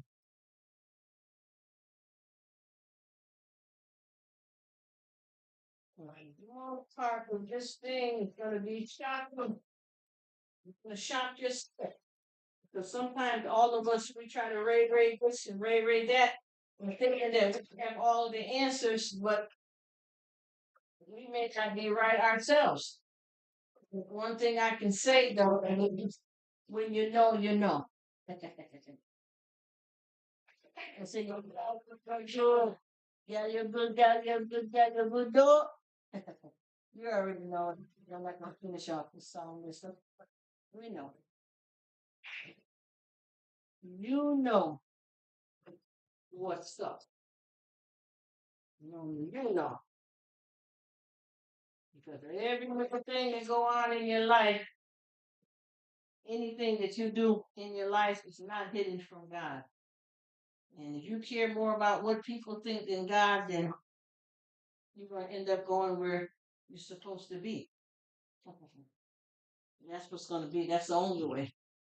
You're going to be where you're supposed to be because everybody ain't going. I'm telling you, I don't care if you got this aunt and she's a religious and my uncle, yeah, yeah, all that. Yeah, keep saying it. Keep saying it. But make sure you look at what they're doing and how they're living and pay attention so that you can understand them the best of your ability and if they are rolling right.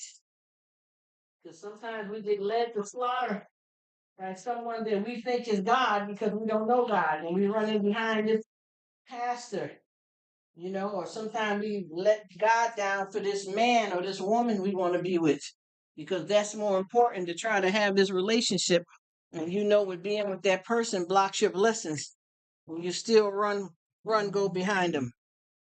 Keep doing it then. But you know, mostly everything that you do, when this person don't feel good, but you still running them. You know what I mean? God gives you a chance because He still gives us free will. But this person that you're running behind, after a while, you notice that the emotions and the relationship that you have with them are pain and pleasure.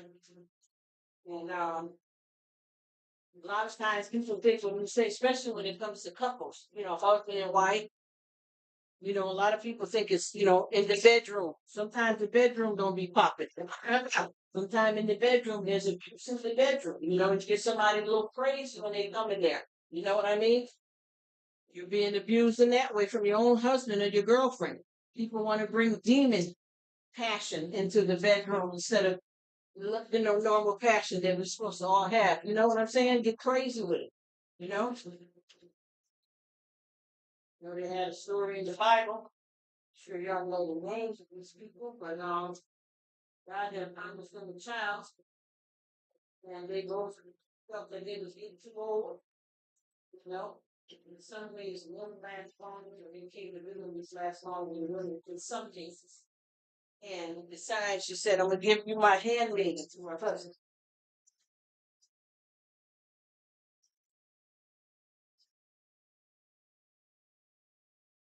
Said, yes, I'm gonna give you give you my handmaiden to have, there's a bear child for us because I'm well past my years.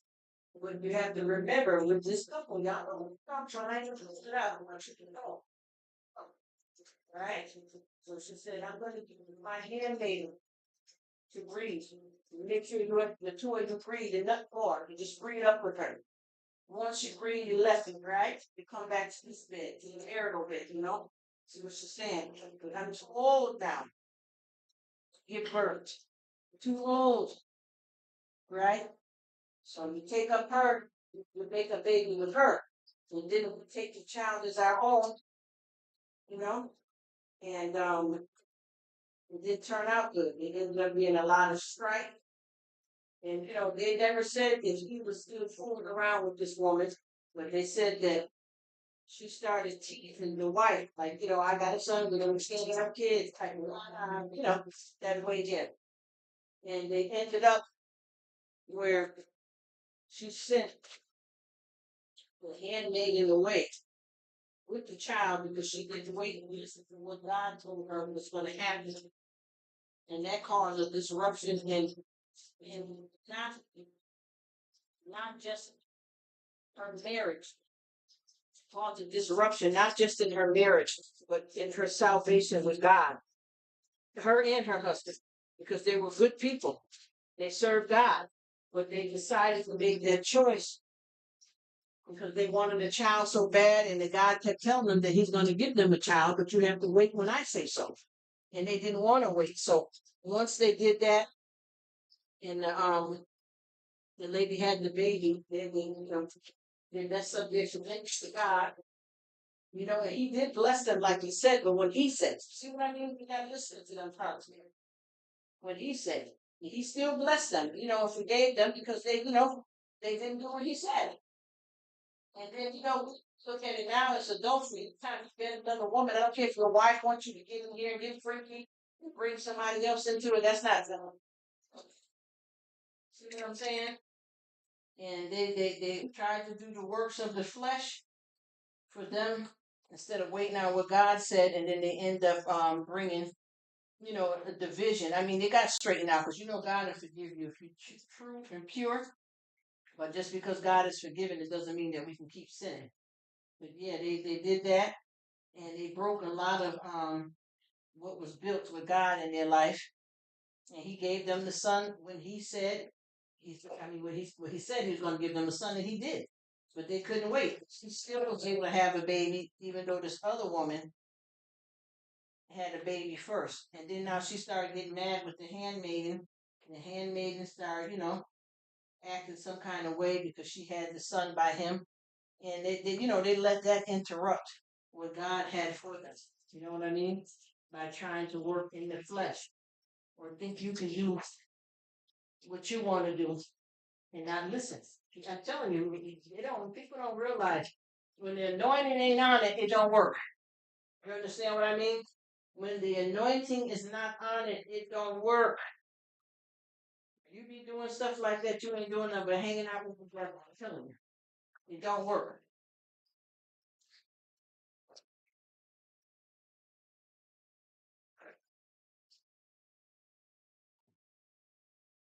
I don't know, Adam, but if you have to go, I don't know, Adam, but if you have to go, I understand. Because as you noticed yesterday, you had a live and I had a live, and I still came to your live. So if if you're doing something, I still got your back, or whoever. I never let nobody down. That's what I don't understand, how people, what they doing or how they do it. But with me, my lives are not, more over somebody else's. If I'm running a live stream, I'm still coming to check you regardless. And everybody may can't do that because everybody don't have maybe a lot of different devices. But like I was saying, you had a live yesterday, and I was in your live and mine, and had two other people playing on other devices. So I don't know how long it's going to run, but if you have to go, I understand, and I appreciate you being here. You understand what I mean? Because I don't know with the lives. I think people may feel like they're supposed to, they want to help you. People want to help you with your life, so they feel like they got to stay through the whole thing. And if you got jobs outside the house, husband, wife, things going on, taking a bath, taking a dump, brushing your teeth, you can't sit there all that time. So what I've been doing is, and we all can do this. You learn, like, to help people out and to be real supportive. You learn how long you can watch their live to help them out, to get monetized or to stay monetized, because a lot of people get that part mixed up too, which I'm learning a lot of stuff about those things. And then also, when people are doing a regular video, you learn how long you need to watch somebody's video so that they can get monetized or stay monetized. You know what I mean? So I know for a fact when I do these long live, there may be somebody that pop on and never come back, didn't support, didn't care, and left. And I don't mind that. Everybody do what they want to do. That doesn't bother me at all. So yeah, that's what's happening over here. So I don't know, but I understand if you have to go, and even if you can't come back, I appreciate everything always. She said,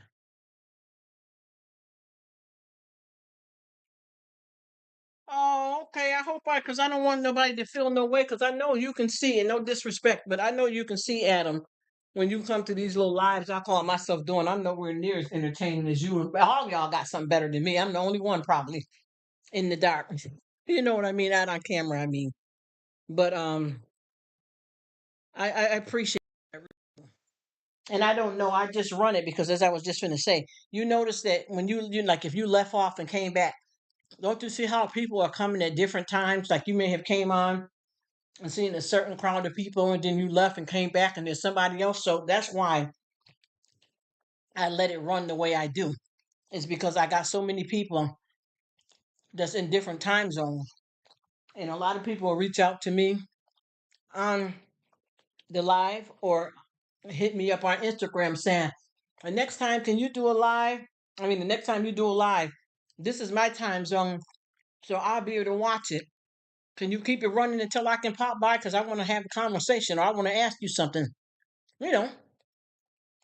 So from that point on, I just started. When I first started doing the lives, when I had Marilyn Monroe and Bob Marley, I didn't know too much about diving and understanding this stuff, and I've been learning. I'm trying anyway, man. I know y'all content is off the chain. I don't know what I'm doing in my little boring spot.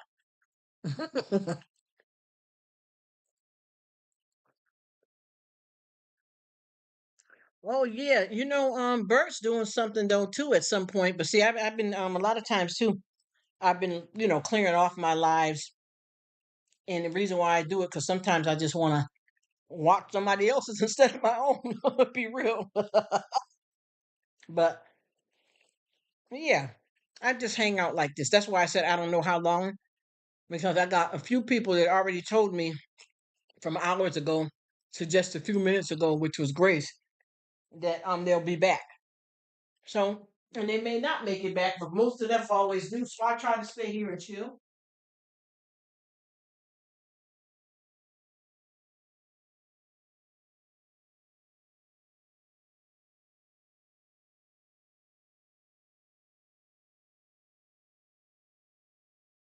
That means I don't have no set time.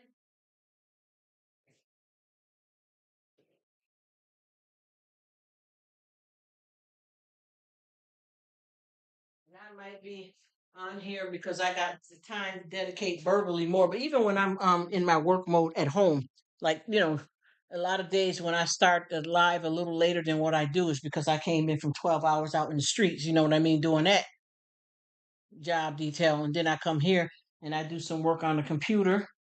And a lot of times I'll put it on and I leave away from it when I have to make phone calls and stuff. And if I don't, I just sit here and be printing labels and doing other things. That's why I decided to start adding the noisy and all of that. And what did he say? I think besides yesterday, longer lives, I prefer 20 hour chunk time. Yes, they are exhausted. They are exhausted. I know what you mean. But see, let me say I want to say. How do I want to say this? Find this.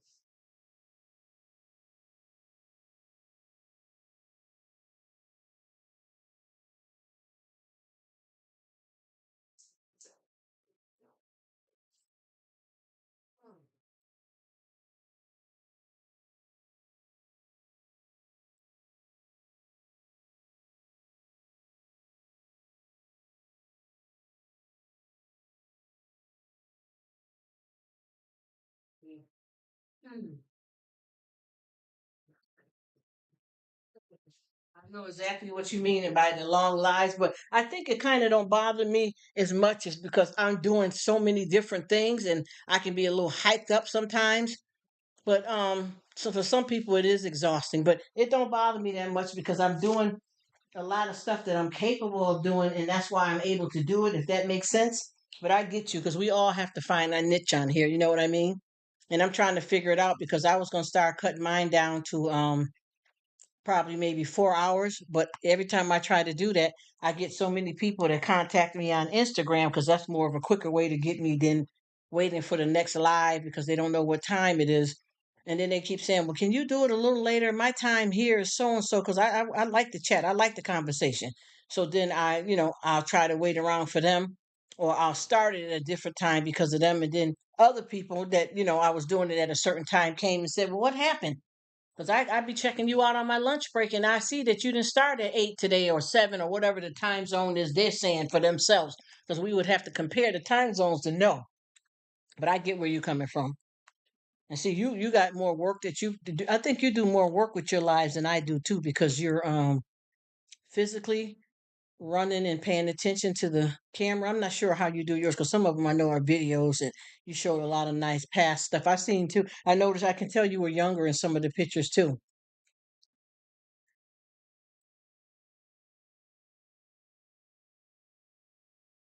So I know, and just like with Bert too, I know when he do it, when he's doing the singing or doing it with the crew or however, that could be tiring because it's a lot of work. But with me, it's not too bad. Mm-mm-mm. I'm finally eating. I think I've been fasting. Oh my gosh, probably 14 hours or more now. Mhm.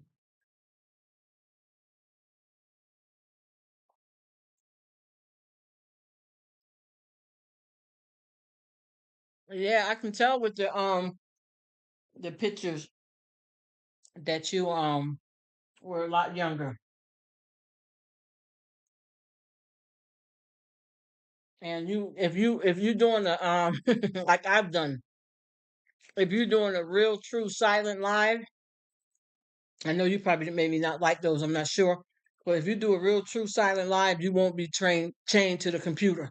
Even when you do your videos, if they're running good with no glitches, you don't have to be chained to it then either. That'll probably free you up if you could do it like that. But for me, because I got a gig at home that I'm able to do anyway, my part, because like I said, what we got going on at the house, I'm not as savvy as the rest of my family with the technical stuff. So my part that I do, even while I'm on the computer talking, I can do it physically.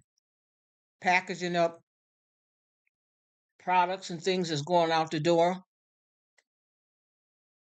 printing labels, putting extra treat in the bags for the clients that we have, stuff we're sending out to. So I'm able to do that and have this computer right here too. He said, I can't do silent. I feel that person is coming to visit, and that's okay. Because I'm gonna be honest with you, I've learned that you have to do what you feel comfortable with. I'm gonna be honest, I don't mind it because the people that I know, and I'm not disrespecting nobody, or nothing. The people that I know that I've had way before I got in the club, they already know how I get down from years ago when I had a popping channel going. You know what I mean? But the people that I met here with the crew from Vert, they all don't care if I'm here or not either. I learned that about them because if anybody would have said that I'm not comfortable or I feel that you don't appreciate us because you're not on camera, because even though I'm on here talking, I'm still not on camera. But if anybody said that that bothered them, I would do it differently. You get what I'm saying? But so far, everybody's been fine and accepting of it because they know they're coming through to holler at you, whether you're there or not. And everybody mostly too start conversations amongst each other. You know, even Bert told me that he likes that I have it going like this because a lot of people he don't have no other way of contacting. I mean, I know he's getting good now with people with emails and stuff like that, and he sent out Christmas cards. But he said for the most part, you know, he don't have that connection with everybody. So when he come over to where I am, he can laugh and talk and run into people and talk to them there. But if you're a type of person that don't feel comfortable with it, I get it. But I feel too that whatever people that watch folks silent live, because I'm telling you, I got some millions of people out here that do silent live that they never and they never came on camera, ain't never said a word, a burp, a fart, nothing in the background. And they just run live and they got hundreds and thousands of supporters because they're comfortable with it. But if you don't feel that it's right, I wouldn't do it if I was you either. But I don't have a problem with it because I learned my soft spots with the people I get down with. Mhm.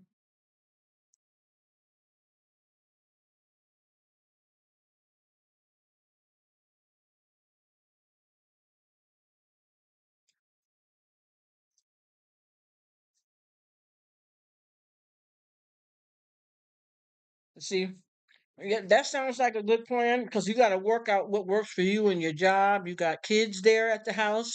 You got a wife, so you got to do what works for you. And see, with me, I stay posting videos. See, I'm not just on the lives, but I think a lot of people think that I only do live, but I got whole other content that I do on here as well. So I stay posting over there, and I do shorts too on a regular. Sometimes I'll let it run for a minute. Maybe I'll give it a week sometimes. And I remember before I used to post daily, but I slowed it down a little bit because it took a lot out of me. But for the most part, I do videos, maybe 5, 6 minutes, sometimes 10. Then I do shorts and the lives. So I kind of got it going on. But I get what you're saying about how you feel if people come and you're not there. But you got to know your people. If your people got a problem with it, they'll tell you. I know with mine they do. If anybody, just like I got one friend that got mad because she had never been to my live and she came to like my first two, that I did with Marilyn Monroe and Bob Marley. And she was like, "Where are you, Rruk? I'm here. Where are you?" She was upset. Let me see what he's saying. Learning.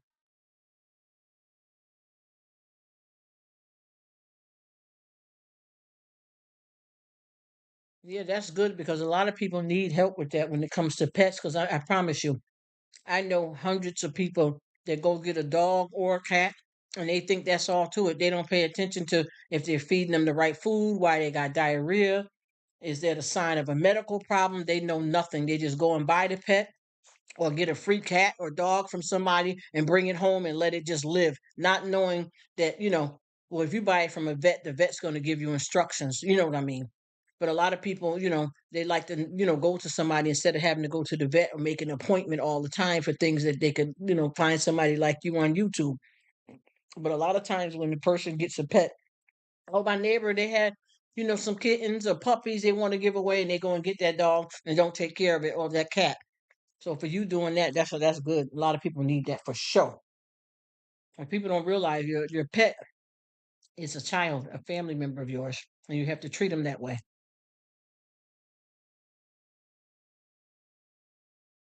And they're saying that a lot of people saying that they don't want pets and stuff because and I got a YouTube friend that she had a dog and the dog started getting sick and they found out the dog was diabetic, and she gave the dog away. And I don't know because I think she was saying it was too expensive and she couldn't afford it, and she gave the dog away.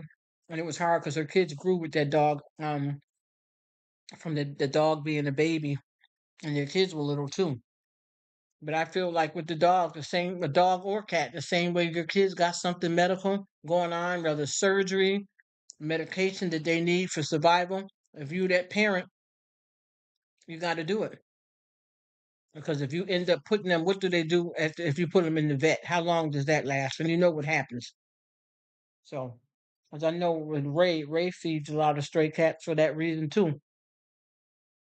You don't want to see them go the opposite way when you drop them off at the vet. A lot of people don't pay attention to what happens there.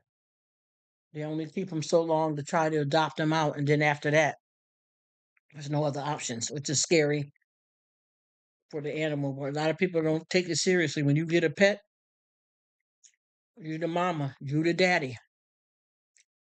Expensive for us, costs about 150.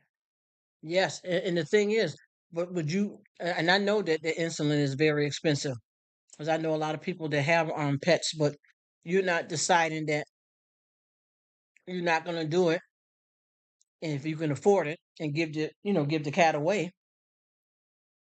And that's one of your oldest cats too, right? I think she's 18. You're not going to give the cat away, and it is expensive. What about us humans? They have insulin and stuff out here in the world.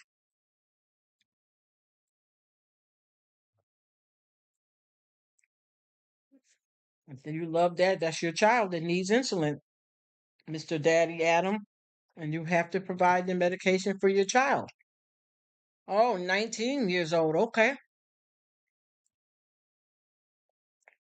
Yep. So you're not giving that child away. You know what I mean? I mean it literally to you because I know you're a real pet dad for real, for real. You know what I'm talking about. And then a lot of them like that, like you out there. I mean, all of them, Renee and all of them are good. Sydney Cat, all of them is real good, pet parents, but some of them are in the world throughout. You know what I mean? I'm not talking about on YouTube. I'm just saying in the world. So you're willing to take care of your child and provide for your child, no matter what. And that's real. Because see, a lot of people don't realize some folks that decide not to have kids, they really take their pets on as their children. So whatever cost that may be, you're gonna pay it. Well, I get that, but I know a lot of folks they don't. Their dedication is different. And then I know a lot of fur babies are living better than some humans.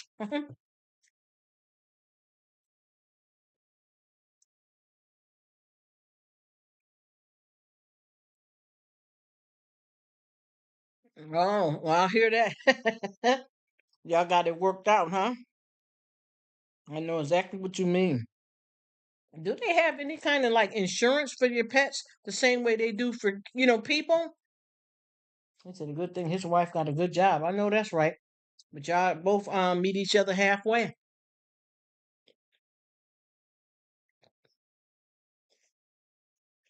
Because after all, those are your kids.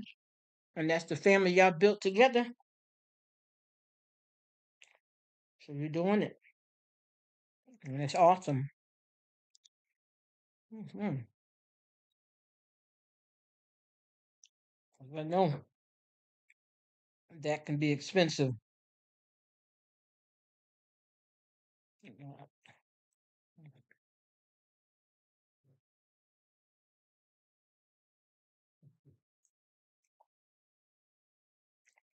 Oh yeah, they kill me when they do that. They kill me when they do that. That right there is sad. Because a lot of them require some type of checkup, and if you got a pre-existing problem, it's not covered. And it's always the problem too that is the most expensive to pay for. And they got that with a lot of insurance for humans. It's hard for certain people with medical conditions to get accepted for life insurance. I know what that's all about. So you just got to be in it to win it. Because if not, who wants to give their kids away? And I mean that with the fur babies and all too. Who wants to let go of their children? You know, parents will sacrifice their life for their child.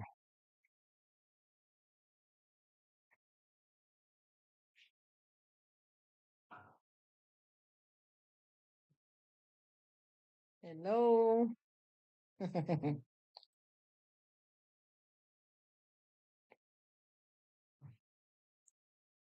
Well, it looks like you and your wife got it worked out pretty good, and you're able to survive and do what you need to do. You got a 19-year-old in the house.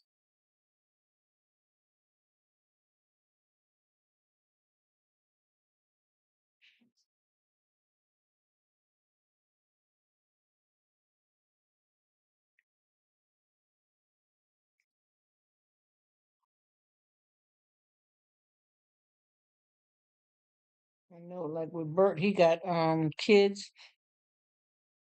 and his fur babies.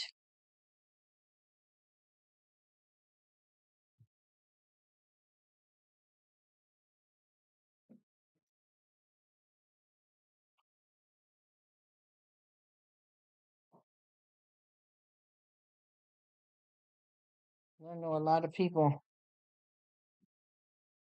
that want to have pets, but they can't even feed their kids. So they got to try to make a choice. It's hard.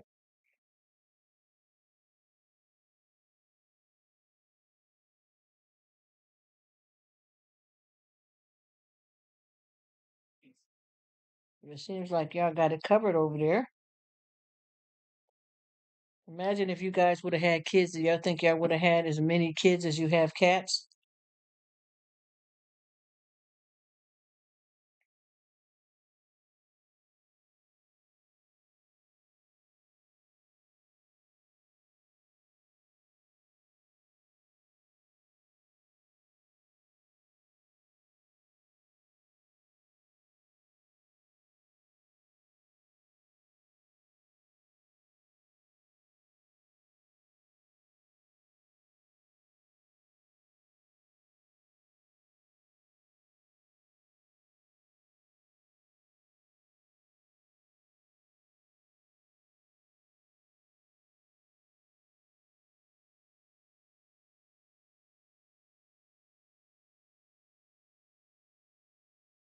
Oh, he gonna get a cat with the dogs over there? Oh, wow. That's interesting. And he want more pets, no more human. That's gonna be interesting.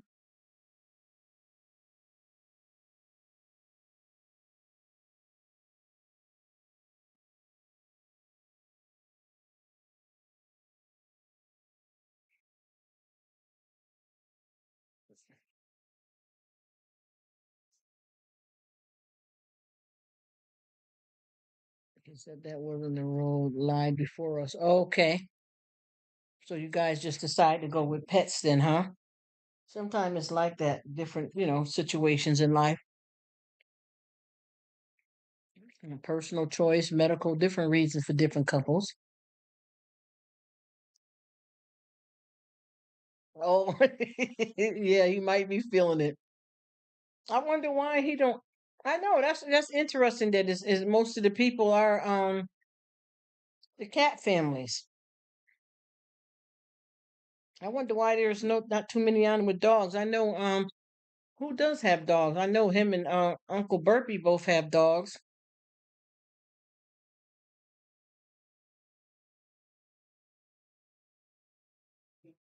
Wow, that is interesting. I didn't even pay that no mind at first. The majority is cat families.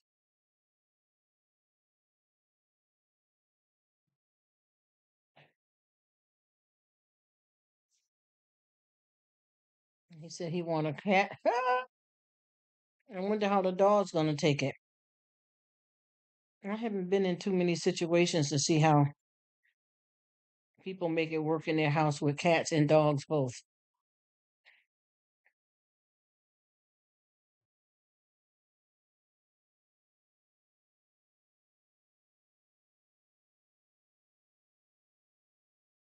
I guess if he decides to do it, he'll definitely let us know. 'Cause he probably don't want no more human babies.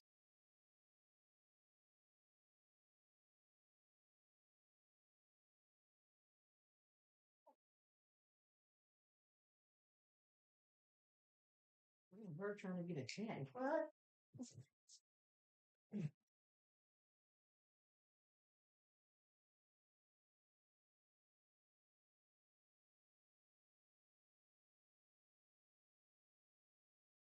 Charles Darn, you know, your brother. What? We get to somebody to our feet, and I don't know if we can, we had to tell, oh, now,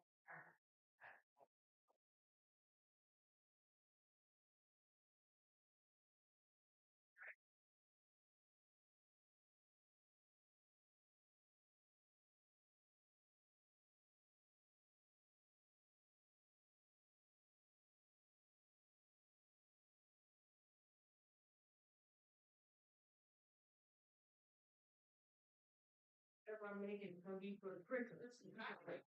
And in that case, deal something. Okay, this is, you can, you know, we don't never have children. Yeah, right. Israel here, Israel, you got a limited mind, you know, got a cherry cola. I'll play one of them on. That's that is. We had Israel, I mean, that's good, but that's more for like, yeah, how long ago since we had soda in here? It was that old things. Ultra station. Oh, look at that. Ultra. I don't know if I want it. Hello? Hey, what's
Hey, hey, Sydney Cat, how are you? Thank you.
Hmm.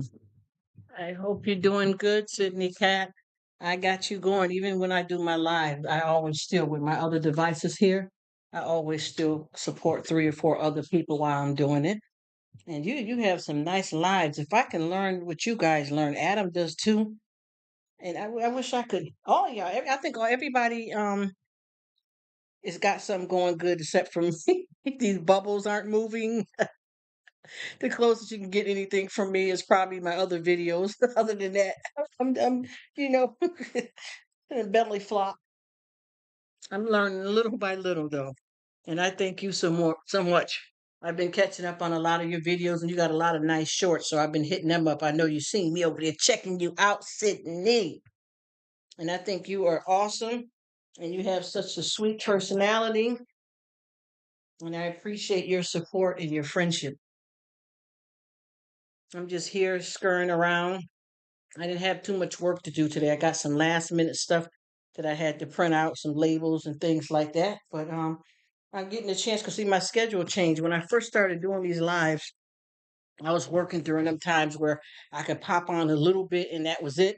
But now that my schedule's changed, I can be on more verbally and do some work too from home because I am not like the one that does a lot of the technical stuff with the with the business that we run from here because look, I'm computer literate, so so I just do my part in like boxing up stuff and printing labels and making sure the orders are right and things like that. So a lot of that doesn't require me to necessarily be on a computer. Some of it does. So when I'm sitting here, what I do is I look at the computer that I'm doing a YT live with, but then I also am looking at the list of people, which I can simply do while I'm talking to you guys. I got one computer sitting there. Then the other computer, I'm just getting a list of the names of people that we got to send stuff out to. So it kind of works out. And then I got something I do for 12 hours outside of the house. And I'm able to get on more now to talk, at least since I'm not on camera or don't got any content for y'all to see. I'm working on that though, because I don't know how to do a lot of this stuff myself. And then I have family here that know some stuff, but they're working from home and then they're working outside. So I don't want to keep calling them every minute. So I'm doing the best I can. I hope you're doing good on this Christmas Eve, my beautiful friend. She said, comfort foods and more. Big hug. Yes, ma'am. Comfort food is on the way. Because I kept saying, you know what? We're going to cook once and eat twice. You know what I mean? So I'm cooking. And right now, actually, I'm done with it. I got a lasagna in the oven. And we're probably going to, pop up a quick salad to go with that. And that's going to be for a couple of days because I'm not doing that heavy duty cooking. You know what I mean? I might pop up and get a little crazy for New Year's.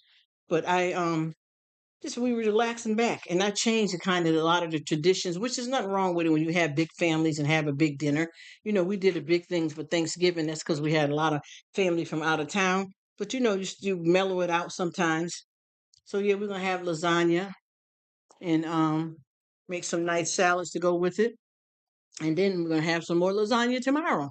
Now I have one family member that might be cooking a whole dinner.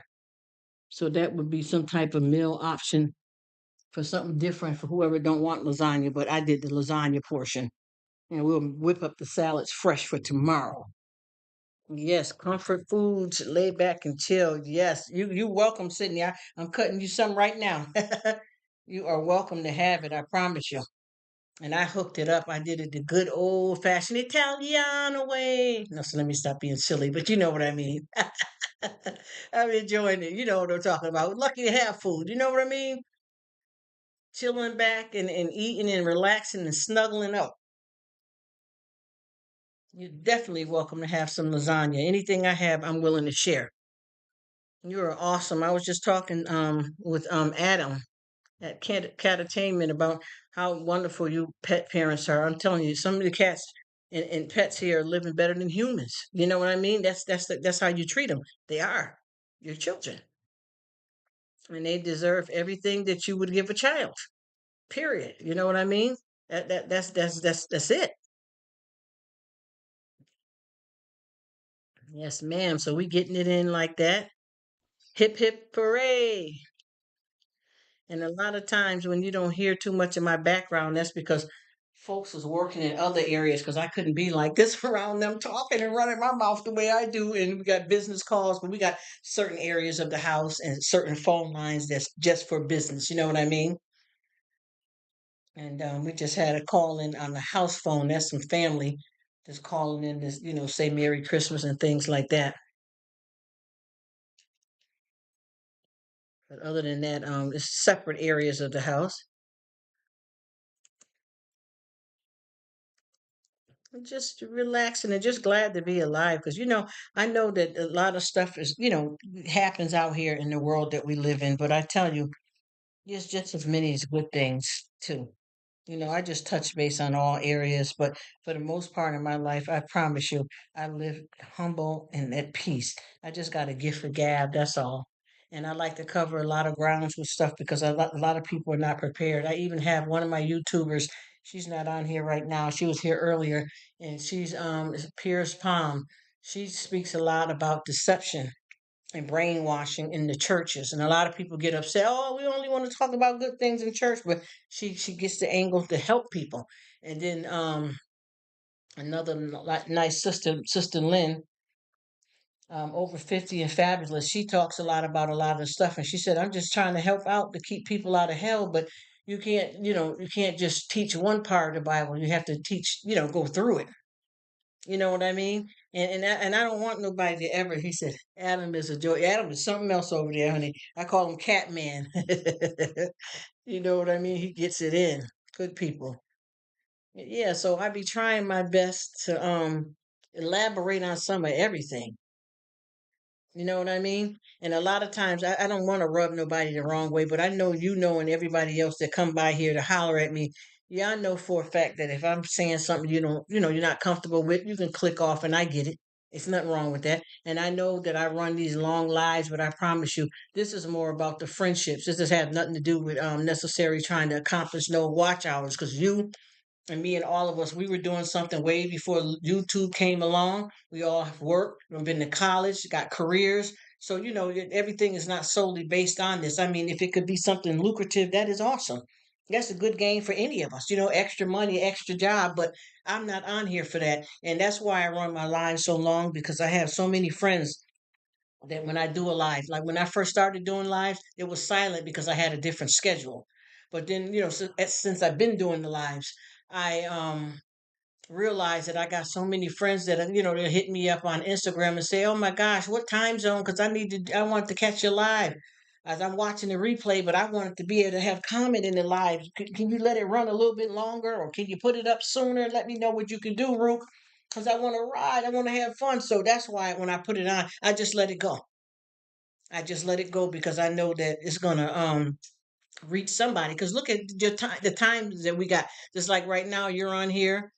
Pre-retirement was on here for a while, and this is throughout hours of today that different people pop on at different time. At different times. So with that being said, it works really good for all of us.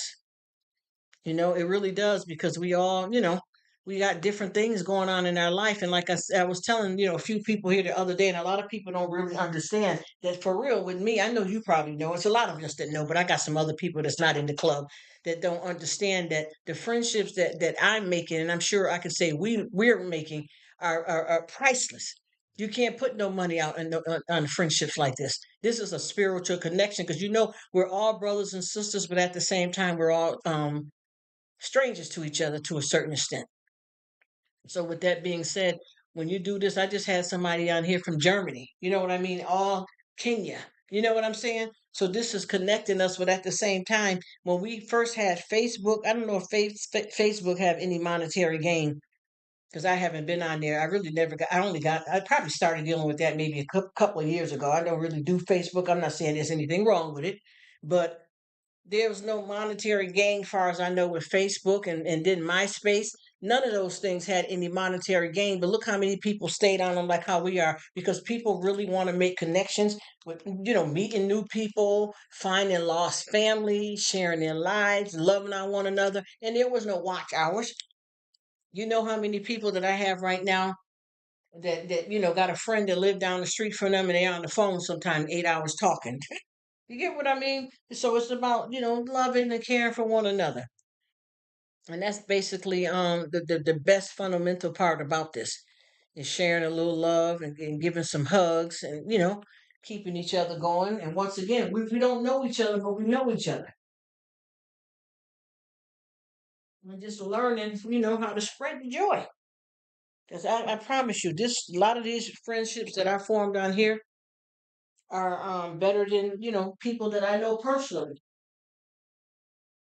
And as long as we keep it real, and sometimes people don't like the real though. Look at pre-retirement. Hey, boo, how you doing, Betty? Oh, she's giving you a hug, Sydney. Uh, See what I mean? All that makes it. I'm gonna tell y'all something. I don't want to. Don't sound so silly, but do you know that? You know how it is. Like I give you example. It could even be little Sydney there, one of our pets, or the human kids, adults, any age. But you know how it is. Like just say if you have a new toy that Sydney is playing with, for Betty, your dog playing with a grandchild, and then you tell them you got to put it up until tomorrow. When they go, when they can't play with it no more. Do you know? As soon as you say, even you say to Sydney cat, "All right, we're gonna get your fun squeaky toy out." You can see how they're excited, and even for a human child, they go running crazy to go and play with that new toy again. That's how I feel when I come on YT. I'd be excited. Yes, Miss Sydney, because they want to be here. And that's what happens with me. I'm almost at the point now, I get so excited that I can't even hold myself just to get on and hang out with my friends, and I have to serve, my God and do my church thing, but I'm just saying, I'd be excited to be able to jump on and see what you lovely people are up to and see what we got going on. I promise you, it's very excited for me. I'd be so happy, like, oh my gosh. Hey, And when I be saying that to people, I really feel that inside. When I be saying, "Hey, how you doing? Oh my gosh, thank you for coming." It's more than words can say sometimes, and that excitement. I get that same excitement that I get when something in your life that happened to you that's fun. And you got a good live going. I got you playing Sydney on my phone so that I can, pick it up because it's more mobile than the other two computers that I got other people running on. I switch this up, so I can keep popping on saying something to you and keep it running if you know what I mean.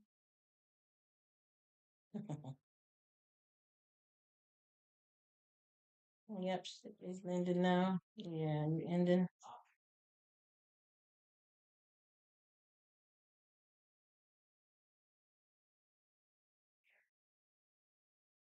So what you got planned? Do you celebrate? Well, you do celebrate Christmas, Sydney, because I done seen you with the Christmas tree. So yes, definitely. Because I know I'm gonna be honest with us out here meeting people from around the world. A lot of folks have told me, I said even back when I was saying Happy Halloween and Happy Halloween and Happy Thanksgiving, I had a lot of people. We don't celebrate that here. We don't celebrate that. So I just told them it's just a thing that we naturally say, but a lot of folks don't. You just not with it.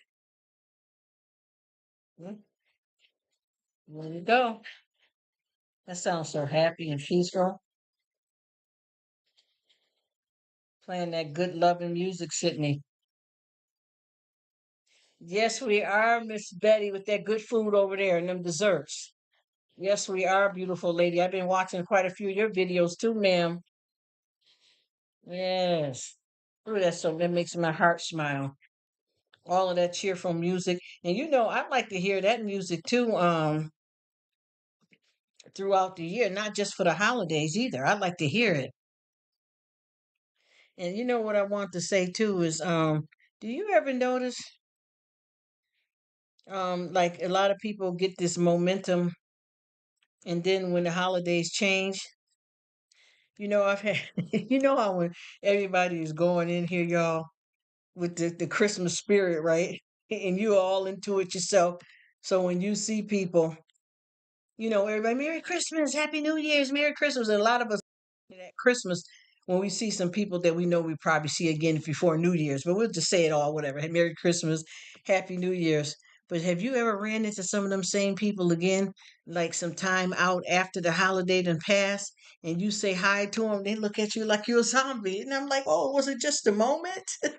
What happened? Did I do something? Did I say Merry Christmas too many times when I seen them 3 weeks or a month ago? Because I seem to run into them every time I come to this Walmart. It seems like people lose that momentum, but I'm not like that. I'm goofy all the time. I may talk about like serious topics, but the real me, a clown. A clown that needs to join the circus. Such a cutie pie. Yes, I have to do more than that, I tell you.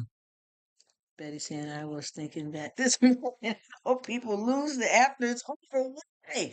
Don't your everyday life mean something? Isn't it fun?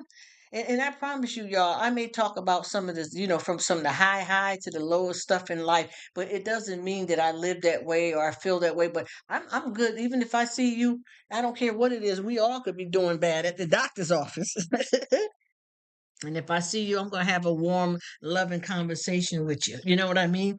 I don't allow it just to be happy for the holidays. We can't just be happy, just for the holidays. Let's be happy all the time. And I'm gonna tell you another thing too that I noticed, as Betty said, she see how it is too. They lose it after it's over. Yes.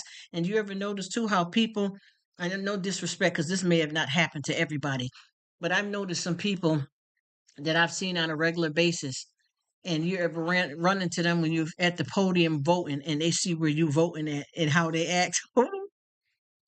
Oh, that can start a riot, man. I'm telling you, people are something else. It's sad, but whoa, whoa. I've seen a lot of that. I've also seen, people that you work with.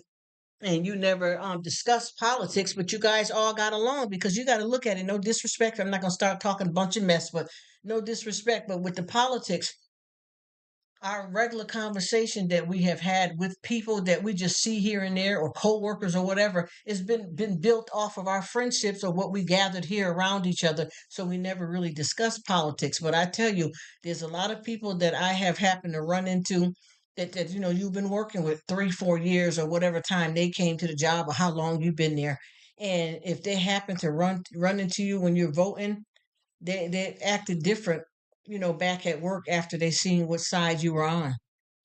You get what I'm saying? I've had situations where I brought wasn't even there, to vote myself and brought clients to vote, but I'm sitting on the side where they're going to vote at, and people acted away towards me and didn't know what I was running for, or was I independent or don't vote at all. They just jumped to a negative way. And I don't understand why that either, because the friendship that we formed didn't depend on who we voted for. God don't want us just to be happy because it's Christmas time. And some people aren't happy because it's Christmas time because they get broke. And see, with me, I believe in Christmas in July. So what I do is, you got to watch when you do shopping ahead of time. But what I do is I tuck away a lot of stuff throughout the year. That way, I don't get hit so hard at Christmas time. But I'm careful of, if you're buying something for grandkids or babies or things like that, you don't want to get nothing. Then by the time Christmas come 5 months down the line, this child's taller than you, and you got them a onesie. You get what I mean? Not that kind of shopping, but what I do a lot of is something that I know that no matter what age they are, they will be able to use it. And I'm guilty of doing care packages for gifts as well too. So, even at work, we do the secret Santas and things like that. Secret Santas, how we do it at one of my jobs, we usually do it where each person put like 5 things that they want on the list, and whoever you pick, you get their list and you pick one thing off of it, and it's a lot easier than buying 12, 13, 14, 15 people something individually for Christmas. And you can get them what they want. She said, yes, I see that a lot. I believe we don't have to change anything for anybody.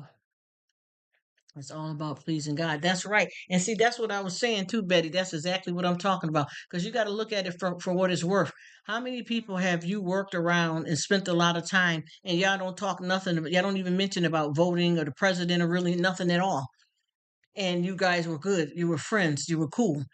But then when they see, or if you ever have a discussion, even if it's not voting season, if you just have a discussion, people change. But I don't know how, because we formed our friendship on what we know and how we get along. That had nothing to do with voting. And the thing is too, yeah, everybody better vote God in. That's what we need to worry about. You better vote God in, because all this other stuff doesn't matter. It really doesn't. We just gotta pay attention, because see, a lot of times too, if you're really walking with God or trying to get your salvation right, that kind of stuff shouldn't affect you at all. That's the thing that a lot of people don't understand. When you're doing right, you ignore stuff like that because that has nothing to do with it. And I know, just like with me, I was talking to somebody and they were saying something about, yeah, my state, we got to, see who we're going to have for city council or something, because I don't want to vote nobody in, that's not going to do right. And, and I said I was doing the live, and I was like, yeah, we just got to hope you get somebody that'll care about the school system. We're just talking. And then I said, and just like our poor president is going through something right now, you know, and I hope somebody gets him some help because it doesn't look well, and I feel bad for him. And that got the conversation to a few other people. Oh, the politics! Oh, I don't want to be bothered. All the heck, and we didn't even say much. And once again, you should be able to say what you want, and whoever don't want to hear it, click off. Ain't nothing wrong with clicking off. It's normal. If that's It's not that you're a bad person because you don't want to hear it, but go ahead and do it moving. But I know that and I'm not gonna start tarrying on that too long. But the president needs some help, y'all. Yes, he do. I feel bad for him because I feel like right now, because of what he's going through, he needs to be resting and enjoying himself. I think this is too much to keep putting him through. But he's trying to do the best he can. But I feel bad for him. I'm not talking negative about him in no kind of way. I'm just saying he needs a rest. You get what I mean? He does. He needs a rest. And it's not just because of his age, but it has a lot to do with his mental capacity. You understand what I mean? Look, allegedly. because you can't say anything unless you really know, even though you see, you know. But yeah, I just, see, with me and my family, we don't have a whole bunch of foolishness going on. We'll just chill back. And like I said, a lot of stuff, even if I like the stuff that I talk about on here, I freelance when I talk. So when I talk, I cover a lot of stuff that's right in the Bible. It's just that a lot of people don't hear it right. You know what I mean? A lot of people don't hear it right. But it's in the Bible. And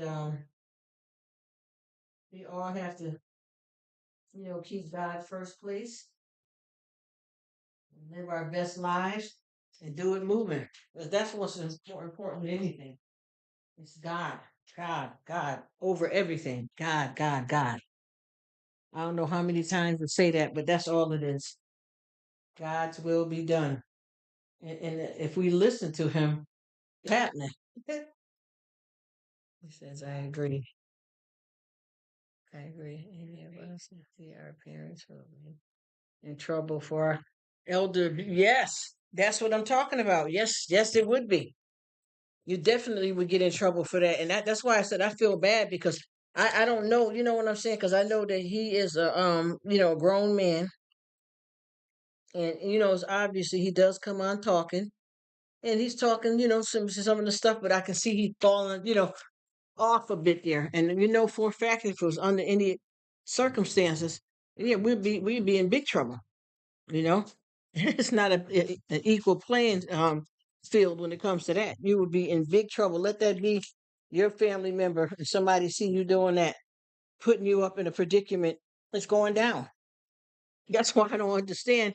But you know what bothers me too, because I can tell with his personality that he's a strong-willed man and he wants to do what he wants to do. But I'm gonna be honest, you figure maybe somebody's wife or sons may have tried to talk to him and he don't feel, he don't want to, because one thing about elderly people or a lot of elderly people that got some, some issues going on with their health, a lot of them don't want to hear it and they're hard-headed. But at the same time, how is the government and stuff and allowing that to go on too, I wonder. You know what I mean? Even if he's arguing with maybe his sons or wife or whatever and telling them, no, I can do this and I'm still okay, all right. Maybe they can't force him. But I know that if it was any other cases, like you said, Betty, it's going down. Yes, ma'am. It's going down. We'd be in a lot of trouble if it was us, in any other situation. So we have to be careful with that. But I really would like to see them because to me, the man is crying out for help in a way. You know what I'm saying? And and I thought too, when stuff like this happens, I thought the vice president was supposed to step in and do something. I thought they were supposed to step in and that's what the vice president is for, to step in and help when the president is falling short, you know. But what they're doing is they're making a big deal out of one of his sons there that has a drug problem. They keep talking about that constantly, but nobody is helping him. He needs help. I know I wouldn't want to be at that age and with those kind of problems up there doing that.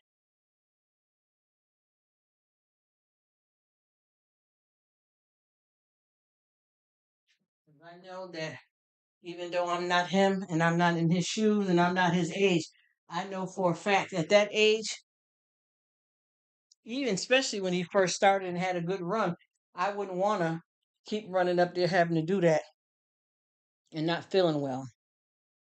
Because I'm sure that he's financially established for life. And I know he likes what he's doing, but need a little bit of help. He needs a little bit of help.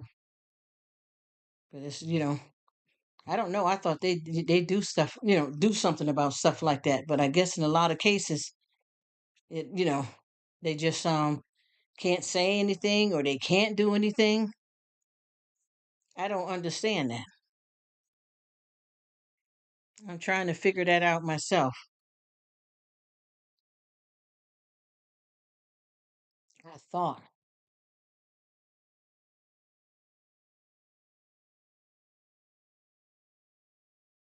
I'm just trying to figure out what's really going on. Because and the thing is too, I think, and no disrespect to anybody because we don't wish that on anybody, but and I'm not gonna call out anything, but allegedly, what's going on there. I know a lot of us people have dealt with that with family members or know somebody that had something like that going on with their family or their life. You know what I mean? There's definitely something to that. So I don't know how that goes that kind of way, but I know that he's crying out. Definitely crying out and needs some help and some nourishment and nobody, I don't know, because I know too a lot of times, you people, you would say the family would get on them, but I don't know if they have the legal rights to do that. And then if the government is not doing or saying anything about it, I don't know if there's anything anybody can really do about that. I just wish him the best because we're getting ready to get back up in a whole bunch of wild controversy stuff. It's gonna come back around again, so we just pray that you get the right person there, or you just live your life with God in it, and He'll see us through it all.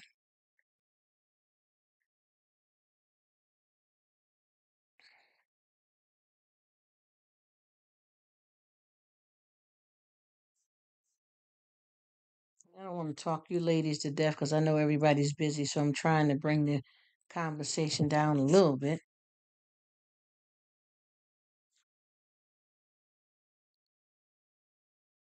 Let's see. I'm making a nice lasagna here, Betty and Sydney Cat.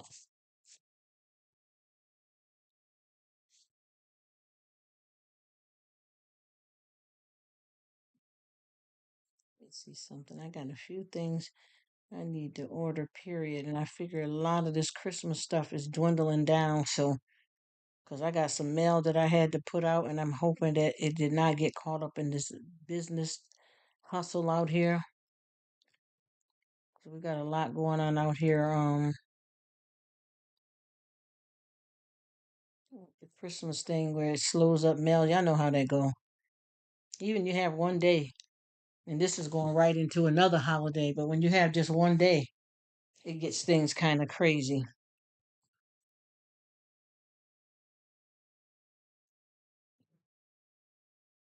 I'm trying to figure out, do I need to go to Lowe's?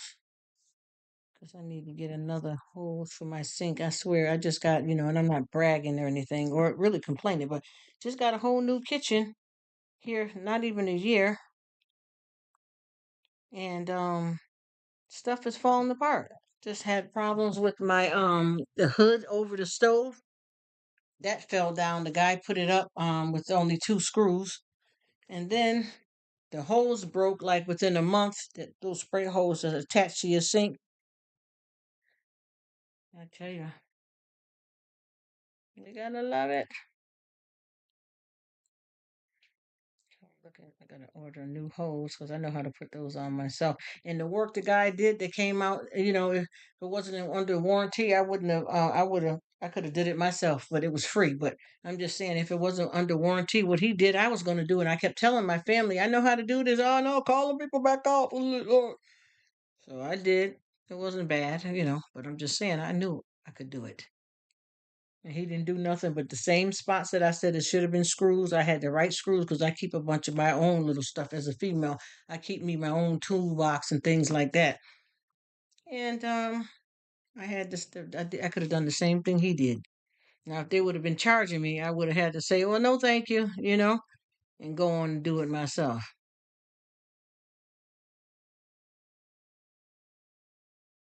Hmm. Let me see. Do we got any reviews on this? Because I want to order a different one. I don't want another silver one though, because those seem to rust.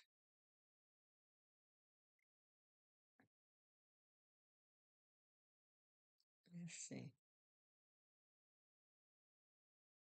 Okay. Man, I need to get me some some better heavy duty trash bags because I bought some trash bags, boy. And these things, you can double them up 3 or 4 times, and they are so cheap. I should have known not to get them. I couldn't tell by the way they looked in the bag, though. So I'm like, well, wait a minute now. That looked like that might do something, something. Boy, was I wrong. Let me see what we got going on here. Oh, this is for the toilet.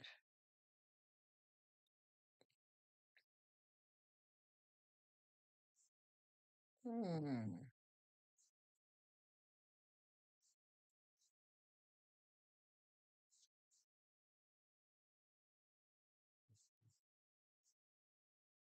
Hmm. Life is something, huh? Hmm.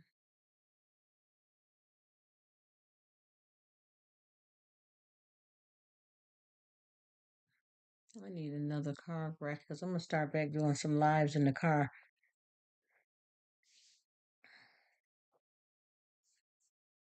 Okay, I want those little tiny trash bags. I'm on here fooling around, y'all, looking at Timu, little gadgets and stuff. Sometimes this stuff do be very cheapy, so we got to be careful what we buy. I am listening while getting things done. I hear you, Miss Lady. I'm messing around here too. Actually, I got a Oh yes, when Sal was king. Yes, Betty. Talk about it. Ooh, don't start that. Don't start that, Betty. I just seen your thing. I couldn't see it because I think these computers and stuff be having a delay. I did not see that. And then I opened up another window, fooling around here with Timu. Yes. Oh, don't talk about Saul. Ooh, honey, tell me about it. You see how all of this stuff is come to pass?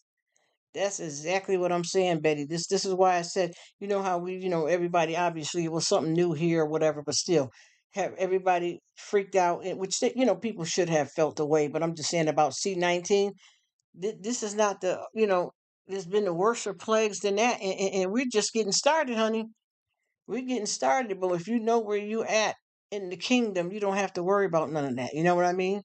When we know where we're at in the kingdom, there's no worries. But it's about to get worse than that. It's going down. I'm talking about all the way down. We're just getting started.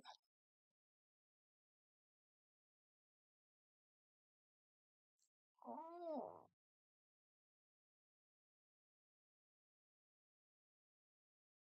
okay, so she's monetized. No, she's getting a lot of commercials. I've been seeing it. Let's see. Okay. Mhm.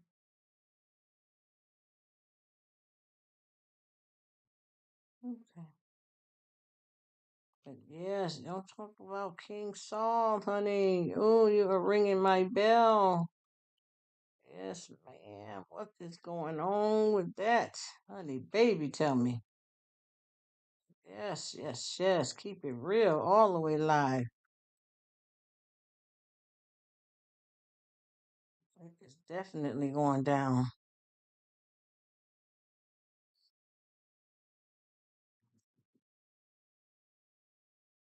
She said, King Saul. Boy, did you bring it in, honey. I know that's right. I'm just checking out a few because I got some tabs open for something else here, but I also got my cell phone because Sydney closed out, so I'm trying to find somebody else to support in that space.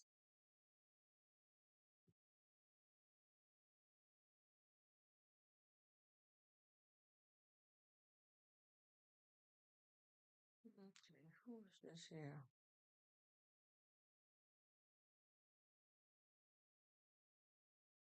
Mm-hmm.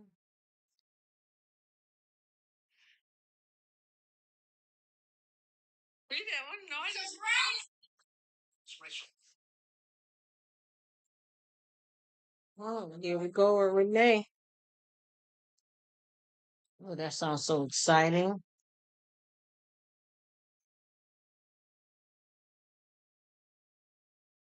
Awesome. Awesome. Oh, so cheerful. I'm gonna figure out.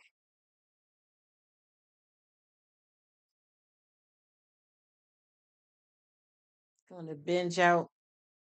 I sit up and watch TV. Gonna find some good movies to snuggle up with, and everybody's gonna get in the living room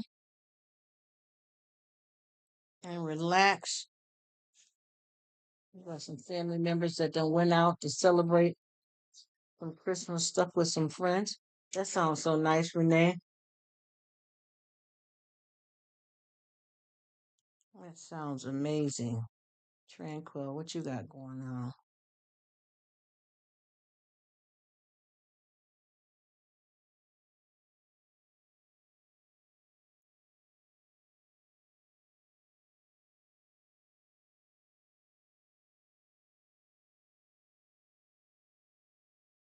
Mm-hmm.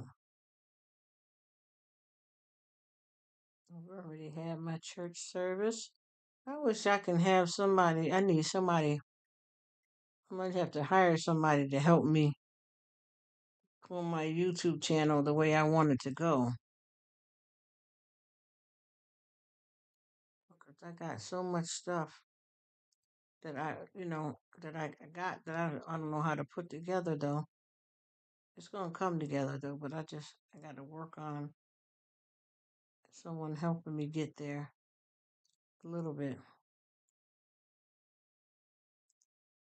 Wow, these channels out here. I mean, some of these people channels is off the chain. Okay, let me see who I got else. Who else got live going? I got a family member that is gone. I didn't know they were leaving.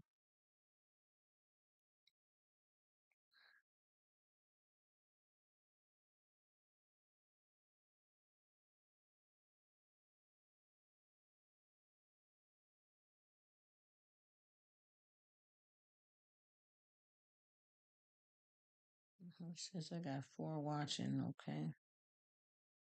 Mm, I can smell that lasagna, y'all. I put my foot in it. I'm gonna keep it real. I took my time. Nobody was around me, and I was in there, and I took my time. And I did it where I boiled the noodles first before I put them, because a lot of times you get them ready noodles. But I don't like to do. I'm not saying there's anything wrong with it, but I don't do mine like that. I like to, cook my noodles first.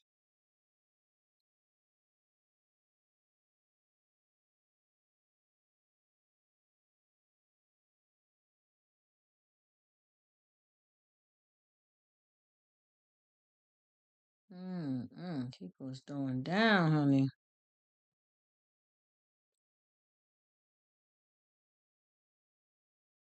A lot of people are doing seafood boils for tomorrow.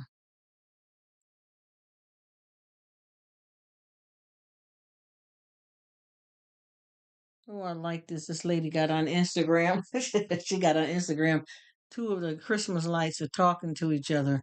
And one of them said working over the holidays, and the other one said off and on. Because you know how our lights be blinking. You get a bad one, you got to replace it. Chris Brown is talented, man. Good jamming. Oh, Janet Jackson. Janet Jackson. She only had the one son, huh? Nick Cannon and Ray J.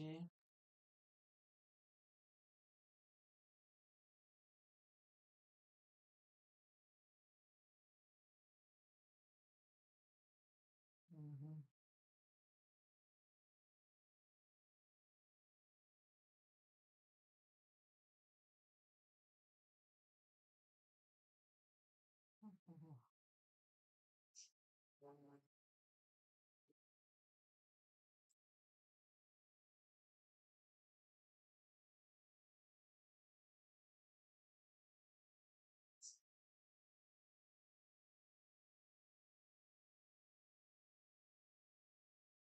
I wonder what happened to Nick Cannon that made him just jump up and have all them different kids like that. What happened and what's these women doing? Heartburn during pregnancy without telling me you had heartburn. I'm trying to figure out what's going on with him just to jump up and have these all these different kids by all these different women's. What happened to him? He was I know him and Mariah marriage didn't work out and they had twins, but man, he is all over the place with that. I don't get it. It's not about the money either. I'm talking about really being able to parent these children.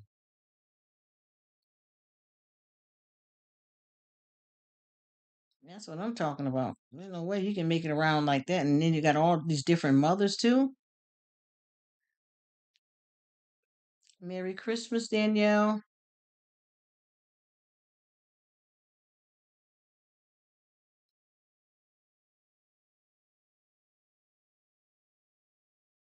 I'm really trying to get an understanding of what happened to Nick Gannon. He had no kids.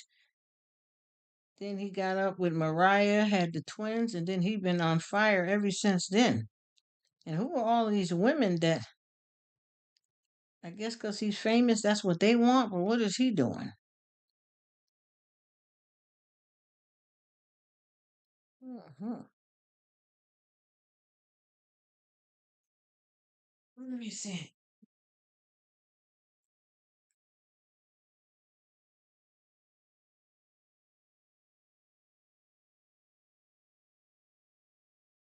Oh, they got some good food on here, man. It's one thing about with YT and social media. People know they love some food, but it look like the cat folks is getting it in more too, though.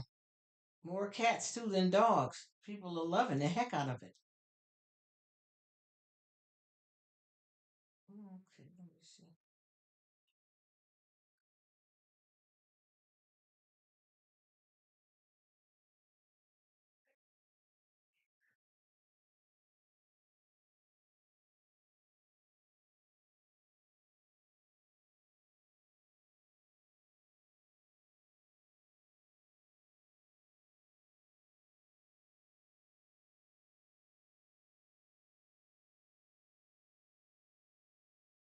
That is awesome. They love each other.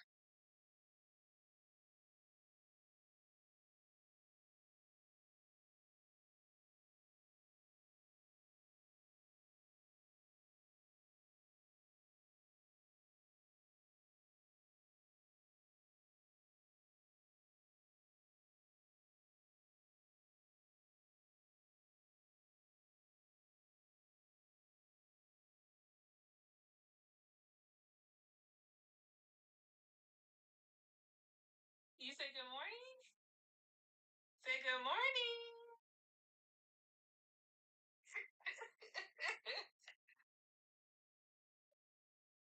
You say good. My mom's roof is leaking and we didn't have any money.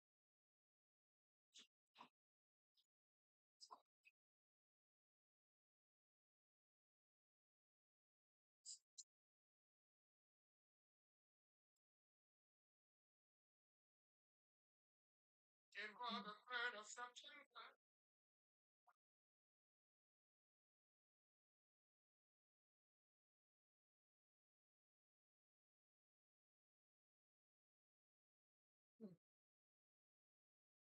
Oh, so cute. Yeah, my babies. The video. I got you for you. Oh.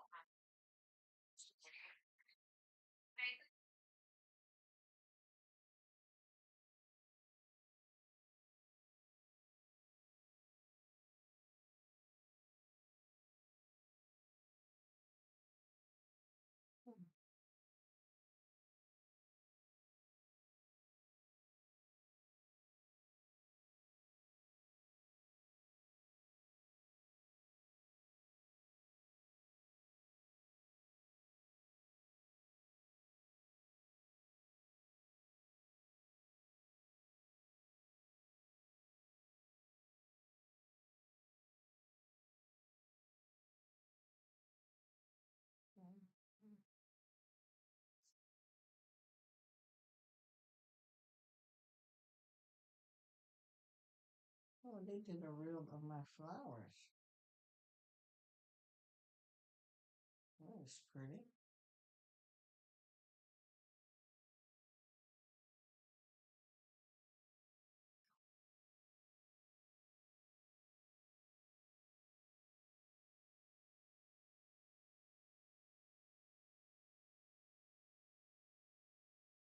Mm. Oh wait, I'm not ready to make no reel on there yet. I don't even know what I'm doing anyway.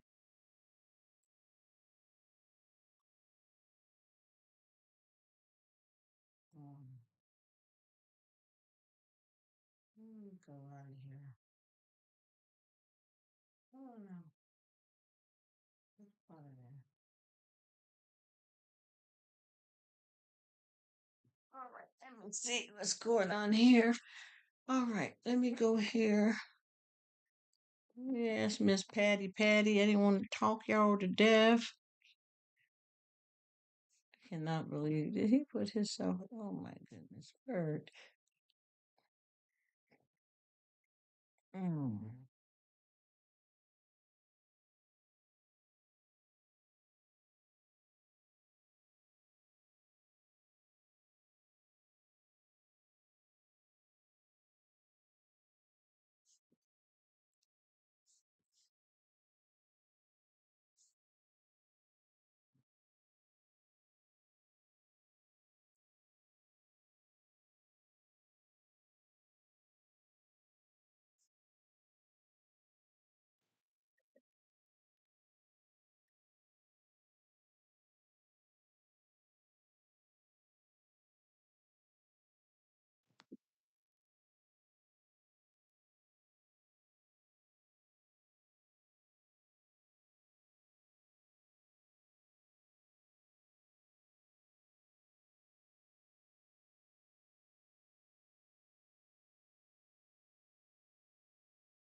Okay, that's Danielle's channel.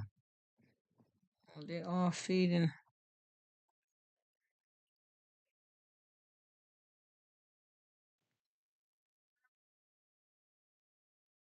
Hey, what's up?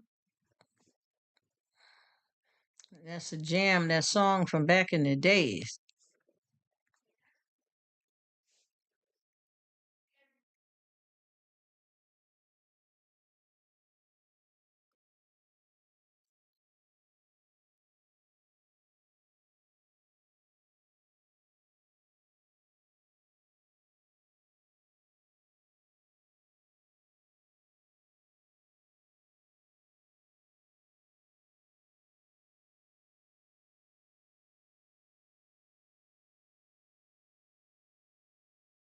That song she jamming on. She's a bad mamma jammer, Danielle. That was from back in the days. Ooh, I was young. Oh boy, was I young. Young and young and young. Let's see what we got going on there. Okay, she's still there. Let's see, what am I trying to get off here? Okay. Oh, oh, I know what I forgot to do. I forgot to give myself. Yes.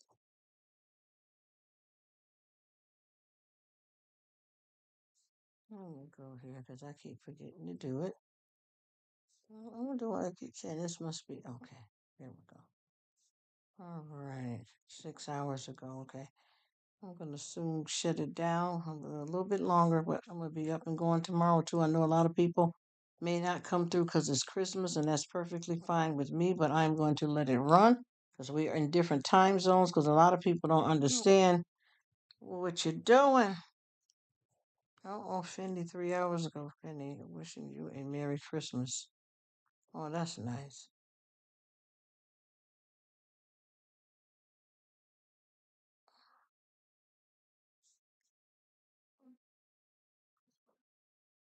Mm.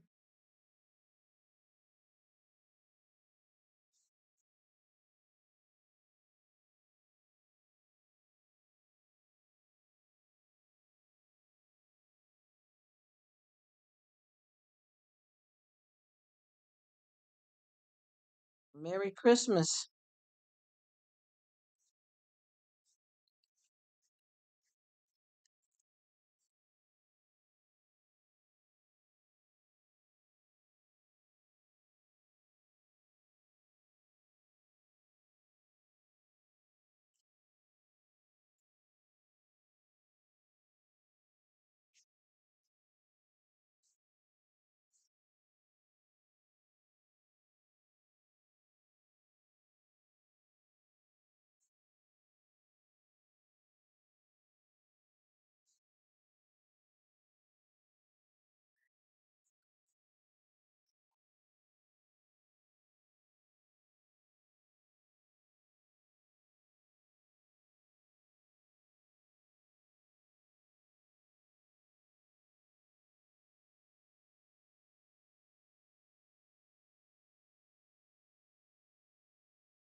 Her name, Susanna.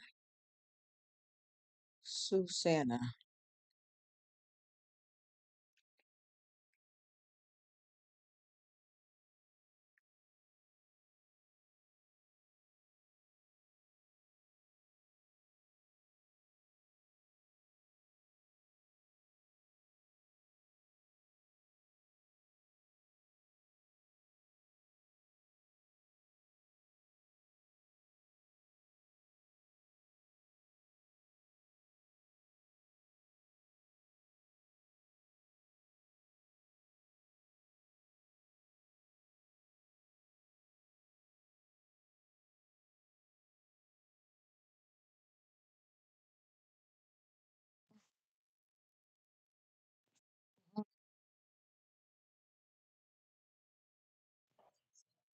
Oh, thank you so much, Sydney. I'm goofing around here, cleaning up and running other people's videos here on the live that some of you guys probably can hear. I was calling myself playing some of y'all videos and doing some reacting to it. And I got some stuff. I'm just scourging around here myself. So I know your video ended.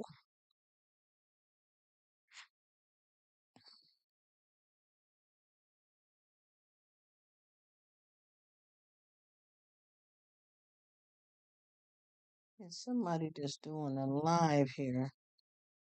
I forgot her name. I think she had joined in the club um not too long ago. Was she doing the silent?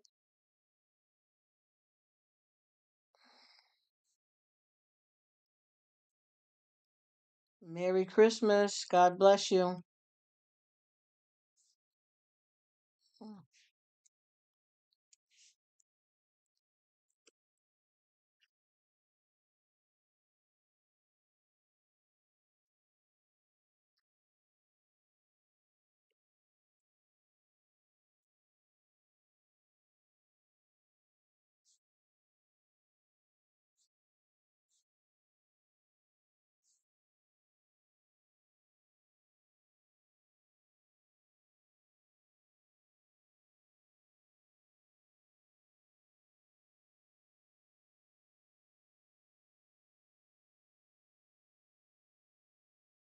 Oh, Susanna, single mom.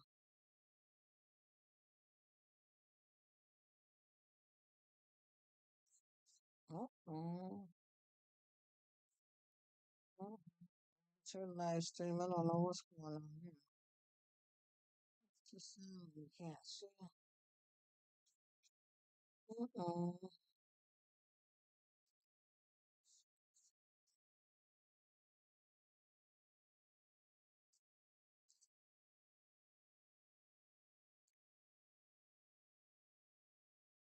And she's been going for 6 hours too, so I don't feel like I'm crazy.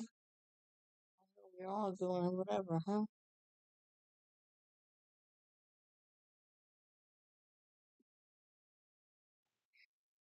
Let's see who else we can pump up here for a minute there. Okay. What do we have? We have Porky Boy, Porky Boy Productions. Let's see what he talking about, y'all. Let's see. That's Porky Boy. That's Porky Boy, y'all. What's happening, bro? Merry Christmas. What's happening, bro? Merry Christmas.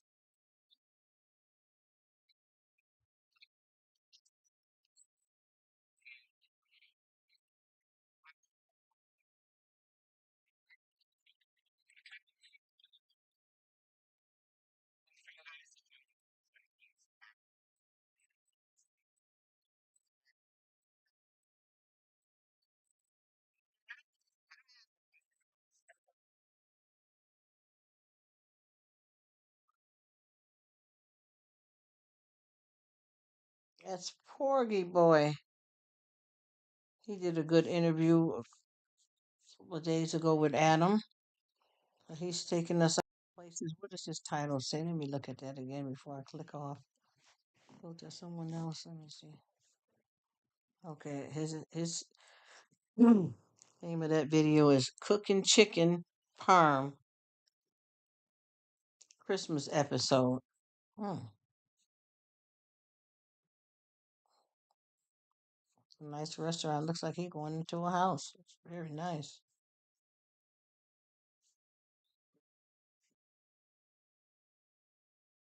Let's see who I haven't did anything with on here. Hmm.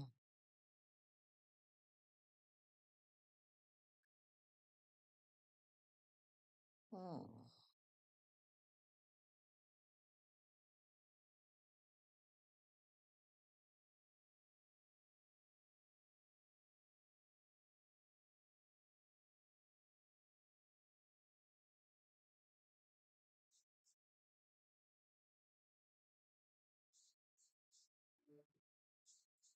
I'm getting buzzed like crazy on the gram now. Oh, I missed her show Sunday and then the other one Friday night. She changes her dates sometimes and I get mixed up.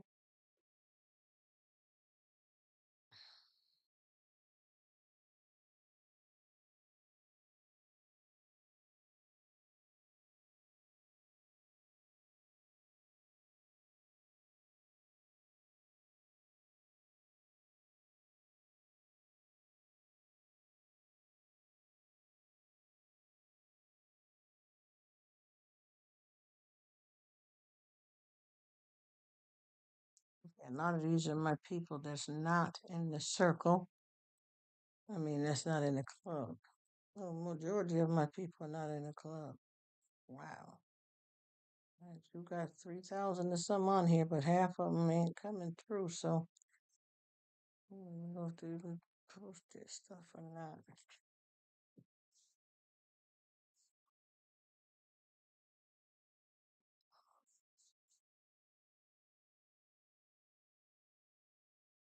Oh.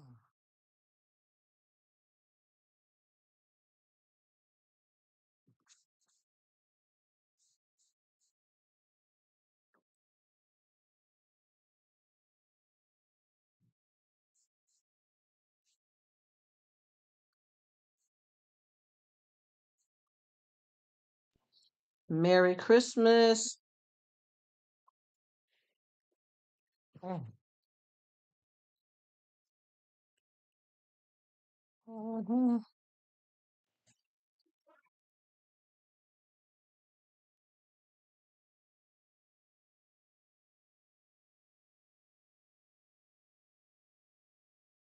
Mm. All right, so that's done this. So thing done.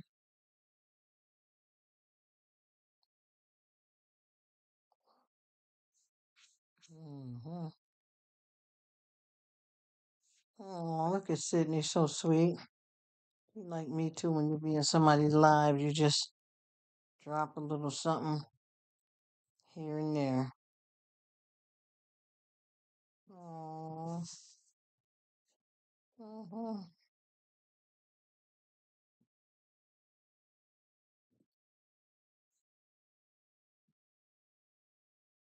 Mm-hmm.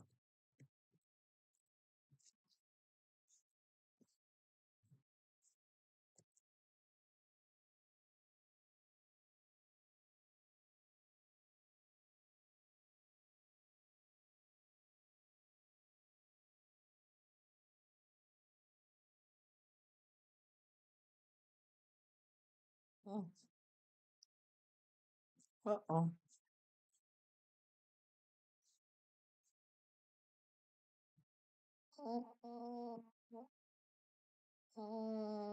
Let me fix that back right. I'm sorry.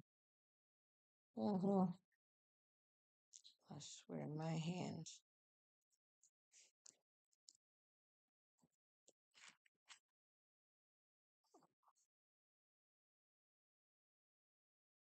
I'll tell you, a lot of this stuff we do on YT better be getting paid, huh? It's work. No, just playing. You do what you need to do.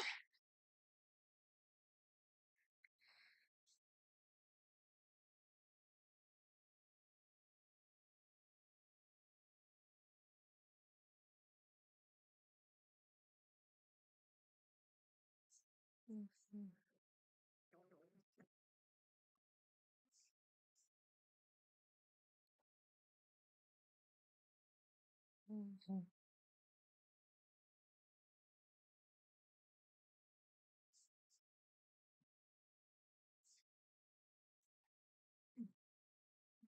still going at it?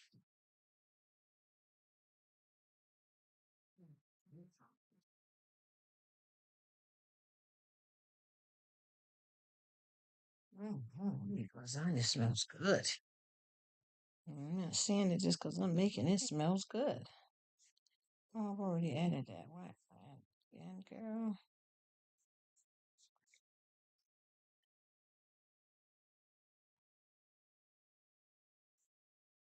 Oh, I know what I need, a sink caddy.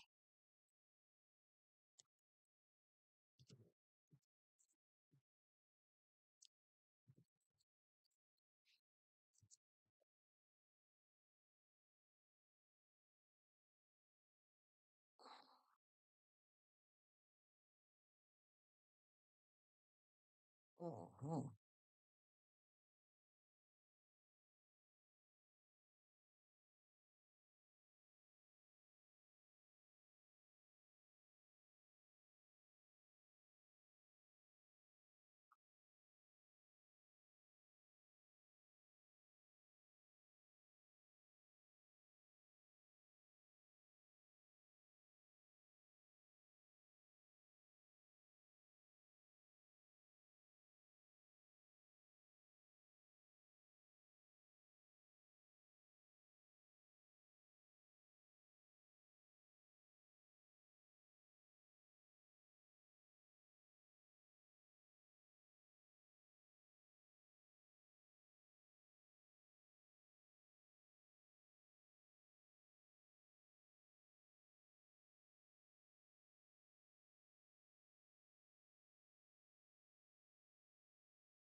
Mm.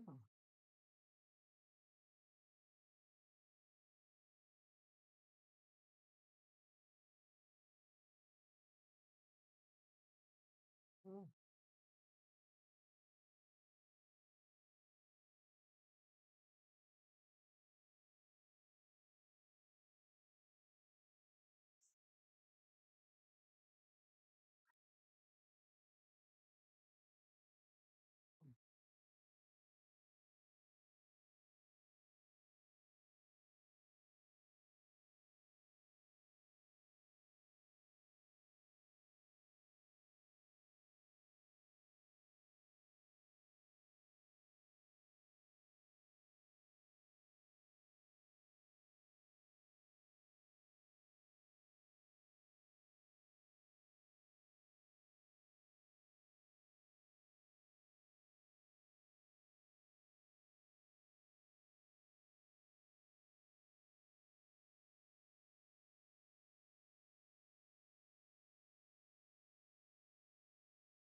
Mm.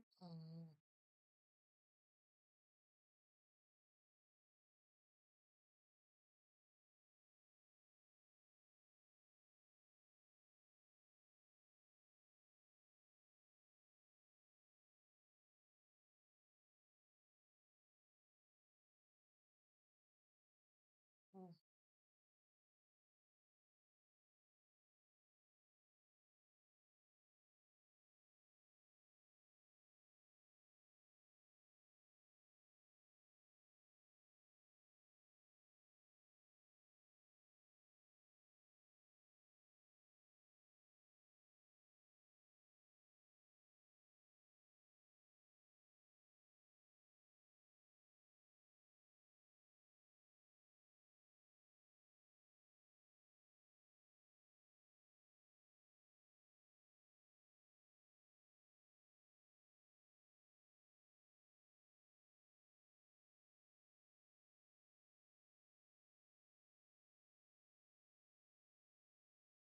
I don't know what y'all doing out there. Y'all still chilling? Cause I'm right here. I just got quiet because I want to give everybody a break from my big old trap. But I am right here. And it does say silent too, right? Yeah. Hmm, let's go back there. Trying to watch. What's her name? Susanna.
What's up, sis? Hey, sis.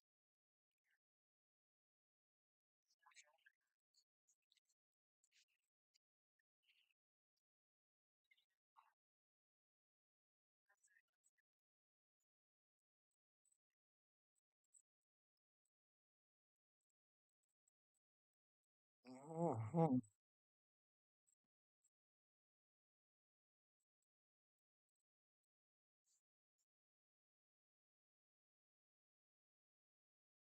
Hello, brother.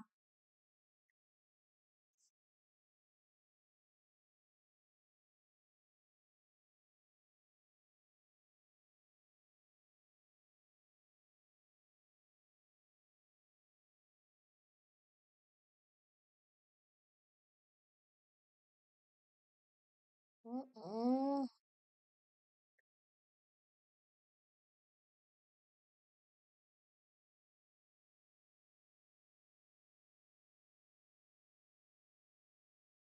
Mm. Hello, brother.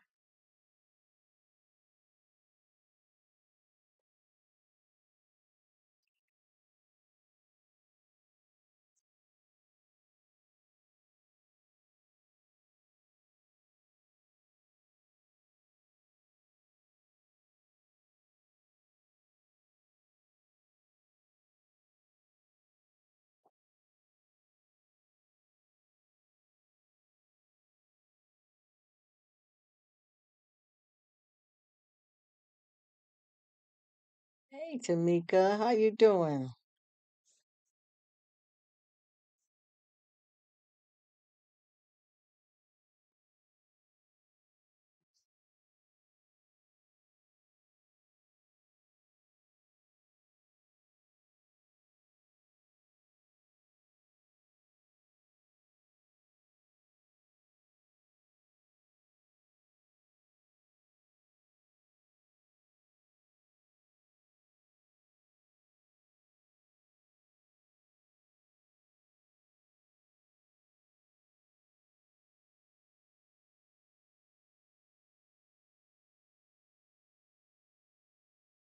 Mhm.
Hey, what's up, Jesse? Thanks for coming.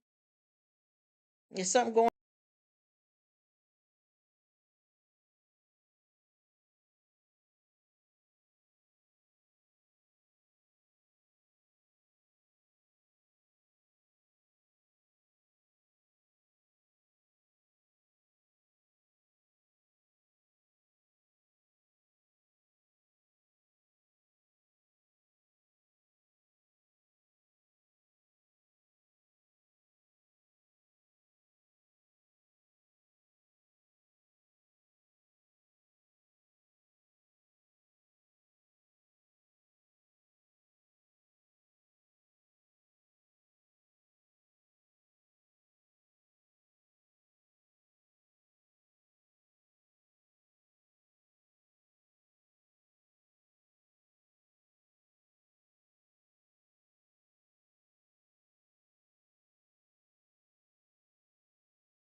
Thanks, Boo.